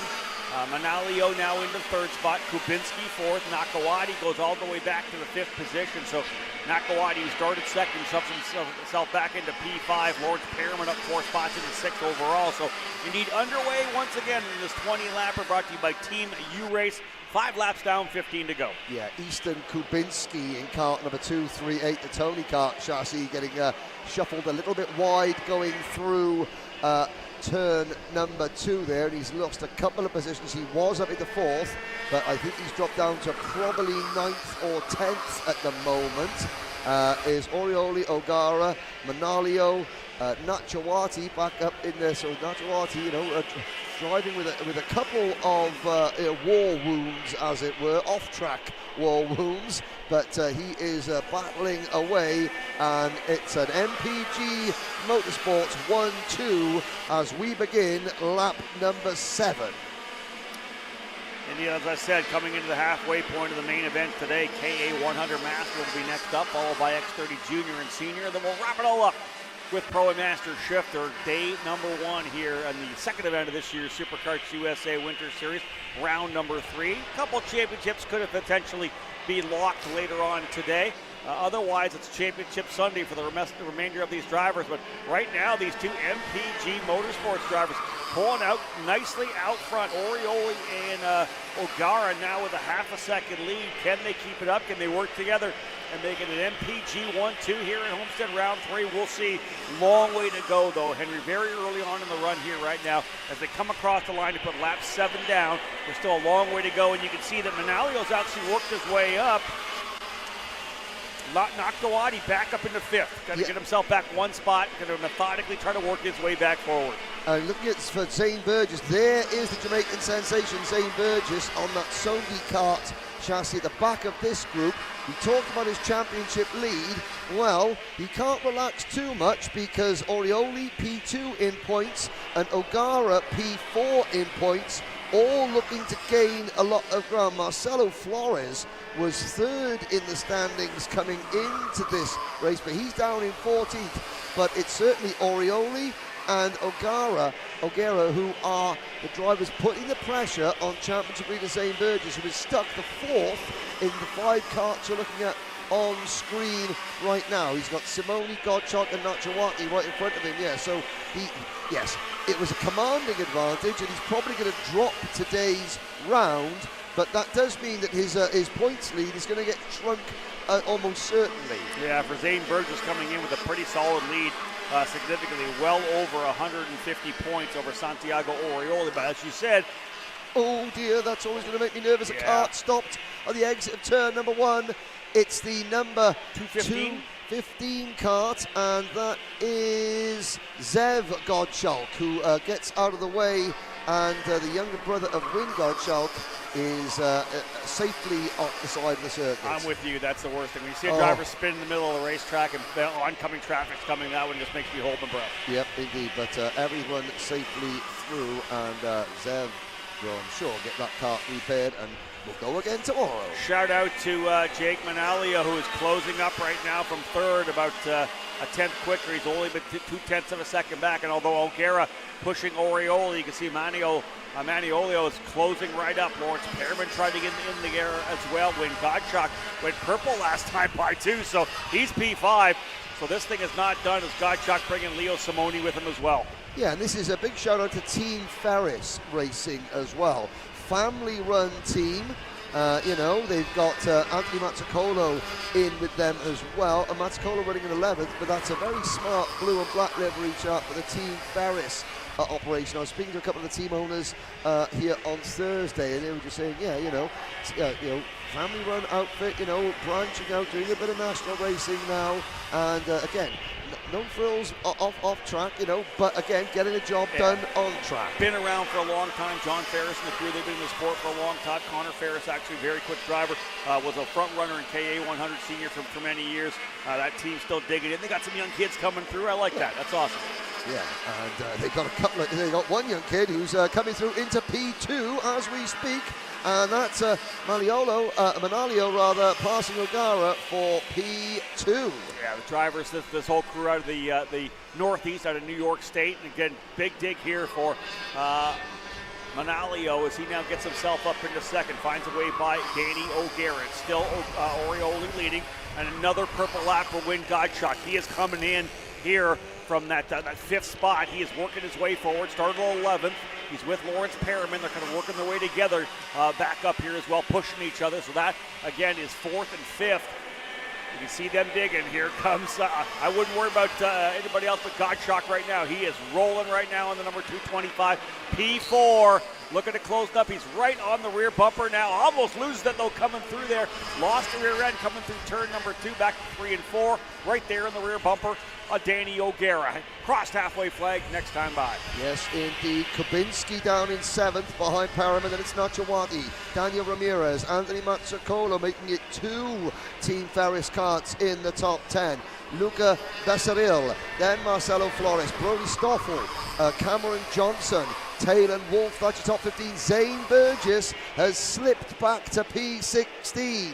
Then Dor Ehrlich, the Israeli driver, followed by Dominic Gaddis, Marcus Burgess, Nico Salazar, Ajax Capitan Garduno, Samuel Cheveri, Logan Arteta, Nolan Carney, Max Buenfil, and Jack Katowski. They are the 26 karts still running. Henry, that blows things wide open right now with Zane Burgess down in 16th position. 100% this will be his drop, obviously coming in after a big race weekend in January. It's going to put a lot of pressure on him tomorrow. He's going to have to deliver because they just did not have the pace or whatever happened to him today. But you look at O'Gara and Orioli. Orioli only 9th in round 1. O'Gara 14th in round 2. So they're dropping like not a bad. They're not dropping that many points. They've both got a top 3 finish in the other 2 finals, whereas Burgess, he can't drop last weekend, so he's got to drop today, and that puts a little bit of extra pressure on him for tomorrow. Agreed. Whereas these guys, they've already had their weak round, and now they're having strong rounds. If they're strong today, they're going to be strong tomorrow. Semenilio was able to go to P3, remember. But now Godchak's third. O'Gara got back by. Manalio actually got into second. It's again Orioli and O'Gara lining up. They come across the line with a half a second on Godchak. And in fact, O'Gara just went purple. Danny O'Gara went purple, still at MPG Motorsports 1-2. 7 laps remaining as they're digging in to work their way forward to try to see if they can't pull away. Look at that right back there, the 225 of Godchak, not quite done with them. He is digging to get back with them as well, trying to make it a 3-driver battle while the 2 MPG drivers just want to go it alone. Yes, indeed, of course. Now, they played nice, but sooner or later, things are going to get very, very close, tight towards the finish, and then someone's going to start throwing their toys out of the pram and going for it, getting their elbows out. And look at Wayne Godchak coming like a freight train up towards the front. Manalio, Simoni and Perriman are now some way back, although Manalio and Simoni are still together. Look at that difference in the driving. You can see O'Gara's hands are up like 10 and 2. Yes. Godchak's all the way down there like 4 and 8. You know what I mean? Right low on the wheel. That is more of a European style there. And Godchak there takes 2 for 1 special offer. And he shows Orioli the outside of the circuit. That was commitment. Was it too much? Indeed, that will be in the hands of the race director, but indeed, Orioli outside the racetrack over in the exit of turn number 8, contact between he and Godchak. This is giving the lead to Danny O'Gara. He is your leader right now. Godchak still runs in second, breathing some life into Manolio and Simoni. Manolio now up into third, Simoni into the 4th spot, and Orioli falling all the way back into 7th position. A tough one for one of the championship contenders. Yes, indeed. Now, Godchak has the point for the first time all race. O'Gara in his slipstream, however, we've seen a lot of speed, certainly in the Mini Swift class. Troy Ferguson and Royce Vega having a fair turn of speed down the straights in those karts, and it seems though Godchak, again, the same in Micro Swift, as we look back, Manalio, Simoni and Perriman, the rest of the top 5. In fact, Manalio now slips back to 5th. Is that Lawrence Perriman now into P3? I think it might be. Tough one for Orioli. Not only did he get shuffled back, but so far back that I don't think there's any real opportunity for him to even get back over these next couple laps. Only 5 more laps to go, and even though he was the guy up front leading the way, has he been able to he's still in 7th position right now, 4.4 seconds back, a half a second back from Easton Kubinski. So the opportunity for Orly. Godchak drops a wheel and throws it back to the inside. Drops a wheel between 2 and 3, but still brings it back to the apex to hold the spot. I was just about to say, Rob, that Godchak seems to be able to pull a bit of a gap on O'Gara, and then he was almost going too fast going into turn number 2, couldn't get himself onto the apex. It's not Perriman in 3rd, it's Leo Simoni in 3rd, and Godchak again a little wide on the apex there. Certainly that kart is like an absolute missile down a straight, but Godchak's got to get it through the twisty bits as well. Shout out to Godchak, 19th in the points coming in, really stepping things up here this weekend, potentially going for a race win. So indeed, O'Gara 4th in points, Godchak 19th. That's where they run now, 1-2. Opportunity for both these drivers to come away with a big race, maybe a victory, at least a podium for both these drivers as the time winding down. It'll be 2 to go when they get back around into the carousel, the inner loop, turns 5 and 6 back over to 7 and 8. And indeed, these 2 drivers out front with a bit of a cushion here right now, trying to hold off Lawrence Perriman, who's a driver on the move. He is indeed. Perriman up the 3rd, but you look at the different line that Godchak takes. He's taking a wider line into a lot of the corners than O'Gara. Here comes Orioli fighting his way back up through the field, but certainly looking at him through turns 2, 3 and into the infield conflict. Godchak's kart is taking a lot wider line, which means he's able to keep the gas open a bit more, and the back end of the kart isn't stepping out. So, and that's going to step out though. That's over the curb, and that is Danny O'Gara back into the lead. 2 laps remaining. Is it enough of a gap for O'Gara to bring this home? Godchak going to round it back up again to see if he can't close back up. The gap was just a tenth as O'Gara was right there with him. And luckily for O'Gara, didn't follow him off. A lot of the times you'll be right behind someone, kind of follow them off the racetrack. He kept his eye on the apex and was able to get out to the exit he wanted. There's the lead right now for Danny O'Gara. I think more for Gottschalk. He's got to worry about Manalio over anything else, or he and Perriman trying to work their way up. O'Gara with a pretty good lead. Yes, indeed. It's now the Mike Doty Racing Brandon Gerard-Crack Lando Norris kart. We saw one of those karts in the shape of Marco Simoke doing very, very well in Mini Swift. Now in Micro Swift, it's 1 lap to go. Danny O'Gara stands on the precipice of a national victory. So do the My Parents Garage Motorsports team. Who's going to take second? Gottschalk versus Perriman, with Manalio in P4 waiting for something to fall his way. Rob Howden. Perriman pushing hard. Oh, he tried to climb the curb there. May have went a little too much. I thought he was going to try the over-under there. He's lost the room. So right now that's allowed Gottschalk to look back forward. I don't think it's going to happen because there's the MPG Motorsports machine of Danny O'Gara. Success from both sides of the family in multiple forms of motorsport. It'll be a first big national win here in the SKUSA Winter Series out of turn number 10 through turn number 11. While others were having trouble, he kept his head about him, out of the front straightaway, and it's a big win here in Micro Swift. Danny O'Gara winning round number 3 of the SuperKarts USA Winter Series, and you can see the excitement from young O'Gara, the Indiana boy. Winning his home track, Whiteland Raceway Park, and it's an MPG victory. He's pumped, and I'm sure they'll be waiting for him at the other side of the scales. Big run for Danny O'Gara, 0.8 of a second the victory win. Gottschalk holding on to second, but give it up for Gottschalk, started 11th. Yeah. So he worked his way all the way up to second. Lawrence Perriman in third. Jake Maniolo in 4th spot. Santiago Orioli, after the contact in turn number 8, put him off the racetrack, scrapped his way back up into the 5th position. Easton Kubinski in 6th. Luca Besserell up 10 spots to 7th. Daniel Ramirez, Marcelo Flores, and Liam Nakawati rounding out the top 10. There's O'Gara. Well, pumped up for sure. Absolutely, and I tell you what, there's only one place that me and you are going for a beverage and a barbecue tonight. It's the MPG Motorsports RV. I think we'll spare Billy Vincent and we'll tell everybody where that is parked. But look at the jumping up and down there, and claps all round for Danny O'Gara. And there's, is that? That's Lance Perriman. That's Lawrence Perriman. That's Lawrence Perriman giving it a little dance as well. And he's happy with that. Was that a Grizzy? You're asking the wrong guy. Oh, okay, fair enough. And there is, and there's people getting, look at that. That's what you want to see. There's the hugs from these youngsters, which is absolutely great. They'll be playing soccer or football or something, or they'll be annoying somebody in the paddock together very shortly. Big win. Listen, anytime these young drivers get that first big victory, it's always a special opportunity, a special time. And O'Gara, I think the thing about O'Gara there, the speed was there the entire time. He and his teammate Orioli tried to pull away a little bit. We know when Gottschalk was coming up strongly, there was a lot of stuff that happened in that lead group. But O'Gara kind of wasn't part of any of it. He was able to kind of avoid all the chaos and was able to get out clean. Like I said, when Gottschalk went off on the outside of one, how many times have you watched a driver just follow the guy in front and get fixated on the rear bumper? He didn't do that. He kept his eye on the apex and on the exit.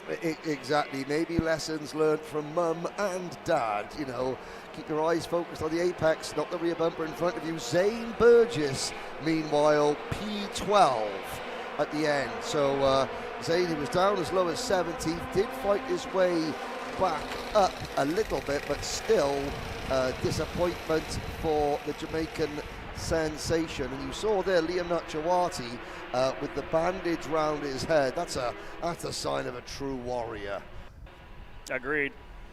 Little issue in the paddock for Nakawati. They were able to get him fixed up and back out and ready to race. But again, next group of drivers getting set to go. That is the KA100 Masters as we move past the halfway point of our main events. KA100 Master, again, once they leave, we'll open the grid up for the drivers in X30 Junior, followed by X30 Senior and Pro, and Master Shifter to cap off round number 3. But there are many go-karts to pick up. The recovery vehicle is going to be full, and we'll probably have to take a second trip around the track. So we'll take this opportunity, because we are now behind schedule. So if there are no more incidents and accidents, we're going to be rocking and rolling pretty quickly. We'll take a chance to have a quick commercial break. Don't change that dial.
Here at MPG Motorsports, our main goal is to provide the best pathway to professional motorsports for our entire team, drivers and mechanics alike.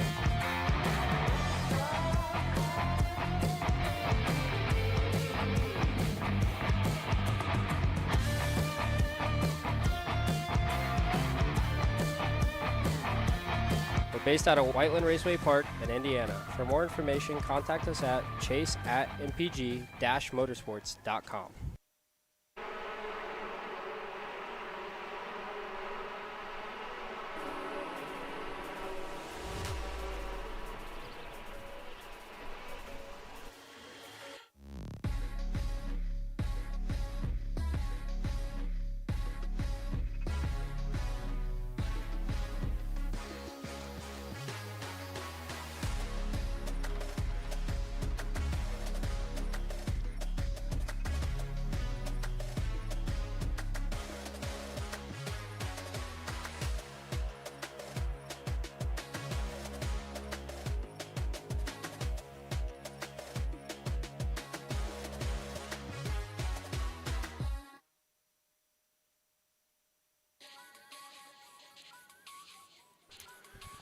So back live here again from AMR Homestead-Miami Motorplex, presented by MG Tires. As again, the cleanup continuing. We know we had a lot of chaos there for that one for sure.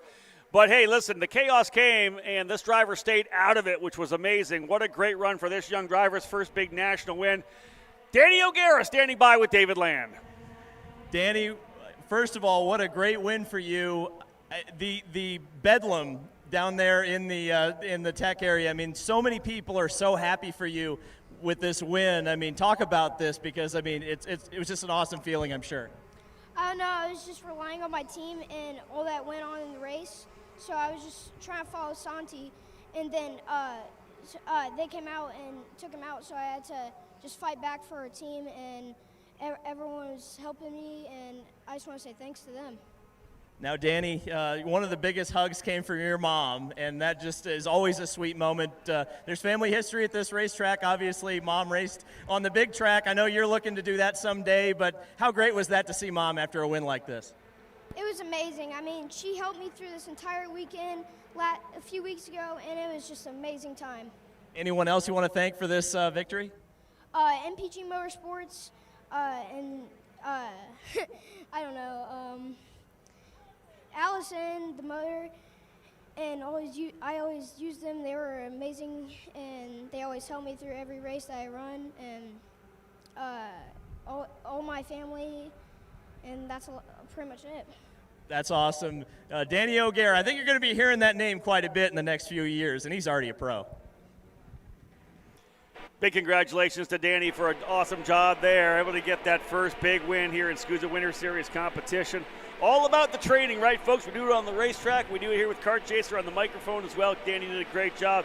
And again, the first of many interviews for that young Indiana driver. And again, getting ready to go with the pilots here in the KA 100 Masters category, brought to you by Alessandro's Racing. Charlie Fonseca set to start in the pole position alongside your point leader in the championship, Miguel Mir. Mario Barrios and Michel Garrido will be on row number 2. Barrios starting third, Garrido second place in point, or fourth in points rather, starting in the 4th spot. Grace Hamerd and Scott Carapoletti on row 3. Junaid Din and Kim Carapoletti on row 4. Jesus Portillo alongside Alfonso Santiago on row 5. And rounding up the 12 kart field, Luis Quiones and Tom Gerstner.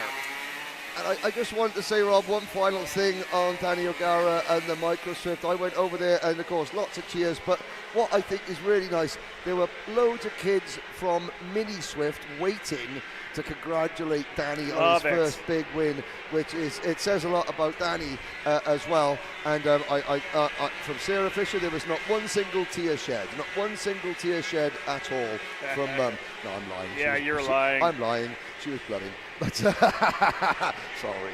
There we go. Here we are then, KA 100 Masters on circuit. Now this is a class where normally in kart racing they're like, we want more laps, we want more laps. Some of the Masters, we want less, we want less. Can we have a pit stop? Can we have a drinks break halfway through? But it's going to be Fonseca, Mia, Barrios, Garrido, Hamerd, Carapoletti. Could we see Miguel Mir, if not wrap up the title, but put one hand on the trophy at the very least here, with most of his rivals either not here or down the order? The number 477 kart is a man who has it all to do. Yeah, dialing things in and getting ready to go. This should be fun as we line things up for the Race Aaron Masters. Green, green, green. And the Zanello Racing, number 434 of Charlie Fonseca, getting the job done down to turn number 1. Good start as well, though, from Mario Barrios. He slides right into second. Miguel Mir holding on to third spot. And a good run for Grace Hamerd as well. She goes up to P4 as we're underway for 22 laps of Masters Racing. Yes, indeed. There's side-by-side action with Hamerd, and I think that might have been Scott Carapoletti briefly, but it is Charlie Fonseca ahead of that Rollerson Performance Group entry number 411, Mario Barrios, followed by Miguel Mir, and then the second RPG kart is that's Garrido. No, that's the Alessandro's Racing kart of Garrido in 5th. It's Grace Hamerd in the RPG machine. Indeed, she's digging in, but you're right, Michel Garrido in the championship fight, back in P5 right now, so he's got to dig in here to work his way forward. It's the two kind of new drivers coming in, right? Fonseca and Barrios have come in to be the disruptors here, going to change things up a little bit.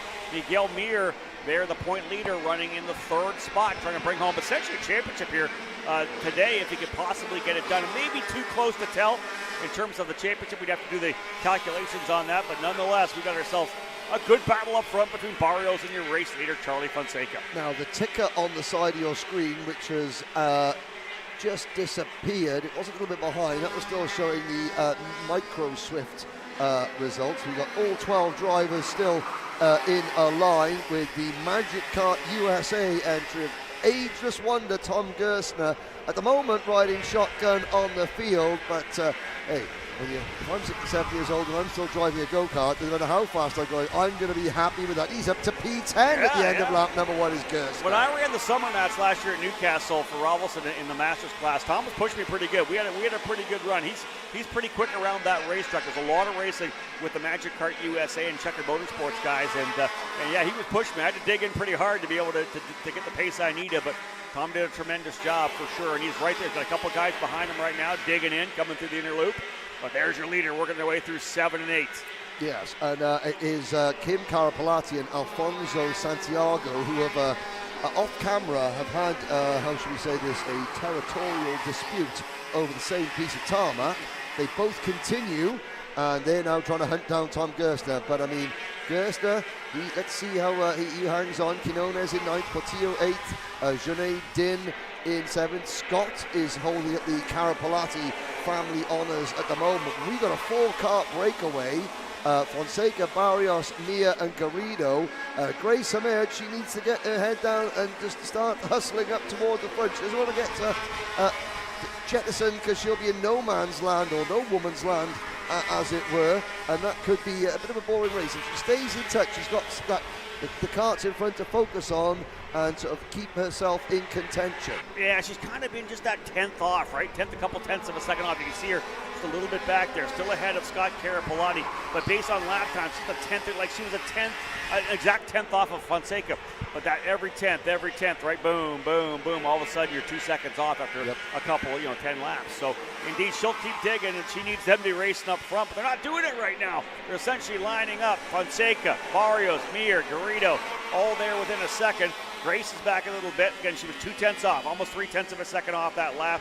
Although she's got pace, she's got spot. She was a half a second faster than Scott Carapolletti, so she has her own 1.7 seconds. But as you said, next 17, 18 laps, she'll be cruising around by herself. Yeah, and of course the Masters drivers, we talk about, drivers, and I'm not making light of this. I'm not saying they're saving energy.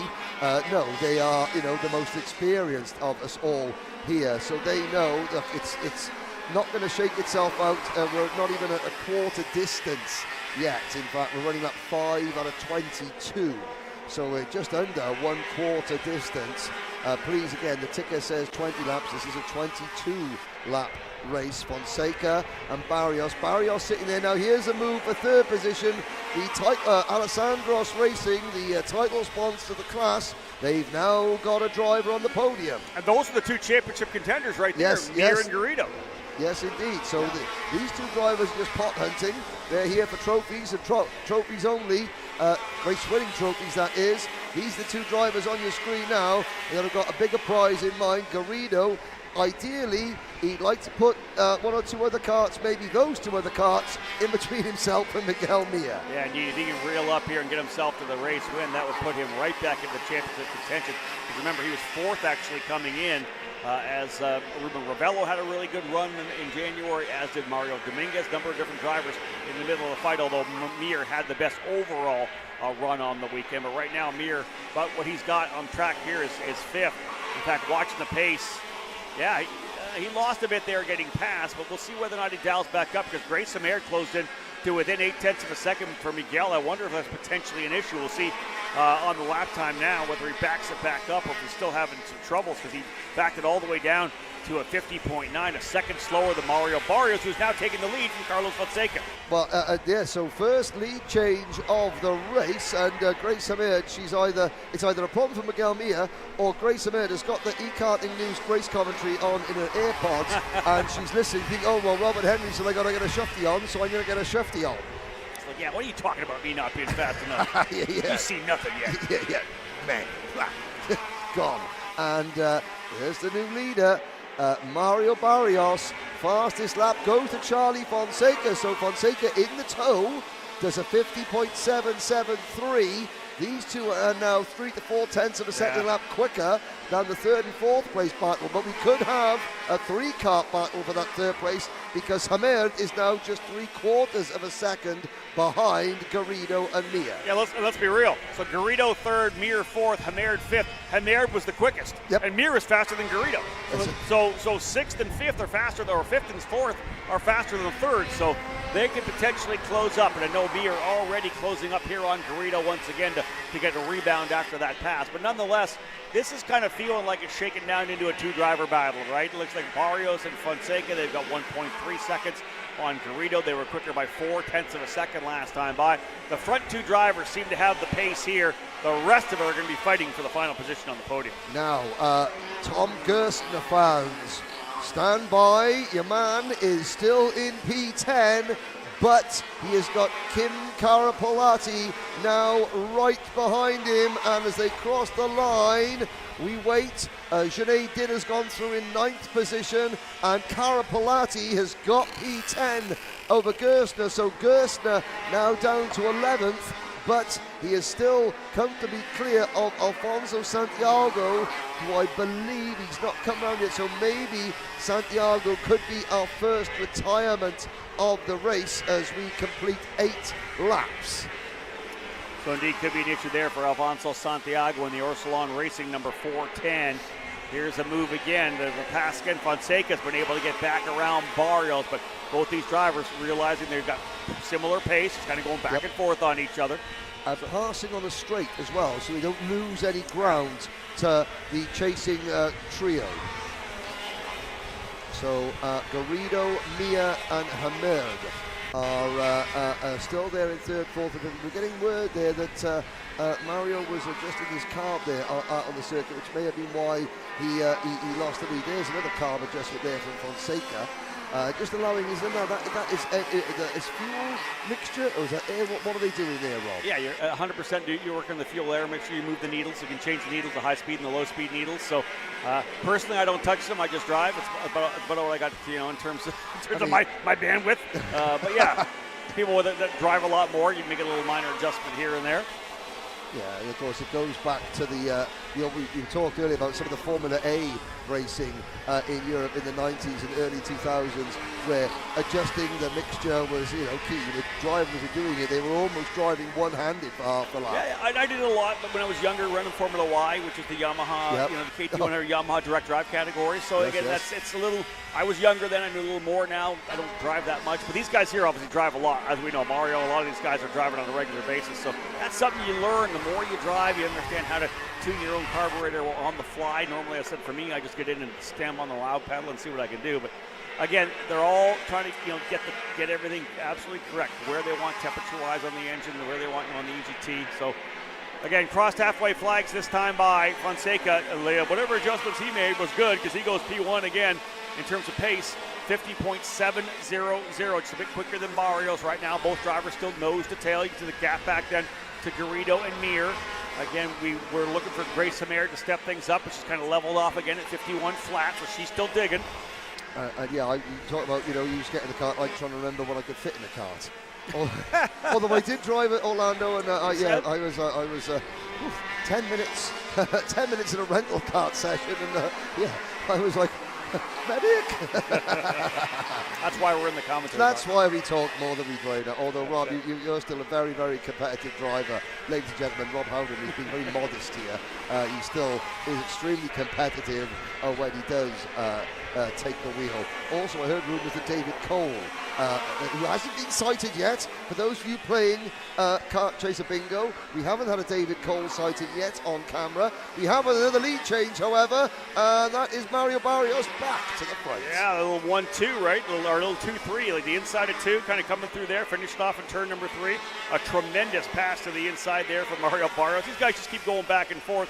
I'm kind of waiting for one of them to assert their speed. I'm definitely that much faster. Mario actually just went purple last time by, so kind of leveraged that as he was able to get the run done. Let's see whether or not he's able to continue it now. That's the key. Both drivers turning 50.6s last time by, so not like anybody getting, lopping off tenths of a second to go faster. It's whether or not now this move done by Barrios, can Fonseca respond? Anytime you make a big move like that, can you respond and catch back up? We'll see what happens over the next couple of laps, as there is still 9 laps remaining.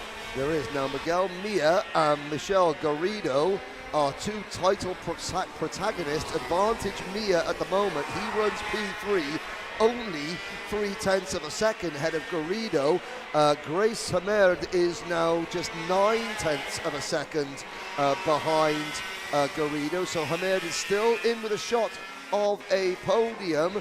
Then there is a 7-second gap back to Scott Carapalati in 6th. A further 7-second gap back to Jesus Portillo, who is 3 seconds in front of Luis Quinones. Another 7 seconds back to Junaid Din. Kim Carapalati is closing in on Junaid Din. And Tom Gerstner is still out there in P11 as we enter lap 15 out of 22, 7 to go. So 50.6 last time by for Barrios and Fonseca. Can Fonseca find a little more, or does Barrios have what it takes to potentially pull away a little bit? He's got himself a couple of kart lengths now, more than he's had throughout the day. This could be it for Barrios. Can he put down the laps he needs to stretch away here right now? That's the key. Is this the time for him to get the job done? Fonseca, though, back up on the wheel still. Mir able to stretch away from Garrido. He's got some room on Garrido a bit by about a half a second. So for him, that's an opportunity to get that third place finish and finish ahead of his championship contender. Again, Miguel Mir in a good position to potentially lock down the KA 100 Masters Championship here for the Winter Series. Big field of 20 last race, 12 this time around. Missed a couple of drivers, some locals we really hoped would have come back out. At least 4 or 5 drivers could have been here to pump this field back up. But nonetheless, 10 drivers in the January event was really strong for KA 100 Masters, a category that continues to grow around the country. And I have to say, I think that you talk about this, to me, this is one of the most important classes in karting, because it's showing that, yes, if you're over the age of 30, if you haven't been able to race karts when you were a kid, and your family couldn't afford it, or you couldn't afford it, now you can do it as a hobby, as a competitive hobby, and you maybe are a business owner, or you just, you've got the expertise now, you can go around the country and race at a high level. And if they take that out of the sport, then really, I'm not a fan of that at all. They need to keep, there's David Cole sighting. Sorry, David Cole sighting. Only a brief one, the back of his head, the best side of him. But he is, he's going to punch me later on. We've got to change the lead, Rob. There you go. That's the answer to the question, whether or not Barrios could pull away. Fonseca gets back by him, coming down in to turn number 2, and the lap starting to wind down. Again, only about 6 laps remaining. Incredible run so far here for both Barrios and Fonseca. Miguel Mir, 3rd. Garrido, 4th. Hamer, 5th. Carapalati, Portillo, Quiones, Din, and Carapalati. Tom Gerstner out now after 13 laps. Pulled it back behind the wall. Yep, and that's still, but hey, still all credit to him. I don't know what the problem was with that 408 kart, the kart that is run by the, let's have a look, by the Magic Kart USA team. But bad luck tomorrow. He will be back, that is for sure. Indeed. Now let's see whether or not Mario Barrios has anything for Charlie Fonseca. Can he find a way by here? This is the 5th main event of the day. Already done with KA Junior, Mini Swift, Micro Swift, KA Senior. Masters will wrap up the KA competition. Couple X30 categories and shifters still to go. 3 more races remain on the day here in Homestead. Yep, down the back straight towards turn number 9 they go. It is Fonseca on that number 434, that Zanella Racing Kart, leading a 411 of Mario Barrios from the RPG Group. This is the biggest lead that either of these drivers has enjoyed throughout the day, and it is a massive 0.559 of a second. However, that could be critical because Barrios is now at the risk of getting out of the slipstream and getting out of the tow that Fonseca is leaving. And remember, they got down to some pretty good lap times, mid-50s. Now they're up 50.9 for Barrios and 50.7 for Fonseca. He's still maintaining, but Barrios is following by just a couple of tenths of a second by the wayside here. At second place, all but locked here for Barrios, but he keeps digging. You can see further back. See how much of a gap they have all the way back to Miguel Mir. It's over 5 seconds. So indeed, here's another scrap. This is, I believe, Santiago going that's Mir and Garrido. That's Garrido closing right up. Wow. Yes, it is. What's going on with Miguel Mir? He had a huge gap for a second there, and that is a big battle. Listen, these are the 2 championship contenders. Yes, they are, and Garrido, he needs to try and take it down to Championship Sunday. He needs to get ahead of Mir at the very, very least. Grace Hamer is 1.4 seconds back in 5th position. The rest a long way back. We've still got only 8 karts running now because Sinead Din and Kim Carapalati have retired. But it's all to play for the final podium position, and championship hopes on the line for Michelle Garrido. Make this move, and I believe the fight goes down to Championship Sunday. Sit behind, and it's Miguel Mir's title to lose. But up at the front, Barrios isn't done yet either, Rob. No, he's closer. How close was he coming through there? The gap was 0.6 of a second last time by. Does Barrios have anything for him? 2 laps remaining, 2 to go. 0.6, 0.3. Fast lap of the race, personally, for Mario Barrios. So the RPG Cosmic coming to life right now over the last couple of laps. Will it hit its sweet spot exactly when he needs it? He was 2 or 0.3 quicker than Charlie Fonseca. They'll see the white flag to go next time by. Fonseca versus Barrios for the win in KA 100 Master. Through the inner loop now, the little chute up to turn 7, hard on the brakes. The Zanella kart there, and Fonseca takes a bit more of a defensive line. That's going to sacrifice a bit of straight line speed. Barrios is going to be close enough, I think. You watch down to turn number 2 on the last lap. Barrios is going to get the slipstream. He's going to force Fonseca to defend, and then it's game on. 1 to go, white flag in the air. It was 0.35 seconds last time by. Fonseca stretching it out by about a tenth.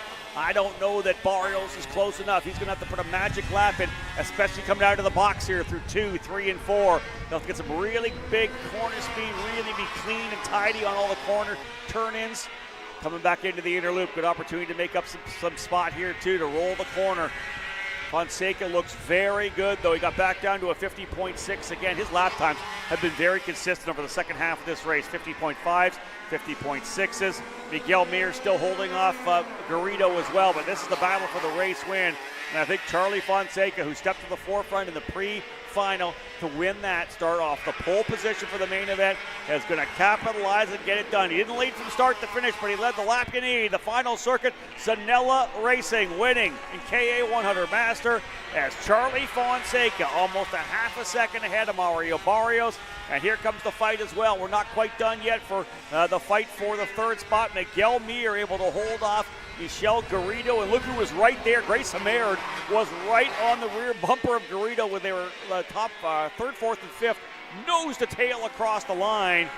Yeah. And there's Scott Carapelletti wrapping things up. Obviously, Miguel Mir getting defensive on that last lap against Michel Garrido, and that allowed Grace Hamerd to close right in. I would have been interested. Now, Charlie Fonseca, as he came out of the final corner, coming up the line, he eased off a little bit. I would be interested to see his lap time, because Mario Barros, his last lap was within a tenth of his best lap of the race, and Fonseca had just edged a little bit more on the last lap, so Fonseca really putting it together on that final lap. There is a look at the rundown. Fonseca, Barrios, and then Mir, Garrido, Hamerd, everybody else a long way back. And now we have 3 to go.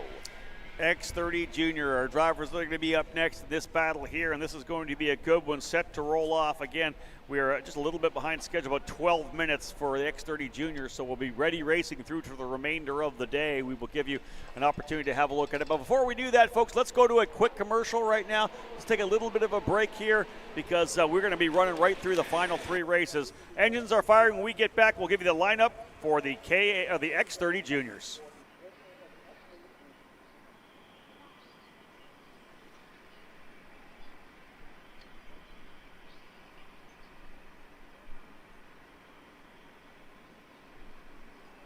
Studies show that even the best current generation of simulators only convince 50% of the human brain that they are real. Here at SimCraft, that just isn't realistic enough. Developed to offer the most realistic karting sim experience in the world, all testing has shown that the physics engine used in SimCraft's Grid 1 model convinces 90% of the human brain that you are actually on track.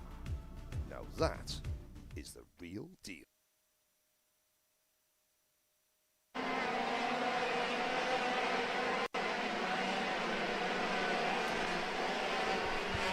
Back at it once again. You can see the cloud cover coming back over the racetrack here in Homestead, Florida, as we get set to go for 3 more races. Ready racing through to the end. X30 Junior, Senior, and then Pro and Master Shifter. Let's have a look at the grid for X30 Junior, brought to you by the Rolls Performance Group. Diego Ardila starting on the pole alongside Jackson Wolney. Row 2, Enzo Vidmontian and Alexander Vanchev. David Ramirez and Sarah Bradley start from row number 3. Ty Fisher and Lucas de Longchamp on row number 4. We'll go row 5 and 6. Cole Medeiros on the inside, starting P9 alongside Aiden Young. Row 6, starting 11th, Chase Gassio-Lee. And Michael McGoy on the outside. Edgar Rodriguez and Edward Kennedy share row number 7. Max Weiland and Nathan Dupuis go from row number 8. Remy Andreatos in the number 732, starting 17, alongside William Kim. Sidney Castles and Aiden Augustine on row number 10. Jose Paramo, Jackson Elefante, all the drivers now coming around here to work their way into the staging lanes. Time to go racing for X30 Junior. Once again, Ardiles on the inside. Wolney on the outside. A couple drivers further back, not yet into the staging lanes, and away we go. Green, green, green. Racing down into turn number 1. Big run around the outside there for Wolney. He gets a good drive down. 4 drivers on the far side of the exit curbing. 3 wide into turn number 2. New leader Enzo Vidmontien. Wolney, who was brave going through turn number 1. Ardiles, who gave Wolney just enough racing room. They lose out, and it was Vidmontien at the inside like a Exocet missile to take over top spot. That looks like Ardiles in second, and Vonchev for the Zanella Racing team up into P3. How about that move to the inside for Enzo Vidmontien? Comes down now to turn number 9. Parks it to hold on to that spot as the guys behind him, Diego Ardiles, getting pretty aggressive, wanting to get back to P1, but that was a big move to the inside of turn number 2 for a driver who knows this racetrack pretty well, Enzo Vidmontien. But here comes Diego Ardiles. He's going to go to the inside of 1, tries a slide job around the outside. No. These drivers throwing everything at Vidmontien as they work their way now up here. This is a great early lap battle here. Everybody fighting for a spot. Look at this, elbows up in a big way. I'll tell you, there's a drop of the wheel from the 737, David Ramirez. He's trying to hold on to his position, and right now, that's what it's all about, Henry. These drivers have their elbows up, they're gripping the wheel, everything they can to hold their positions. Yeah, welcome back to junior racing, ladies and gentlemen. And of course, Vidmontien defending from Ardiles going into turn number 1. That compromised everybody's speed, and Jackson Wolney looking to capitalise as they defend. Wolney up into 3rd for Speed Concept Racing. Then it's Fisher now running in 4th spot. There's 20 and a half laps to go. We'll make it 20 laps to go now. Ardiles leads. Will Vidmontien come out? No defending. Vidmontien's going to try and go around the outside. Look at the run that Jackson Wolney's going to get down the straight towards turn 2. Wow, slicing and dicing on the outside. We've talked about this. When you get hung out the outside of the box, 2, 3, and 4, you're going to go backwards. And that was a 5 position, maybe 6 position loss for Diego Ardiles as he got freight trained by Vidmontien, Wolney, Ty Fisher, Vanchev, all those drivers rolling through, Sarah Bradley as well. So everybody kind of shuffling him back, and that's put that one in the memory bank. I got a good run down the corner. I got to be pretty aggressive. Here comes Ty Fisher to the inside, turn 9. Book it. Ty Fisher goes to P2 with a move to the inside of Jackson Wolney. And don't count out the second of the 2 Speed Concept Racing karts in this league group. Sarah Bradley on that. It's a Gillard chassis that she's using. Still an OTK product, not a red speed like many other drivers under the Speed Concepts tent. And now it's Vonchev's turn up the inside of Wolney for P3 and put Wolney back to 4th. Wolney showing a bit more of his experience. Last year he wouldn't have done that. He would have tried to hold off and went in the gravel right there. You could see it coming, back off a little bit, tuck back in. When you hold the outside, trying it between 2 and 3 and you don't got it, you're the one that's off in the grass. And now Bradley runs a little bit wide there, and past her goes Ardiles and the Nash Motorsport kart at Chase Cassiot-Lee, and Chase now having to get it all crossed up at the braking because that was Max Weiland on the Magic kart trying to gain a position, but it certainly calmed down a little bit at the front. The battle pack is now from 6th on back. Enzo Vidmontien, though, Henry taking full advantage of this. He's been able to pull away a little bit here, stretching out to his position. Now the lead, almost a half a second last time by. It's now Ty Fisher digging in there in the number 738, the Western Canadian driver, Ty Fisher, in the Race Lab TV kart machine, looking good as he's digging his way forward right now. A number of different drivers we haven't seen up front looking really good here. Alexander Vanchev on that Zanella machine right in here. Wolney, Gassio Lee's up there as well, Sarah Bradley. But right now they're all chasing this Kart Republic, this number 795 of Enzo Vidmontien, the Trinity Karting Group Kart Republic driver with a bit of a lead right now, probably 5 or 6 kart lengths. Yes, and it's the TB Race Lab kart of Ty Fisher in P2, and Ty Fisher gets a wheel on the dirt and a big fishtail leading on to the start-finish straight, and that allows Wolney to get through. Vonchev in the DHL race suit, he's back in 5th position. He'll look to start hauling the mail soon as well. Good pass there again by Diego Ardiles. He's kind of dug his way forward, fell back. We talked about him getting hung out to dry, and he'll make a move to the inside. Wow, that was a great move there, coming to the inside of turn number 7 over to 8, just tucked to the inside there of Wolney. Now, Ardiles, again, this is it. We talked to a couple of drivers. This has happened to you today, Henry. They get shoveled back. They get hung out to the outside at turn 2 and 3. And instead of going on full blast, trying to work their way back forward, they take a deep breath and just start picking away at it. That's what Diego Ardiles has done here. Set myself up here, get back position here, and then just take those spots. Now he finds himself back in P2. He's in the chase position. He's going to try to roll an Enzo Vidbiantien. Last time by, he had the fastest lap. He was 3/10 faster. Went purple. So when you believe in your kart, you know you have what it takes. Even if you go back to 6th, just settle back in and dig your way forward. And I've got to say, the one trait that they don't often mention when it comes to what makes up an excellent kart racer that needs to be mentioned is the C word, composure. Very true. Yeah.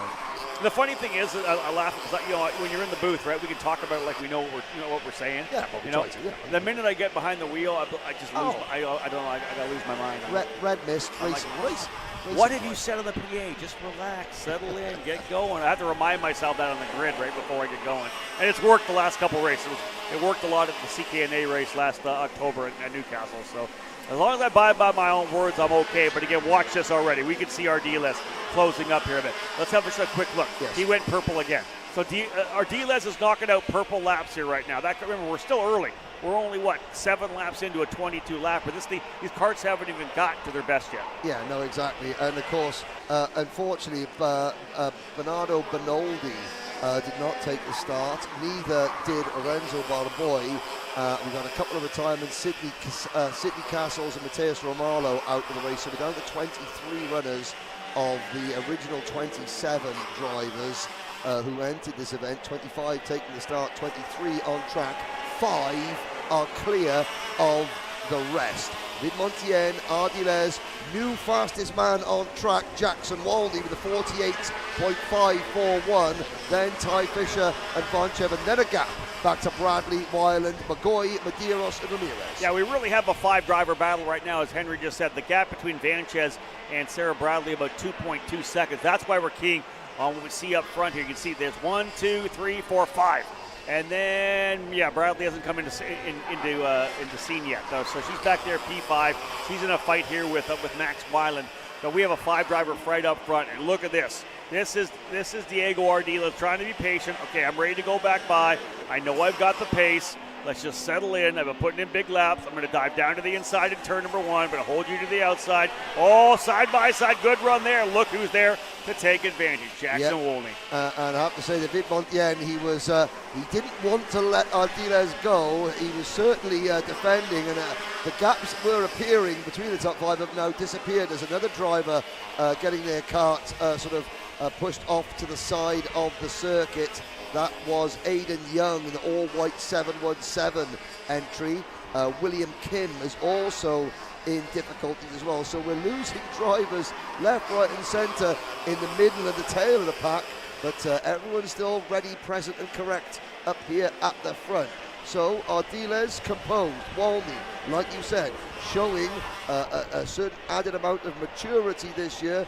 Vidmontien, who has been aggressive with the word go, now finds himself back in 3rd and needs some of that composure, some of that maturity to bring himself back into the mix. That's it. Let's see what happens further in this top 5, this front-running quintet. We're dialing things up to have a potential 2-driver breakaway in Ardiles and Wolney. These 2 drivers getting ready to scrap it out as Enzo Vidmontien, who started from the get-go with a great start to move himself to P1 with that big move from 3rd down to 1st through 2 and 3. Now finds himself 3rd with Vanchev and Fisher behind him. But watch those 2 leaders out front.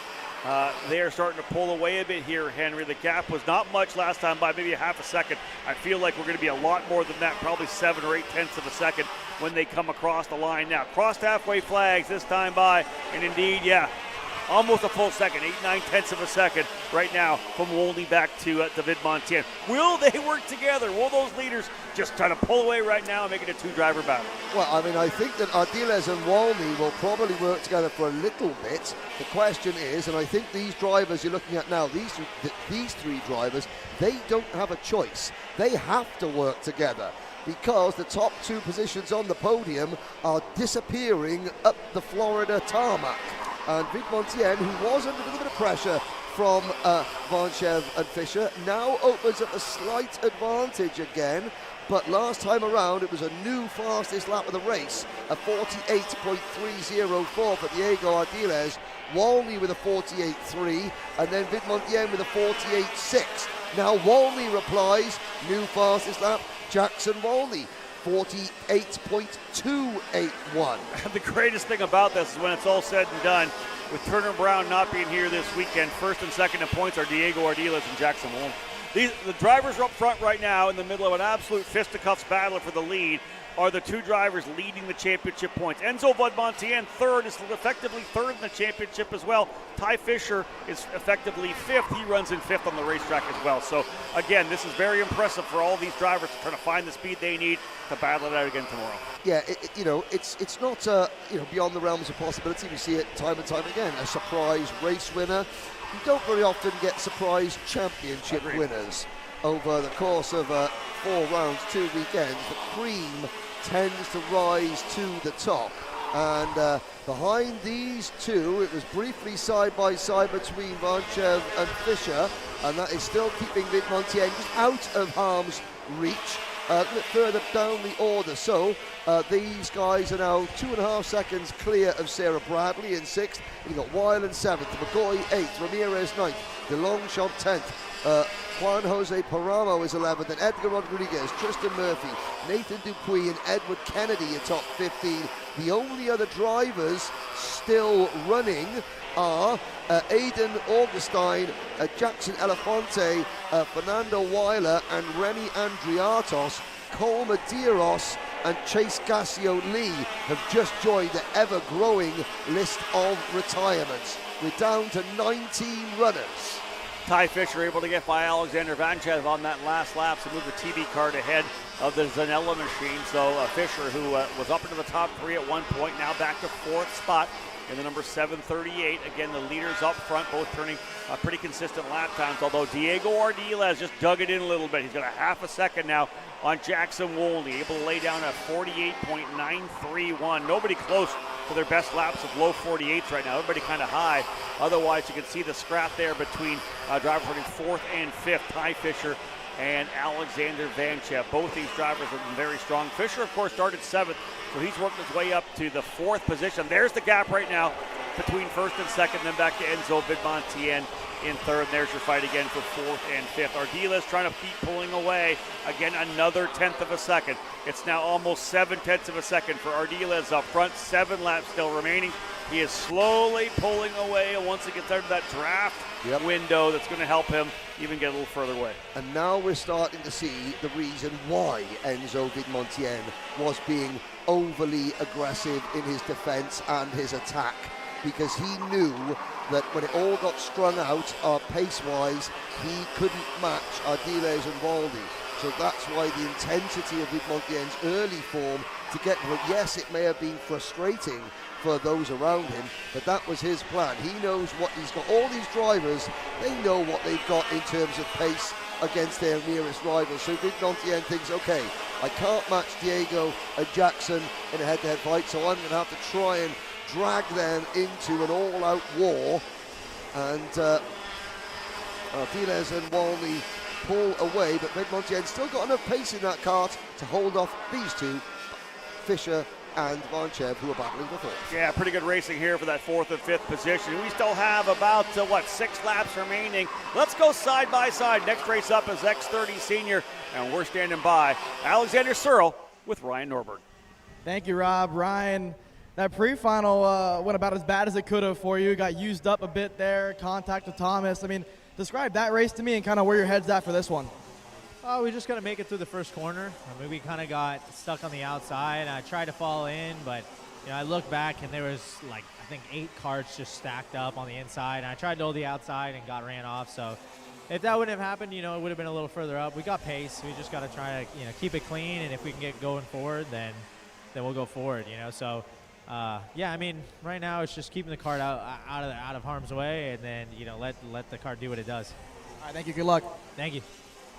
Yeah, Ryan Norberg definitely will dig in. You know he's going to be able to work his way forward from his starting position deeper in the field. Nonetheless, watching these guys still dig in. Final couple of laps here. 5 to go in X30 Junior, brought to you by the Rawls Performance Group. And indeed, RPG driver Diego Ardiles looking to try to put a little bit of a cement into the footing of his championship here right now. Looking good coming in as the point leader. Again, Jackson only significantly behind, 115 points coming into the weekend. So another really strong run here for Diego Ardiles. May, for all intents and purposes, secure the championship, clinch the championship. We haven't set up any kind of calculations to let you know that, but I would think a victory here would be would take him to the point where he's almost locked and loaded for the title. Yeah, almost certainly, and that would change his approach to tomorrow's racing. That is for sure the latest drivers to join the list of retirees. Aiden Augustine out of the race. We're down to 18 runners now, and they are spread quite away. There's 32 seconds between Ardiles on your screen now and last driver running, Fernando Weiler, in 18th position. He's 32 seconds back, and 3 laps to go. Ardiles and Walney are clear. Best battle on track, Rob. Looking down the order, well, Michael McGoy in position 7 is just 0.3 of a second ahead of Max Weiland, and further back, Tristan Murphy in 12th is just 0.2 of a second ahead of Nathan Dupuis and his fellow Canadian Edward Kennedy. That's the fight for 12th, 13th, and 14th. And again, that's Nathan Dupuis. We talked about the fact making his debut with Super Tune here this weekend on the Parolin chassis. Currently running in the 13th position, up a couple of spots there for Nathan Dupuis. 2 to go this time by, though, for Diego Ardiles. This young man is rolling, although Jackson Wolney just made a little statement, put down the fast lap of a 48.216. And not only was it a fast lap, a purple lap, over 0.2 quicker, right? 0.6 left to go, 2 laps. That means you're coming on strong here. Yeah, the driver out of one of the suburbs of Chicago, Illinois, I believe, Jackson Walney, is based up at Grace Park, I think it's called, or something like that. I can't quite remember, but wherever he's from, he's summoning all his might as he puts the hammer down and tries to generate a bit of last lap tension here in X30 Junior, because they are going to come to 1 lap to go now. The gap, 0.6 of a second. Ardiles responds perfectly, Rob. 48.50 next to Walney's 48.57. Everybody else half a second a lap and more slower. Yeah, Wolney just couldn't keep it down at the 48.2s. He backed it up with a 48.5, lost about 0.3 of a second. That 48.2 was nice. It was able to get another one of those, and with the Diego Ardiles doing a 48.5, he would have closed it down to about 2 to 3/10 of a second. Nonetheless, he's not done yet. He's close, but again, coming through essentially the final hairpin. Back over here now to the 10, 11, 12 complex. It's been a strong run for Diego Ardiles. January was a magic weekend for him. Add another victory here in the X30 Junior category for RPG and Diego Ardiles. He wins by 0.4 over Wolney. Jackson Wolney coming home in second. Enzo Vidmontien in third. Alexander Vanchev in fourth. Sarah Bradley able to get by Ty Fisher in the late going to go into the top 5. So another good run for Sarah Bradley. She aims to finish in the top 5 of the championship here. Ty Fisher 6th, Max Weiland 7th, David Martinez in 8th, and shout out to Max Weiland up 8 spots, 15th up into 7th. Michael McGoy ends up in 9th, and Lucas Delanchon rounding out the top 10. Diego Ardiles, though, finally able to get back by. Remember, he got shoveled back to 6th position, dug himself back forward, and able to get a big win here today. Yep, drivers, these are long races. Just because you get a couple of bad laps and get forced back, don't let that get the better of you. Look at what Diego Ardiles has done. And as we look ahead now to the final 2 events, I've got a complaint to make, Rob Howden. I just saw somebody in a SKUSA shirt walk past me with an ice cream in their hand. Never comes into the booth. Never. Ice creams, which are available here in the paddock, they never make their way into the announcer's booth for Rob Howden and myself. We both like chocolate. But anyway, carrying on. All right, folks. So listen, X30 Senior getting ready to roll here right now, and it was a battle for sure. We're going to have a look at the pre-final was a good one. Let's have a look at that before we give you the lineup. We got some highlights here from that race that we had in X30 Senior. Remember, this was a heck of a battle. Donovan Bonilla ends up with the win. Ramos and Terlecki right there as well. This is what Ryan Norberg was talking about, getting shuffled off. He tried to go to the outside because everybody was kind of storming him on the inside. He went way wide. And again, this is the kind of setting everything back up. He makes a big move to the inside of Blake Nash to get started. This pre-final was really a precursor of what we're going to see in the main event. Yeah, now speaking to Brandon Carr afterwards, and there's a move, Harley Keeble getting shuffled out wide. Both the two British drivers would go back up the order, and both Brandon and Harley said, this reminded me of a race in the UK. It was elbows out from the word go, and yes, Norberg was making good progress, and then he approached his good old buddy Thomas Neveu, and well, we're about to see what happened as Ryan Norberg described earlier. The move wasn't quite on, but there's Brandon Carr picking up places in the number 60 kart, and yes, that's Paulie Massimino in the number 40 kart. He was featuring quite strongly as well. Just look how aggressive that was. People are moving everywhere, back and forth, side by side. We know, again, that a number of drivers stepped up and had big things rolling. This is the fight a little further back. This is Keeble in the middle of that scrap as well. We know Thomas Neveu was in. Here's the contact between Neveu, he and Norberg. Norberg gets in there, gets a little side-by-side action, and he gets looped around as well. So a lot of action going on between Norberg and Neveu. There's that contact there. Kind of got the right front into it and kind of climbed him a little bit. And around he went, so that put him quite a ways back in the field. Neveu still was able to continue, more battling further back. That was Haynes that had some trouble. Yeah. Man, it was elbows up. And Haynes actually covered the finish in the top 10. He did. There's the Battle of the Brits. Keeble ahead of Carr. That's how it finished.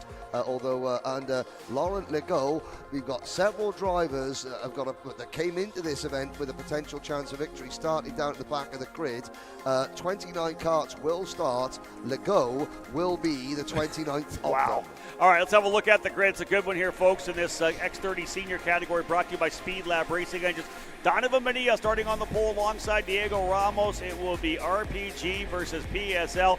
Nicholas Terlecki in the Hotes Driver Development number 88 starting third alongside Sodi Racing USA's Harley Keeble. Canada's Thomas Neveu will start on the inside of row number 3 alongside Sheffield's Brandon Carr with Paulie Massimino and Ryan Norberg on row 4. Row 5 will see Dalton Haynes alongside Alessandro De Tullio, while row 6 has Stephen Miller and Blake Nash. Row number 7, William Boutillier and Josh Hertz, then Jacob Kolar and Santiago Fernandez. The karts are on circuit. Further down the order, you've got the likes of Garcia, Nanji, Lepard, Zhu, Paul Guin, Sarati, Garduno, Chan, Perrin, Tomigino, Stegman, and shotgun in the field, Laurent Legault, Xander Clements. What do you make of this one? Well, we'll be interested to see where the purple and pink boys end up. You've got one starting pole, one starting middle top 10, and one starting tail end of the field. All three qualified inside the top 5 earlier today, so they've got some work to do. We know the speed's been there, and the other point I wanted to bring up is going back to rounds 1 and 2. We had pretty entertaining pre-finals, pretty underwhelming main events when it came to the battle for the win. We had a pretty runaway pre-final. I hope that bodes us a good main event here, Rob. Or does Bonilla want to do what he did at the Supernats and just let everybody else battle behind him and get out by himself and just make an easy run? You talked about the fact that he seems to do that more than once. So Bonilla and Ramos on row 1. Terlecki, the surprise so far of the weekend. Great run for him. He'll start on the inside of row number 2 alongside Harley Keeble. Always makes things exciting, as does Thomas Neveu. Field set, going to the green. Green, racing into turn number 1. Terlecki with the wheel. He's up into second spot, but it's Bonilla with the early lead. Got to watch yourself coming down here into turn number 2 and 3. He's able to get through cleanly. No one yet in the top 10 or top 15 out onto the grass. Carr goes for an off-road excursion. That's tough to go on the outside of there with the grass and the pavement, the alternating grass pavement all the way through over to turn number 4. Everybody's settling in. Bonilla takes the early lead. Terlecki into second, and one of the Kart Republic drivers up into P3. Yeah, Thomas Neveu and Brandon Carr couldn't have had opposite stories in the opening lap. Carr a bit under-aggressive, as we see De Tullio making a move on Stephen Miller. He'll bring Norberg by, but Neveu very aggressive, ends up paying off. Carr almost a bit under-aggressive on the outside, gets shuffled off. He drops outside the top 10 as we put lap 1 in the books. Oh, but Brandon Carr is from Sheffield, and that's the capital city of the steel-making industry in the United Kingdom. So he's going to need to show some of that steel nerve now as he fights his way back up from, where is he? He is only, he's down in 12th place on the opening lap. Yeah, a couple of Sodi Kart drivers driving with the swivel heads there, looking around the corner, coming from 1 to 2. That's Haynes and I believe Keeble trying to figure out what they got to do. They've got Massimino right there with them. More contact. Look at this. How about 3 wide coming through? And yeah, not surprising. That is Norberg around. That is Ryan Norberg around, coming out of the carousel through turn number 5 and 6 over to 7. He got shuffled up. That was just 2-3 wide coming out of the inner loop. Noah Jackson in the 76 kart was another kart caught up in there. We'll see who else was involved and got delayed. DeTullio comes across the line in 8th. Carr also got more incidents there for Grant Carr. He's now down to 16th position, but it's certainly Norberg, and they have come round, Jackson and Norberg, but Norberg 28th. Just did not work. Obviously, you can see he was trying to get himself back around to the corner. Someone got to the back and spun him around. He was parked. Essentially, when you're backwards looking at everybody else come by, you know it's not going to be good. Luckily, he didn't get driven over top of, but nonetheless, Ryan Norberg will take this one as a drop going into Championship Sunday. Let's stack them and pack them for you after a couple laps. Bonilla, Naveau, Terlecki, Ramos, and Massimino, top 5. Ramos Naveau up 3 spots. Diego now into 3rd. Terlecki goes 4th. Harley Keeble, purple lap to 5th. Massimino 6th. Dalton Haynes up a couple of positions to 7th, as is Alessandro DeTullio. He's now into 8th. Blake Nash up 3. Stephen Miller up 1. How about Brian Garcia up 7? 18th up to 11th. And Christian Garduna up 9. Laurent Legault from the tail of the field up 13 after 3 laps. He's P16. Yeah, but I will say they were 3 and 2 wide there. You can see the gap back from Dalton Haynes is pretty massive. And to be honest, it wouldn't have been massive at all because he was low-lining just as hard and costing himself, Harley Keeble, and Paulie Massimino a ton of time to the top 4. They're lucky they're not further back with that over-aggressive defending. Now into the infield chicane, Laurent Legault getting by on one of the Vice Racing or TKG Kart Republics there inside the edge of the top 10. Actually looked like it was William Boutillier, the HM Propellant kart, very similar graphics kit for the TKG groups on those Kart Republic machines. We still have, I'm going to have a quick check further back to see where Ryan Norberg is. He Pass was for second. 28th, and he's now up to 26th. Diego Ramos able to get through on Thomas Naveau. Norberg's all the way at the end of the pack. He'll pick him off kind of slowly, but he's still a ways back from getting anyone. Diego Ramos, though, in talking with him before his post-race interview, obviously we heard from him on the broadcast as well in the pre-final, said it's about time this track treats you right. It was pretty heart-wrenching for him, in 2023, and even then, in this year, it's not been too kind to him. Couldn't find the pace at the Winter Series here for SKUSA, comes back for the Rock Winter Tour, wins the pre-final, crashes in warm-up, and doesn't make it out onto the grid for the final, where he was slated to start pole, and the pole man, Harley Keeble, got a 2-second gap and won it from the pole. So this place has robbed him more than once. Last time when Donovan Bonilla got his maiden win, he got it while he was taking the lead from Ramos, and the contact between the two of them shut Ramos's motor off. So talk about a bit of a redemption arc for the Brazilian. And what we say at the very top about Bonilla able to let everything happen behind him. It's a 1.4 second lead for Donovan Bonilla already. He was a 10th quicker than Ramos on the last lap, although Harley Keeble, the fastest driver on the racetrack. Bonilla, once again, in very similar fashion to the Super Nationals, has himself a wide open lead, pulling out to 1.6 seconds. The next gap we're talking about it's Ramos, Naveau, Terlecki, and Keeble. Another second of it back to Dalton Haynes. So the top 5 really have stretched out. There's Haynes right there. Right behind him is Paulie Massimino. Yeah, and last time around, Haynes was sort of signaling his displeasure at Massimino there because they've been battling away and they're losing touch with this group. Now with Bonilla up the road, and there goes Keeble. This is the fight for the last 2 podium positions. Haynes and Massimino, they want to be in that fight. If they race too aggressively, they'll race their way out of that scrap. As Keeble, with the fast lap of the race, 47.84, moves into P4. Yeah, he's got by Nicholas Terlecki, who was able to get to second early. Terlecki now down into the 5th position. They still got about a second on Dalton Haynes, although Haynes was a bit quicker, 4/10 faster than Terlecki on that last lap, although Terlecki, of course, did lose some pace getting passed by Keeble. Now he's got to watch out whether or not he has the pace to stay with that group. Drops a bit of a wheel on the exit of turn number 3 there, Xander. Terlecki in danger of getting dropped by that group. Yeah, and again, Haynes and Massimino aren't too far back. The good news for him, if he loses another spot, is Harley Keeble takes over third. There's a massive gap back from the man in 7th to Blake Nash and ADT and Stephen Miller. They were, of course, in the middle of that 3-wide scrum that had Norberg get spun around in front of the field. So even if Terlecki falls back, the worst he'd be is 7th, but he needs more pace, like you said, Rob and Henry, to be able to get anywhere close to the podium again. And last weekend it was Harley Keeble's birthday, and it was a big day for Harley, and it didn't go well for him on the track. Harley has certainly got his bounce back this weekend. He's got his spring in his step back. He's certainly not letting last weekend sort of get to him, and I think you'll see a clip on Kart Chaser coming up of Keeble versus Dalton Haynes at Lego. Don't ask me, you've got to watch it and you'll find out. But certainly Keeble, he's driving better, he's in a better mood. He is coming up on a drive that he had a little bit of a tete-a-tete with last Sunday, however, Diego Ramos. Yeah, Keeble looks pretty good right now. Ramos knows it's coming. A little bit of an adjustment to the carburetor. You saw he did that as they worked their way up the straightaway. He has got Keeble. Keeble's on a roll right now. He was purple a couple of laps ago and does it again. Another purple lap for Harley Keeble, 47.602, a full 2/10 faster than Bonilla, and there's the pass. He gets it done down to the end of the straightaway.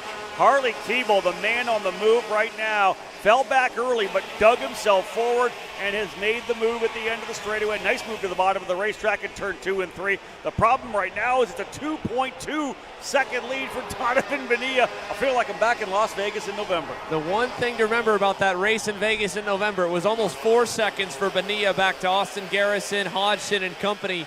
And as they were tracking him down, they got the lead down in the final 5 to 8 laps. Bonilla faded pretty hard, and had it been another 5 or 10 laps in that main, it would have been over. As fast as Harley Keeble is right now, I wouldn't count him out from being able to track down Dono last time by a 47.6. That was another half-tenth with a pass made. Yeah, 2.3 seconds. We are coming up to the halfway point this next time by. So 11, let's say we got 11 laps to go.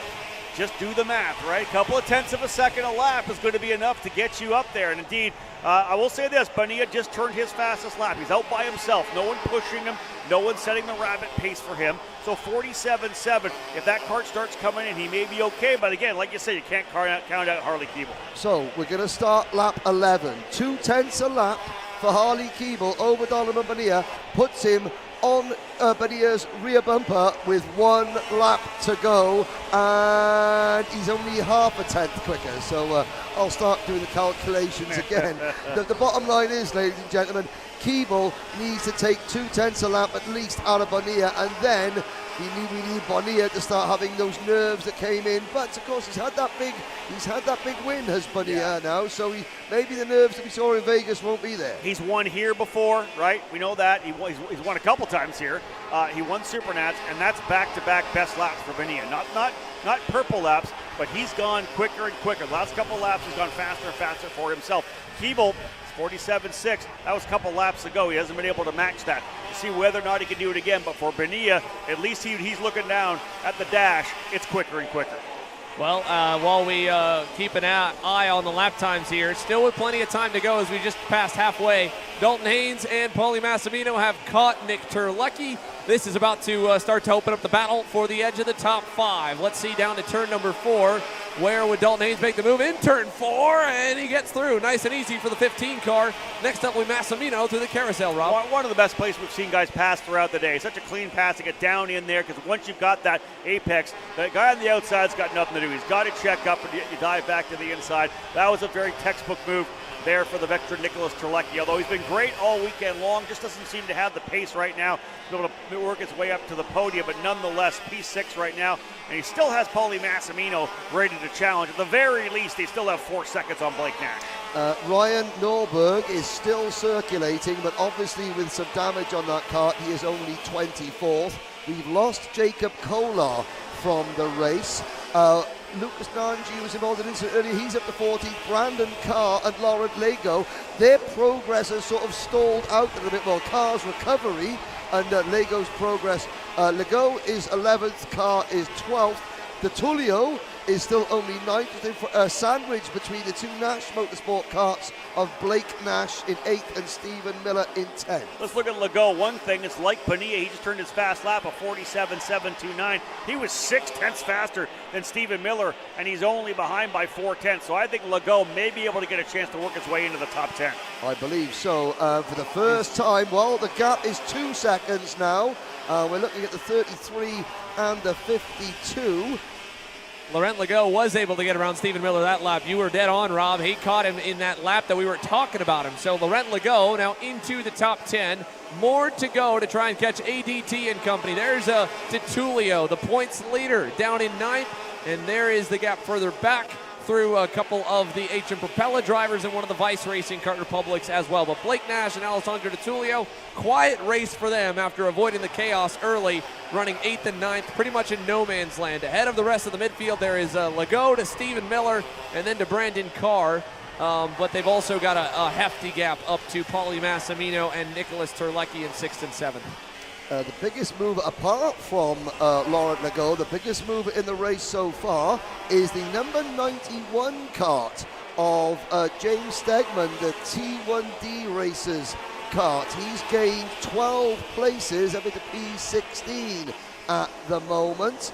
And still, we look, there's the number 28 kart. There is Legault now ahead of, that's the AM Racing Engines engine kart. That's a very, very distinctive black and orange machine. Well, that's Stephen Miller. He had a team change here early into the week, so not the Nash Motorsports team for Stephen Miller, but looks to be in this class at least, looks to be the AM Racing Team X-Pre colors. Ah, so he's running 2 classes, 2 engines, 2 different teams. Whoa, check that out. He's got one thing hanging off his go-kart, though. That's Nash right there. Looks like the radiator cap has come off to the overflow bottle. It's not really going to be a massive issue unless it falls onto the racetrack, as back up to the top 5, change in 5th as well. So Blake Nash having potential mechanical problems. Massimino back around Haynes, back around Terlecki, and as well, Ramos getting reeled in by Thomas Neveau for that final podium spot. Yeah, lots going on right now with Bonilla out to a 2-second lead. Another really interesting thing for me is the fact that this championship is really in kind of flux right now. De Tullio comes in with a championship lead by 60 points over Norberg. De Tullio's 9th. Norberg outside the top 20. Jacob Kolar was 3rd. He's done. Thomas Neveau next in line, and he currently runs in the 4th spot. Donovan Bonilla in 6th. Garrison's not here. Rivera's not here. So Donovan Bonilla essentially in 5th with that, just the departure here of Garrison. This could put Bonilla back in the championship contention, at least a discussion for tomorrow as well, if he's able to come away with a race win. There's a lot going on right now to unpack when we're all said and done. It'll be a drop for Ryan Norberg for sure. He'll still be well into the fight, but it's going to make things really interesting on Championship Sunday. Absolutely. Bonilla is going to be a factor. Don't worry, we'll get all the calculations to you tomorrow. You won't miss a beat in terms of who's what to drop. But meanwhile, we'll focus on what is on track. And Xander Clements, there is Dalton Haynes, a very last-minute decision to enter, and it's paying off for him at the moment. He just needs to get, well, I mean, there's a big gap up to Neveau in 4th, but 5th place for Dalton Haynes looks like it's going to be potentially secured. Yeah, it should be good enough here. I mean, they have traded that spot here. Him and Paulie Massimino, they've been basically handcuffed together the entire 19 laps so far, or 18 laps complete so far. Now, I will say, Donovan Bonilla crumbling just a little bit. They were kind of back and forth for a moment. Then Harley Keeble pulled out a massive burner last time by, knocked off about 4/10. The problem was he had given up a 10th the lap before. So he is pulling away. He's safe away from this fight for 3rd. Couple things may be different, a little better start or something of the sort for Harley Keeble. We might be saying something, a different name at the top of the boards. For now, though, it looks just safe enough, while this fight for 3rd, far from it. Yeah, 1.9 seconds the lead right now for Bonilla. He does another 47.8, back-to-back 47.8s. Keeble will chip another couple of tenths of a second out with a 47.6, back-to-back 47.6s. This is a great fight, though, as we're talking about. This is 3rd spot. Diego Ramos trying to hold on, and you know Thomas Neveau, a driver you'll never have to try to push forward. The aggression is there. He'll always go for the spot. And indeed, that TKG Kart Republic putting the pressure on the Burrell Art driver. Laps are winding down. Wait for a move to come here from Thomas Naveau, guys. 19 laps down. It'll be 2 to go when they get back around to the straight. Mexico leads the United Kingdom, leads Brazil, leads Canada, leads the United States here in X30 Pro. Ignore the ticker. This is lap 19 out of 22. Now we get the signal. There is the 2 flags in the air, 2 to go. Ramos holding off Naveau for third as things stand. And again, Henry, you talked about in one of the other categories. We're talking Cosmic, Sodi, Burrell, Kart Republic. That's your top 4. You got to go back to Haynes on the Sodi to get another chassis. Top 4 drivers, 4 different countries, 4 different chassis as well. And Bonilla is able to withstand the pressure that Keeble has put on.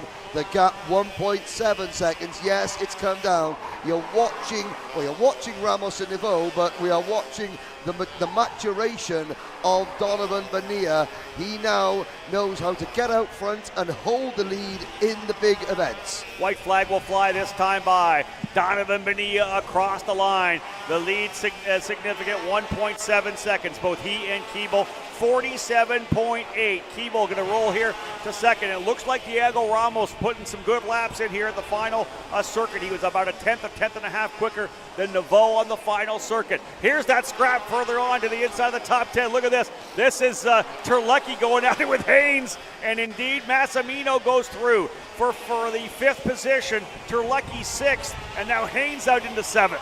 So Paulie Massimino elbows up to try to get himself into the top 5. Terlecki having a great run. He'll have a look over the shoulder coming out of turn number 8. Defensive line in. Big outside in here. Oh, and Haynes is going to throw it to the bottom as well. They'll work their way up over. Not enough. Here comes the win, though. The victory at X30 Senior. Donovan Bonilla wins for Allison Performance Group. Keeble second. Diego Ramos third, Naveau fourth. Here's the drag race to the line. Who's it going to be? I think Paulie Massimino going to round out your top 5. Nicholas Terlecki 6th, Dalton Haynes 7th, Alessandro Truchot 8th, Blake Nash 9th, and from dead last, Laurent Legault drives his way into the top 10. Impressive drive from Laurent here and a good boost of confidence for himself. And I think it's also probably a big boost for Ryan Norberg staring into tomorrow to know how fast they were today. Yeah. Frustrating end for him. This is obviously going to be his drop. The Tullio might be his this far back as well. Then you go back, of course, Jacob Kolar inevitably will be his drop. So with all of the major championship contenders having a bad day today, Bonilla having a good day, Ramos and Naveau kind of so-so runs through rounds 1 and 2. They're in contention. And Massimino is going to be kind of in the hunt as well going into tomorrow. But for Ryan Norberg to see Donovan Bonilla dominate like that and Legault have as much speed as he has, he's got to think, you know what, I can win tomorrow. Norberg said before the race he knew the kart was quick. He's obviously sustained damage in that crash. His best lap was a 48.3 compared to 47.5, 47.6 for Bonilla and Keeble. How do you like that there, your unofficial results? Look at the teams there, folks. 6 different teams in the top 6. RPG, Sodi Racing USA, PSL, Trinity Karting Group, Brandon Jarsikrak Racing, MDR, Mike Doty Racing, and Franklin there as well. What a tremendous run. Of course, Terlecki in the Hotes Racing driver development Franklin machine. That was a ton of fun to watch, so let's pack it all into a little bit and have a little review of what we just saw there in X30 Senior. Well, to your credit, Rob, here, and Henry as well, Donovan Bonilla did exactly what he did, let everybody else have chaos behind and get away. There was, of course, Brandon Carr going off, and then this group right here was just nothing but chaos. Norberg first thought he got clear, then DeTullio blocking low backed him up, and then he just got kind of stuck between Blake Nash and Stephen Miller, and it collected a ton, including Noah Jackson in the 76. As well. Here's the other view on the outside of that. Norberg just getting shoved from behind onto the left rear tire. Yeah. Stephen Miller, nothing he could do, just a passenger. That's 100%. He was the guy in front and the guy in the back. Nothing you could do, went around. But again, from then, he was at the back. Everything else started getting exciting up front. We saw some great racing from Diego Ramos. Man, he put on a good show there as well. Thomas Naveau was impressive. Those drivers going, look at it, back at it, back and forth. Terlecki was there to watch a lot of that. But really, I think Harley Keeble was kind of the guy to watch coming through. He was able to get through all of that and eventually get by both Naveau and Diego Ramos to work his way into second. And to be honest, again, Harley Keeble starts a little bit higher, or even his teammate. If his teammate and Paulie Massimino don't trade blows and defend as much as they did early, Harley Keeble might have not had that extra 2 seconds to make up to get to Thomas Neveau, Diego Ramos. Here you can see the last lap battle, of course. Paulie Massimino going through on Nick Terlecki, then Dalton Haynes trying to get around him, but ultimately, even sending it on the inside there in the hairpin, Terlecki hung tough and held on to that 6th spot. That was a veteran run there by Terlecki, right? He sees him coming. I'll run the outside. I'm not going to try to pinch it too wide. We saw a couple of juniors go the other side of the barriers, or the exit curbing because of that. Instead brought it back in and was able to hold the spot. That was just exciting to watch, all told. Big victory here, as we talked about. We are revving up the shifters, though, folks. We'll probably try to get you an interview here once the shifters get rolling, because that was, again, a massive victory for Donovan Bonilla. We'll see who we can get over here for an interview to do a picture-in-picture shot. We'll go side by side. But right now, we're rolling out here with the drivers in Pro and Master Shifter. PSL Karting, Inter MS, the sponsors of the category. Mateus Morgado starting on the pole position. The PSL Karting Borel Art alongside him. 4-time Superkarts USA champion Danny Formal in the Cosmic for RPG. He will start on the inside of row number 1. Alan Isambard, the local driver of the Sony Racing USA machine, and making his debut in the Winter Series here this weekend. For Inter MS on the Kart Republic, good to have Giorgio Carrera back. Yeah, welcome back to Giorgio in 4th. And how about the weekend here from Michael Riccio, the Magic Kart USA driver in 5th.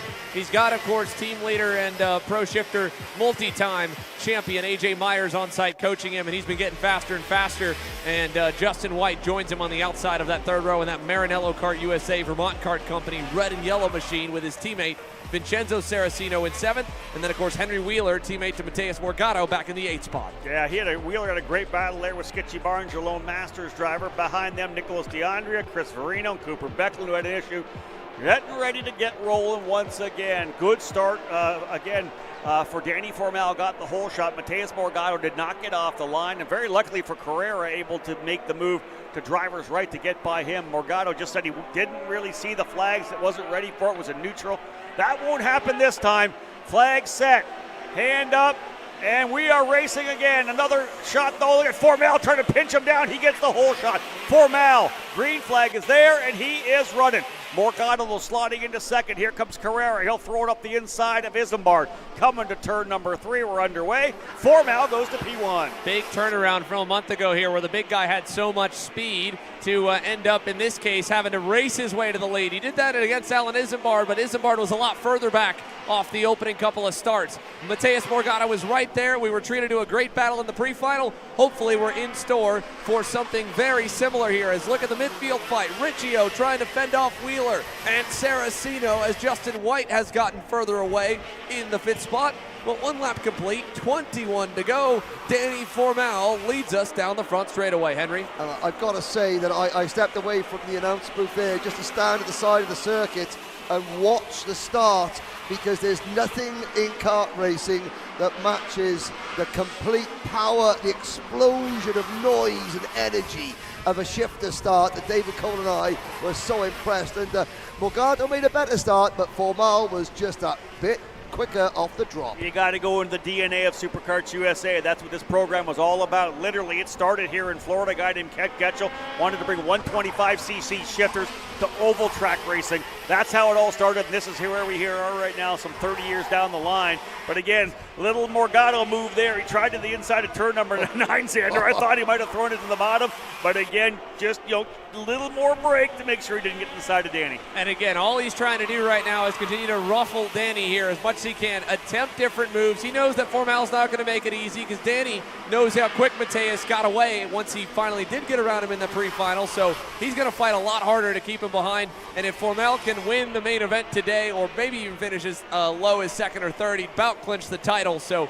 he doesn't need to win. He'd love to sweep it, though, and continue to put the RPG boys on top, as Donovan Bonilla has already done one part of that, winning the Pro X30 main. But how about Giorgio Carrera as well, jumping straight in, back into the seat here after a bit of time away after Supernats. He's hanging tough with both of these guys. Alan Isambard, we always expect to be quick at Homestead, so it's a 4-car party once again at the front. And Morgado, a car length away, just too far to make the move in turn number 1, but he's close. Yeah, you're right. Danny Formal very close to being able to win this championship outright. Here comes the move to the inside. Morgado in turn 2. Book it. He's through. Let's see if Formal presses it. This is when you want to make a move. I think Carrera was thinking about the inside of Formal into turn number 4. Not able to get right back by, and look at that. Burrell put the power down coming out of the carousel. Nicely done there for Mateus Morgado to cover off the inside. He's probably going to do it again in the hairpin. Formal looking even lower into the paint for the big guy. He gets back through, and what a fight here to kick things off in Pro Shifter. Giorgio Carrara following as well, Henry. Morgado knows that second for Formal is no good for him. He has got to drag Danny Formal into a dogfight. He's got to be defensive. He has got to try and manufacture a battle, not just between him and Formal, but between him, Formal, Carrara, Isamar, and even Justin White now joining the crew up at the front for the Maranello USA team. Already Formal's been off track. Already there's been a little bit of front bumper to rear bumper contact between the two leaders, and Morgado knows he's going to back the big guy up and then see if the rest of the pack can take a chunk out of Formal. I feel like Carrera is just waiting there for these guys to get together to kind of dive by, but then he had to deal with Isambard hammering him from behind, coming through 11 and 12, trying to move in a couple of these corners over in turn number 4. Formal's got his elbows up. He knows, Xander, you said this, he can't let him get away like he did before, right? He's got to hold him back. He's got to throw it back in. I think last time by here through 1, Formal had a big run. We know that Morgado kind of defended big time coming down the straightaway. Everybody stacking back up again. Formal knows he wants to get up front. He's got to make this thing a battle back and forth. This has to be a dogfight as opposed to just a nose-to-tail run. Watch for a power move from Danny Formal. Formal knows Morgado's tactics. He can't just sit and play it safe. He's got to go for the move, or else he's going to spend the next 15 or so laps in this snarling group. So Formal is going to now think of something, and I wouldn't bet against Formal putting off a real power move and then trying to clear off, but Morgado's going to defend every step of the way. Well, here's the thing, and you brought up a great point, Henry, and it made me think back to 2 years ago. Mateus Morgado let Diego Ramos by just to affect the championship and let his buddy get into second. You talk about a driver that thinks about championships, I'd put Mateus Morgado on that end of the spectrum. And Danny Formal, I don't think he cares any more about winning championships besides maybe the likes of the Pro Tour. He loves race wins. That's why he loves the Supernats. Hanging out on the line. You got two different strategies that fits them both. Formal has the championship in hand. He just wants to win another race, and he will happily go for it. Morgado wants to keep the championship at bay, so he's going to try and back him up, potentially, Henry. But I will say, I think Formal must have picked up on that, because the lap after, he pushed him the whole backstretch and said, you know what, let me do what I can to try and get him to stop blocking me and get away from this group. Yeah, let's get that gap, right? Let's pull away a little bit here. That was the key. Yeah, I've got Carrera like breathing down my neck right now. How about I just settle in for one lap, and then maybe I can go back after him for sure. That's the battle we got going right now. And indeed, Ramos just kind of settling in. Just went purple last time by 46.079, a full tenth of a second quicker. Oh, off goes the bumper of Ellen Isambar. The front bumper is gone on the number 53. Just completely went off into turn number 4.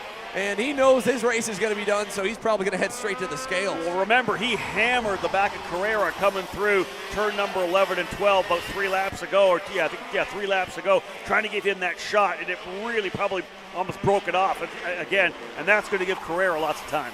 And again, Morgado, he's a former CIK FIA world champion for a very good reason.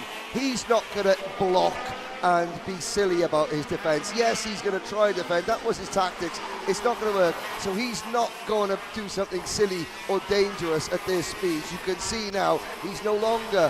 Formal gave him the push and say, okay, I'm not playing that game with you. And now they're beginning to ease away a little bit from Carrera, and Justin White in P4 with Michael Riccio now moving into 5th spot. 8 laps down, still 14 to go. Long way to go to see how this one's all going to play out, even though Mateus Morgado going back-to-back purple laps. Looks like he's ready to potentially pull away. One driver who already has done that and pulled away and scored a huge win in X30. See, you're standing by right now with Alexander Searle. That is Donovan Bonilla. Thank you, Rob. Dono, a flag-to-flag victory there. Pretty dominant. You know, you and Harley were swapping purple laps at the end there. What are your emotions after that win? Yeah, it was a really good win. I was very fast the whole race and the whole weekend, just was concentrate, and I know I could win. Yeah, it was pretty chaotic behind you there. Do you think you have a good enough piece and kind of the luck on your side to go ahead and repeat tomorrow? Yeah, sure. All right, there you go. Man, a few words. Dono gets it done in round 3 of the Winter Series. Back to you guys. Can you get better? Yeah, sure. I can get that job done. I like it. That's it. Hey, listen, he looked really good there. All it takes is a little bit, a little tweak here, a little tweak there. They don't need much more. No, they do not. Donovan Bonilla, perfect race there for him. And to the kid's credit, I mean, Rob, you and I, and Henry, you too, we've seen some of these drivers develop into the level that they've become, the likes of Mateus Morgado, Danny Formal, and grow from a back of the pack to midfield to front runner and then to eventual race winner. What's been so fun for me to see with Donovan Bonilla is how humble that kid has stayed all the way through. A lot of times they start to get a little bit too cocky before they get their first race win, and it's not until they finally figure it out and lose a few times that humility comes in. Donovan is a Supernats winner. He's won now 3 times at the X30 Pro level, and he is literally just as easy and approachable and probably the lowest or smallest ego of the entire top 20. I've got to say that he was, humble, yes. Confident, that answer, yeah, sure. That's not cockiness, that's confidence. That's a driver that is on top of his game. A driver that is trying to get on top of his game is Michael Riccio, challenging Justin White for P4. Indeed. Just I'll add my little bit there on Donovan Bonilla. When you get that one win, the first win happens, right? It's getting the second. And then once you start to make a regular thing of it, the Supernationals. Norberg won championships before finally getting that Supernats. Like you said, Dono had a race win here and there, right? He wins the Supernats, but now he's backing it up. He's already got a couple more wins. Now, I don't want him to get cocky, but I like the confidence side as well. Oh, yes, and here's the best battle on circuit. This is Maranello Karts USA versus Magic Karts USA. The Italian Maranello chassis, the US-built Magic Kart, and it is the 32 of Scranton, Pennsylvania's Justin White holding off now. Justin, it's his second year in shifter kart. Would this be his best finish if he hangs on to a top 4, top 5? It would be right up there with it for sure, and it's hard to definitely gauge the strength of field as it's been a slow rebirth over the last half decade of the pro shifter category and running KZ engines, the Stars Championship Series, and the USPKS out in the class, double the classes or number of races you could run, so kind of spread our fields out.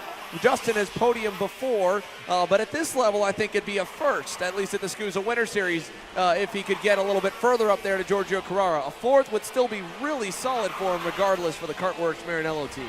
Indeed, Morgado, another purple lap before he went and talked to Bonilla. He did 2 in a row. He's just another one as well, 45.851. 1.1 second to lead for Mateus Morgado. PSL Barrel Art TM Power Machine is on fire here this weekend.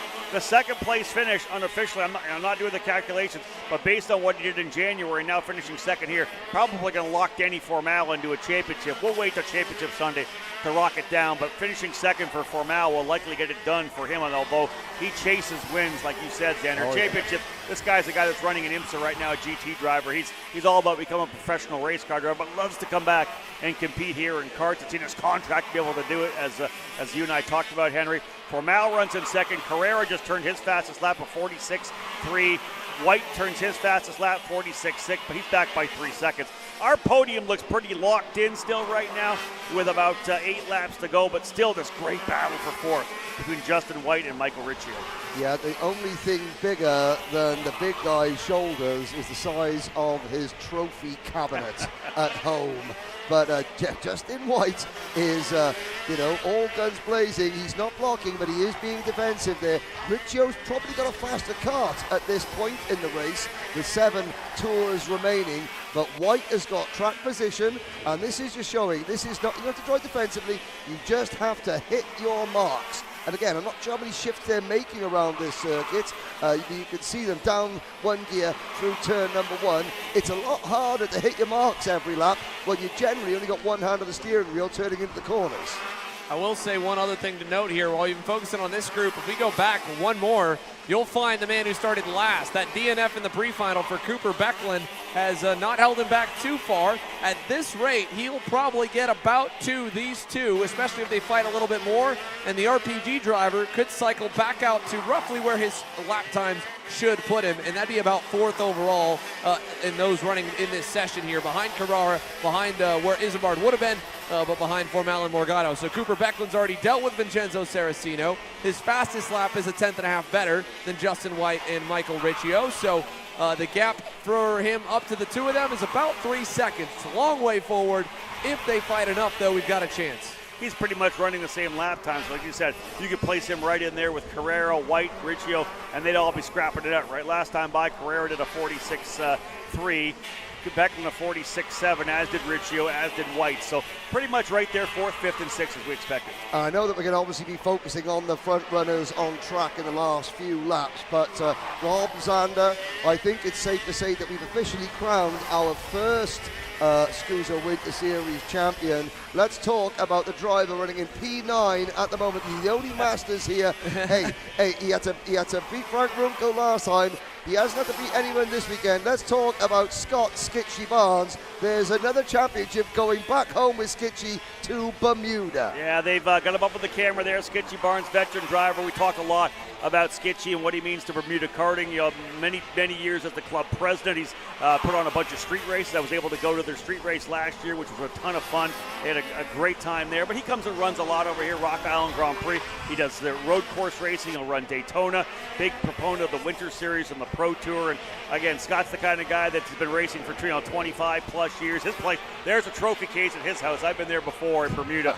A ton of trophies. Always wants to come and compete, loves driving his shifter, but he'll drive a 206 Briggs too, right? Let him race anything. This year, no longer the president of the Bermuda Kart Club. He's got his team, 9 Lives Racing. He literally is developing a couple of young girls in their cadet category, some younger drivers. Just giving back to the sport, always does. And yeah, he'll be our Masters champion. I want him to take the weight off. Like I said, I want him to run pro tomorrow. Yeah, come on. I was going to say that as well. I know Skitchy would love another Master Shifter race win trophy, but hey, let's go ahead and get you against. You're already picking off a few near the back of the grid. How high can you get up if you go on equal footing? I don't know if he'd be able to get all the way to this former OK world champion in Mateus Morgado, but it'd be fun to see him try as Morgado takes it around the final turn. And we talk about crowning champions a little bit early. Well, Danny Formal with a 2nd place here, a 2nd in the pre-final. It would be his drop if he ends up winning tomorrow, but you can't score more perfect than that. Morgado is on track for a perfect day today. Just needs, needed one more good round in the opening weekend or something bad for Danny. Well, let's really quickly back to Barnes. His fast lap, a 47.032. Fast lap for Morgado, 45.8. He's literally less than 1.2 seconds off a former world champion at whatever I don't even know what the weight difference is. If it's 10 pounds or 20 pounds, I have to figure it out. Good lunches. Well, you take that weight off. Once he found 0.2 of a second, 0.3, all of a sudden he's right there racing with White and Beckland and Saraceno, right? So indeed, he had a great battle with Henry Wheeler in the pre-final. So I'll make sure I track down Skitchy before this is all said and done to see if we can't pull that weight off. Well, down the backstretch here with 2 laps to go for Mateus Morgado to Formal. Then Carrara, who has been in no man's land. But we'll give a moment to talk about Mateus Morgado here with 2 laps to go. To Giorgio Carrara and the Inter-MS boys here, the Argentinian. Last year, his first year racing stateside, it was a really fun personality to get to see come join us. He had a few big moments, a few podiums, close to getting the Inter-MS boys some big race wins. Started in the top 10 in a stacked KZ field at the Supernats. And he'll at least, in his first day back in action, have some hardware to bring back to the pink and chrome boys. So that's good news for him. And, of course, for Danny Formal in the middle, a podium. Might be a little bit frustrated that he didn't fight harder with Morgado early, but he kind of, again, like we mentioned, Morgado was backing him up. He needed to follow him for a little bit and try to hang on. He just couldn't. We talk a lot about what Danny Formal needed to do on the opening couple laps, right? It was to make sure this didn't happen right now. Yeah. This 3.7 second gap that Mateus Morgado's been able to put down. He has turned his fastest lap on lap 13, a 45.851. White flag has been shown at start finish. This is the last lap for Mateus Morgado. It's been a tremendous day. Big one for the drivers or the team PSL Karting, TM, Burrell Art, the whole package here for Morgado, ready to bring them home a Winter Series race win. This is going to be an interesting year on the Pro Tour. We bring all the big dogs back. The guys from the West Coast are coming in as well, GFC. But yeah, twin checkers checkers are out, and it's a victory for Mateus Morgado, 3.5 seconds over Danny Formal. Giorgio Carrera cruising across the line to finish in third. Remember that battle between Mike Riccio and Justin White. Riccio going to come out with fourth place for Magic Kart USA. White on the Maranello USA machine, the Vermont Karting Company entry. He ends up fifth. Vincenzo Saraceno puts the Maranello in fifth and sixth. Cooper Becklin for RPG in seventh. Henry Wheeler, Skitchy Barnes, and Chris Farino rounding out the 10 drivers who bring it home. And there is the Mateus Morgado in the 62, cruising it back, Henry, to cap off the day's action. And there was a very sportsmanlike shake of the hands between Morgado and Formal. We asked Mateus Morgado who he thought was going to win the Super Bowl. He said, I don't know anything about American football. He does know the way to the top step of the podium, and he'll be joining you, Rob Howden, later on that when we dish out the trophies for today. Listen, Nicholas D'Andrea sadly retired on that last race. If I did look at Vincent Vincenzo Saraceno, he passed Cooper Becklin going into turn 2 on the last lap. They were wheel to wheel there. Michael Riccio with a couple of laps ago got ahead of Justin White. But I think it's about time we look back at some of the highlights of that Pro Shifter finale. Well, let's take you back. Not a whole lot in that second half, but a lot to talk about in the opening couple of laps. First of all, a much cleaner start because Morgado knew exactly when it was coming, but still, the big guy got the jump on him here, Rob, and he was able to get to the lead, and this is where the battle started to open up through the top 5. Yeah, Danny threw it to the bottom there, right, to try to pinch him off. Here comes the fight. You see Carrera going to the inside. Alan Isambard, that kind of made the first drivers pull away, but then again, we had a battle between Morgado. This is Morgado making that move to the inside. Yeah, he tries the inside. Formal says, nope, got to bring more than that. Brings Carrera back in, brings Isambard back in. The pass did eventually come down at the end of the back straightaway, and there's Carrera right there. This is where Formal gets a little bit off track there, goes right to the inside, but Morgado fought straight back. And if there is going to be a post-race issue, it's going to be here, because look at Formal's bumper on the rear bumper of Morgado's car. But looking at the time difference, there's no pushbacks for these guys, thankfully. Oh, right, so okay. They're good. But it didn't matter because the whole bumper just completely came off for Alan Isambard. Yeah, so that last corner was when Isambard got to the back of Carrera and most definitely broke that bumper for sure. Otherwise, it's a big race win, as we said, for Mateus Morgado. And again, there's that race in about a minute. And I'll tell you, folks, that's a lot of action on the day. That is 9 straight hours essentially rolling here, which we roll around to 5 o'clock. We got started at 8 o'clock this morning, a little half-hour break. But that is a lot of action for you here on Kart Chaser, and everything brought to you by Acceleration Kart Racing. You can see the sun will slowly start to work its way down. What a gorgeous day. Like, again, last time I watched the race from back home back in January. What are we at now? 75 degrees and a beautiful Saturday afternoon. What a great day. Yes, and again, you watched the last race back home. That serves you right, Rob, for going on the piste, shall we say. The skiing piste, that is. Exactly that. So indeed, folks, a great way to kind of cap off the day with some awesome racing. We're going to back and do it again tomorrow. Of course, will be Championship Sunday. Everything lining up for another 8 o'clock warm-up session, 9:05 scheduled start time for qualifying, 11 o'clock for the pre-finals, and 1:30 when we will get things underway with the main events tomorrow afternoon. Championship Sunday, we know a couple titles probably already locked and loaded right now. The rest still wide open. We got some great racing for tomorrow for sure. Yeah, I mean, and, knock on wood, to be fair, no red flags here outside of a little hiccup of what should have been a double yellow. So a pretty clean day of racing, stayed on time, beautiful weather. I mean, can't say enough about how nice it is. Bit sunny, a bit hot in the center, but the nice breeze has been good here from Homestead-Miami. Obviously, I've got a lot of steps and miles traveled back and forth in a very short square footage area. But you guys held it down here. Our crew did an awesome job, and you can't ask for anything more but good weather in sunny South Florida at this time of year to have that way to kind of end things off. So as we continue to roll through again, like Rob said, tomorrow you get the free coverage again from 8 a.m. All the way through warm-ups and qualifying. pre-finals and finals, and then the racing continues on because we're going to be only a month away from the opening of the SKUSA Pro Tour when we get done tomorrow afternoon. That's it, really. You're kind of amping everything up, throwing the fuel on the fire. The season gets underway. Everybody's got the cobwebs out from the winter season. Everybody moving up a class and finally got a couple of races under their books, under their belts rather. They're getting ready to go really national racing. That'll happen, of course, in Orlando in March. Absolutely, can't wait. And I have to say, it's been a great pleasure joining you here, today. I'll be back with you guys tomorrow. And I have to say, we're in fine form here on Kart Chaser, of course, brought to you by Acceleration Kart Racing and Simcraft. But it's only fitting.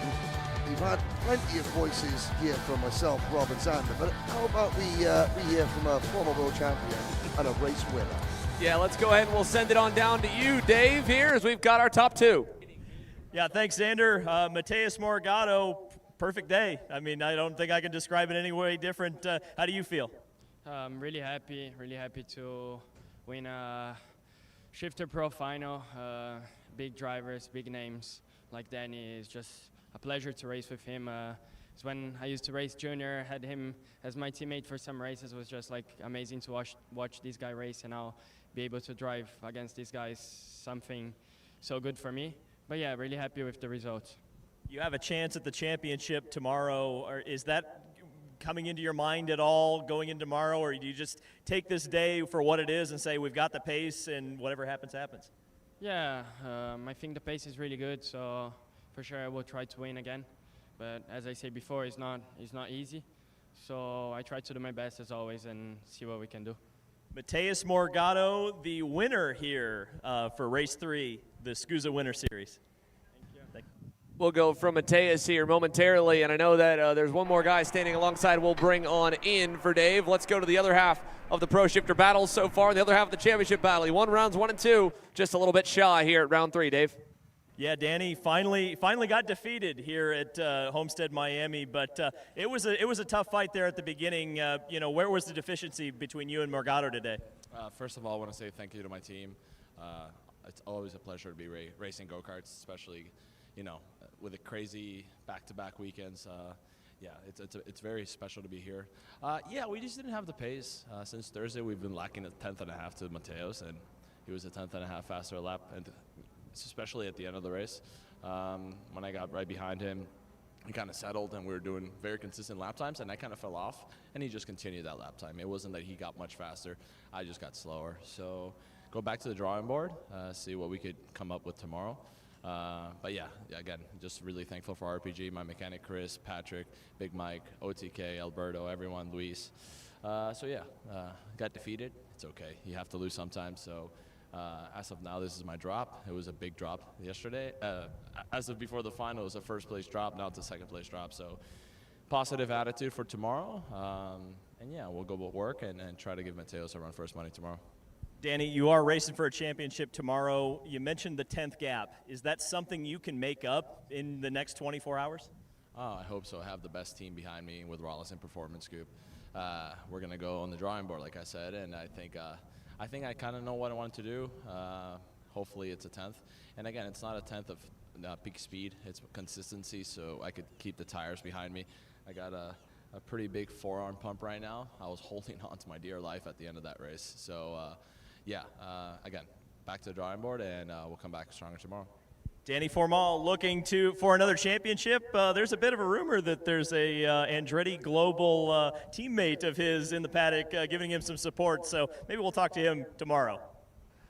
Well, that wraps it up here for post-race interviews. Danny Formal obviously knowing that he needs a little bit more, but that's nothing less than what you'd expect out of a champion driver. Still happy and gracious in defeat, but he wants a whole lot more, Rob and Henry, and that's what we're expecting to see, I'm sure. Well, that's why he's one of the best, right?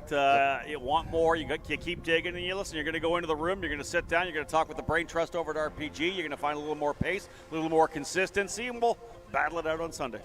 Well, that wraps it up here for Saturday. Let's go ahead and take it through. Of course, once again, like we mentioned earlier, 8 a.m. tomorrow is when we get back underway. Here's, of course, the highlights from the day. So the 8 a.m. start time is when we pick things back up from Homestead-Miami. Beautiful skies here, a perfect day for racing, and all kinds of battling all the way through here for the Super Karts USA Winter Series. All that's left now is to head to the final round of the championship. A little bit of carnage here and there, some heavy sends on this backwards layout. That infield hairpin, obviously, so much fun to watch from our point of view. And the rest of the drivers, they get set. ADT and Donovan Bonilla in frame, and that KA senior race was one heck of a battle to watch all the way to the end, with rookies and veterans battling all the way through to the line. But for Pro X30 contact, once again, Ryan Norberg, Thomas Deveau finding each other, and then Norberg's day just going from bad to worse as it went on. These two we'll have to keep our eyes peeled for when we get into Sunday. But that's it